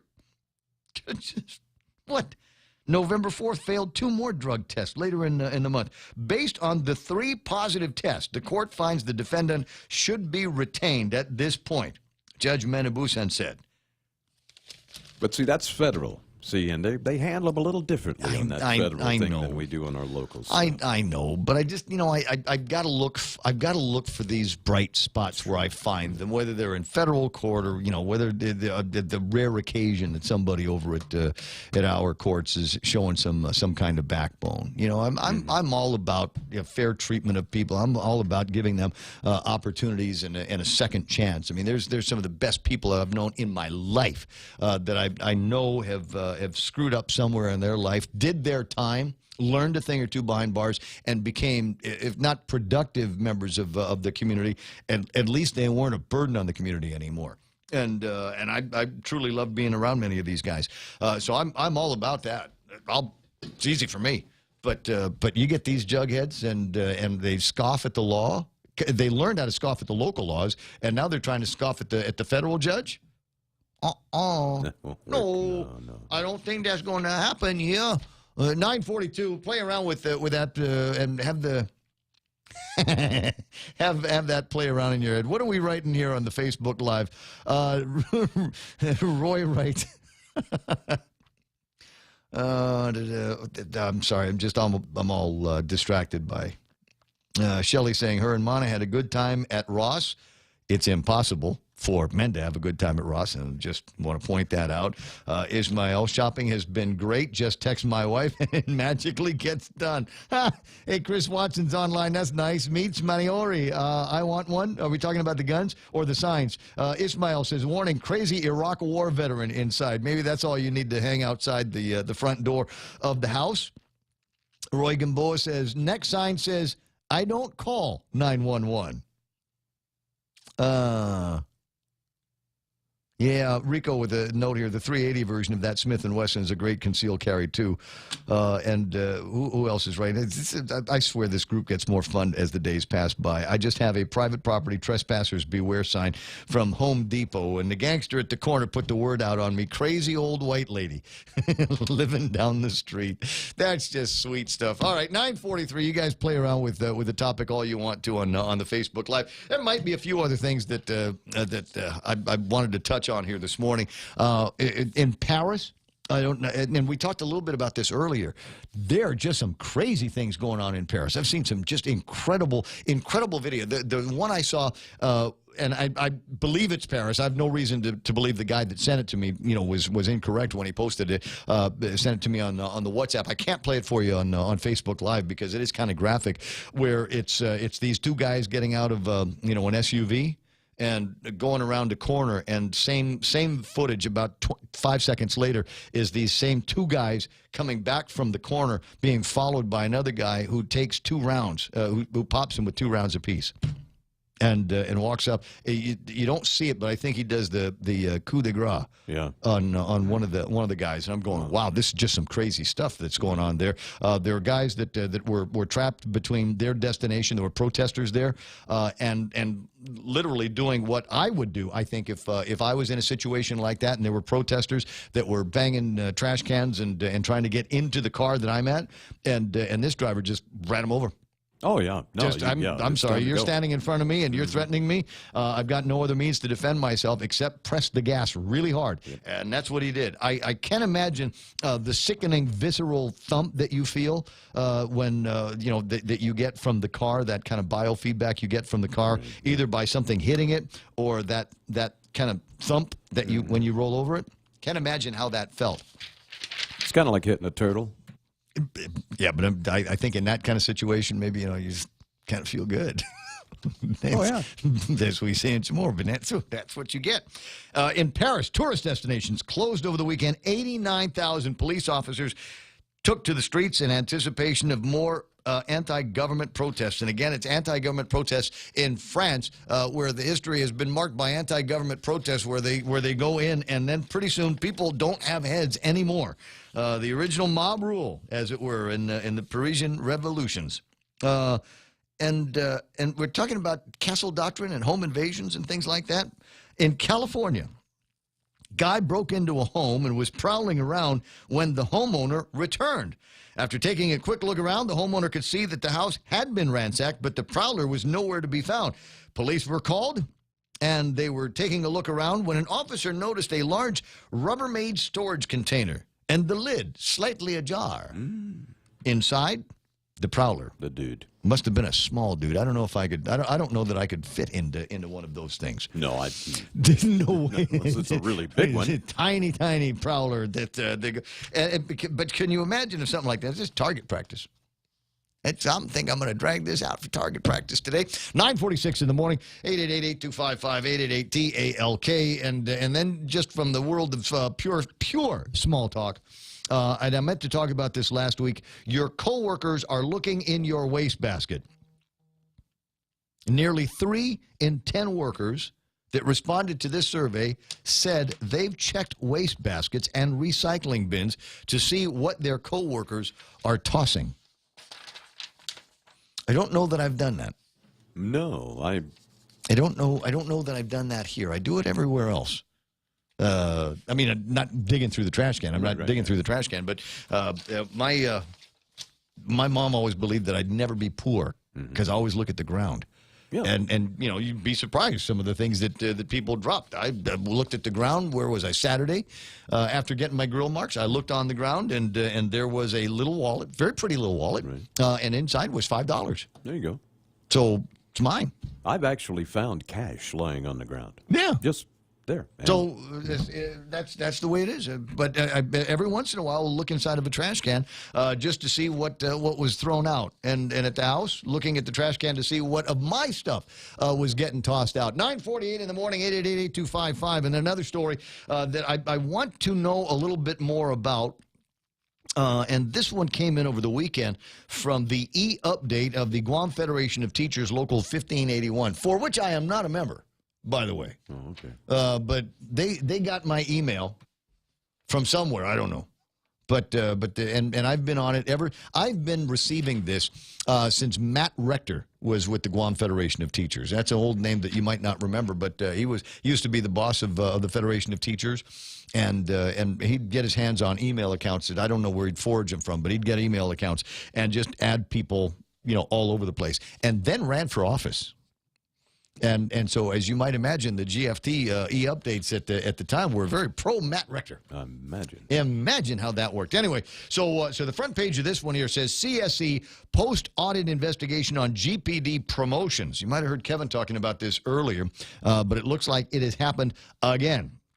The Civil Service Commission staff report recommends to proceed with a post-audit instigation or investigation of the promotion of 6 officers of the Guam Police Department in response to a request from GPD officers represented by GFT. The officers assert that proper procedures for the promotions were not followed under the DOA personnel rules and regulations, and request that the promotions be rescinded and open for competition in accordance with Guam law, personnel rules and regulations, and the merit systems. The 6th promotion include 5 PO2s and 1 police lieutenant. And this is the first I am hearing about it, but it's not the first time that something like this has happened. There was another round of promotions that were given to another 6 officers that went south in the eyes of some of their peers. And somebody had to start talking about all of that. And didn't this just happen recently with the fire department? Why do I want to say that this is ringing familiar with the fire department? There was a bunch of guys that were passed up for a couple of promotions and had a lot of questions about that. And I think they were talking about going to the Civil Service Commission to see if they could get some kind of relief. But that will be an interesting case to watch over at the police department, because my guess is these guys are probably not going to be letting all of that stuff go. Looking over the table of contents and stuff that I was just not able to get into this morning, although I've got a few minutes left before the top of the hour. I say that, and then Mike sends me into the break. Just wait now. You could have made me break any time before, but you didn't, so you have to wait for me. There's the picture. There is the picture. I don't know if you've seen this. It's Saturday's newspaper. Back of Saturday's Pacific Daily News, fisherman lands big tuna. It's the story about a guy, Raf Vargas. I'll bet you know him. And he caught himself a 170-pound tuna. That would have been a great story no matter what. It would have been just a terrific story no matter what. Catching a 170-pound tuna, right? My brother and I went out. We caught 100 pounds of wahoo. That's like a dozen, right? Right. Yeah. This is just one catch. Yeah, right. The guy puts the jig in the water, and all of a sudden he's landed 170 pounds worth of dogtooth tuna. I love this story. But what makes it that much more interesting is he did it on a kayak. Oh, wow. Oh, wow. Yeah. Oh, it's different now, right? I mean, this guy wasn't on a 25-foot bayliner. This guy was on a kayak. And they tell me that this kind of thing happens all the time. Mm-hmm. There's a bunch of kayakers out there that are going out and tooling around in the ocean and catching big fish. And I'm going, this is great. And I said, I want a kayak. When I was getting my grill marks the other day, there were a couple of very white guys that went out on kayaks, came back red as hell. I mean, just like this thing red. But they'd gone out and on these kayaks, these tourist kayaks. Oh, wow, that's all right. But apparently the kayak that this guy Raf is on, according to my brother and his friend Hugh, it's not one of these little plastic kayaks. Right. It may be in the tens of thousands of dollars worth of. Wow. Right. Yeah, wow. And I hadn't heard of that. Neither did I until I heard about it last week, and then I saw this thing on the newspaper from Saturday. So I'm interested, like Facebook interested. Okay, I'd like to learn a little bit more about this kind of thing. Now I know better than to ask you. I know better than to ask some of you people here in the Facebook Live, because I'm going to express my interest in these very high tech and high priced kayaks, so that maybe I can go out and catch myself 170 pounds of tuna. But this the same crowd that I asked last week about eating. The cattle, which I had to bring up twice to get to the end on, because I brought it up for the sole purpose of creating some kind of interaction with the listeners, and they're like, "Oh, cattle. He's talking about cattle." Next, cattle and kayaks. That's all. That's all I want to know about. Where does one start looking for this on the web? Is anybody feeling guilty about this? Do I get any guilty points here on Facebook Live? Nothing. I see how you are. It's the holidays and everything. I'd share the tuna with you. Currently 9:53. Now I'll take the break. Here at APL, our core values give the company its heart and soul. Whether it's connecting your business with our global network through our newly enhanced service or investing our efforts into giving back to the community, APL is committed to serving you. We humbly honor the opportunity to find innovative solutions for you and your business. To learn more about our enhanced service, call 588-4651 or visit www.apl.com/Guam for more details. No one ever plans to be sick, especially when you're young. But sometimes things happen, and there you are with huge out-of-pocket expenses. And if your care requires you to go off-island because your insurance doesn't include GRMC, you have hotel, food, and transportation costs on top of your medical copay. If you're a federal employee or retiree, choose Calvo Select Care. It includes GRMC. And should an emergency arise, we're right here. GRMC, where patients are partners.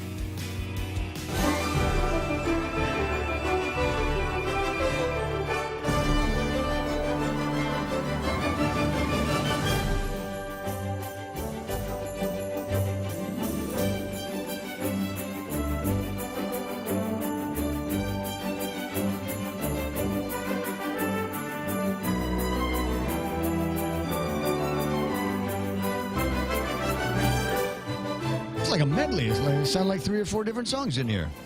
But we wish you a Merry Christmas as well. Earlier in the program, my classmate Frank Bloss Jr. in the studio talking about the Adzuta Foundation and their drive for toys to send to the CNMI. That's a nice thing. That's a nice touch. It is that time of the year, and as you've heard me express a certain anxiety that I've got on behalf of the kids in the CNMI.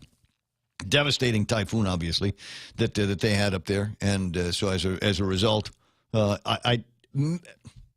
as a result, it will be a different Christmas that they're going to have. My guess is that their moms and dads are just like our moms and dads. And no matter how tough things were, I don't ever remember it being tough on us financially. But, you know, we'd go through a Christmas. And one in particular, I recall when my grandfather died. That was in October, and we had a Christmas right after that. But everybody, Grandma, Uncle Jim, Mom, everybody made sure that the kids still had a great Christmas. So I'm sure there's plenty of that going on up in the North Islands, where parents are trying to figure out, hey, despite it all, no roof over our head, and have to replace all kinds of stuff. But we'll find a way to make sure that the kids have a good Christmas. And you can help. So get a hold of Frank, the Azuda Foundation, which is 473-3003, 473-3003. Or you can call Frank at the office, Frank Bloss Associates, or 687-1483. He's very freewheeling about giving that number out, 687-1483. And that's just one of the drives that are going on. I put special emphasis on one of them because this is the one that it looks like I'm probably going to have the most fun at. And it is going to be the John Dank Show and Budweiser at Mosa's for a gig called Tunes for Toys. Friday, December the 21st from 5 until 10. It'll feature incredible music.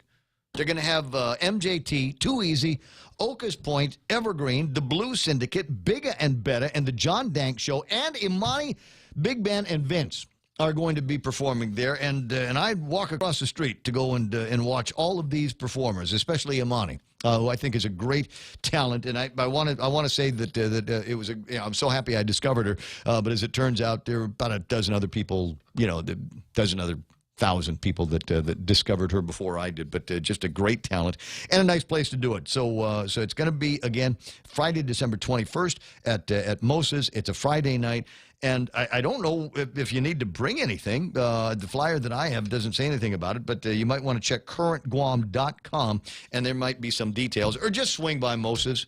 Why don't you? Neve is going to be back before too much longer, so swing by and come in and say hello and talk to Mo about the big party that they're going to be having. So that's among the things that are on my table of contents and on my calendar here in the next couple of days. I intend to spend a little bit of time finishing a story that I started reading about today, and maybe you've seen it online.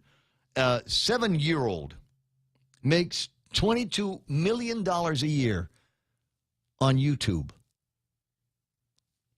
Millions of followers, thousands and thousands of followers, is 7 years old, and basically he plays with toys. What every 7-year-old does, but they film it, and he talks about the experience, and now got sponsors, and he's a spokesperson for a variety of these toy lines and all of that stuff. What?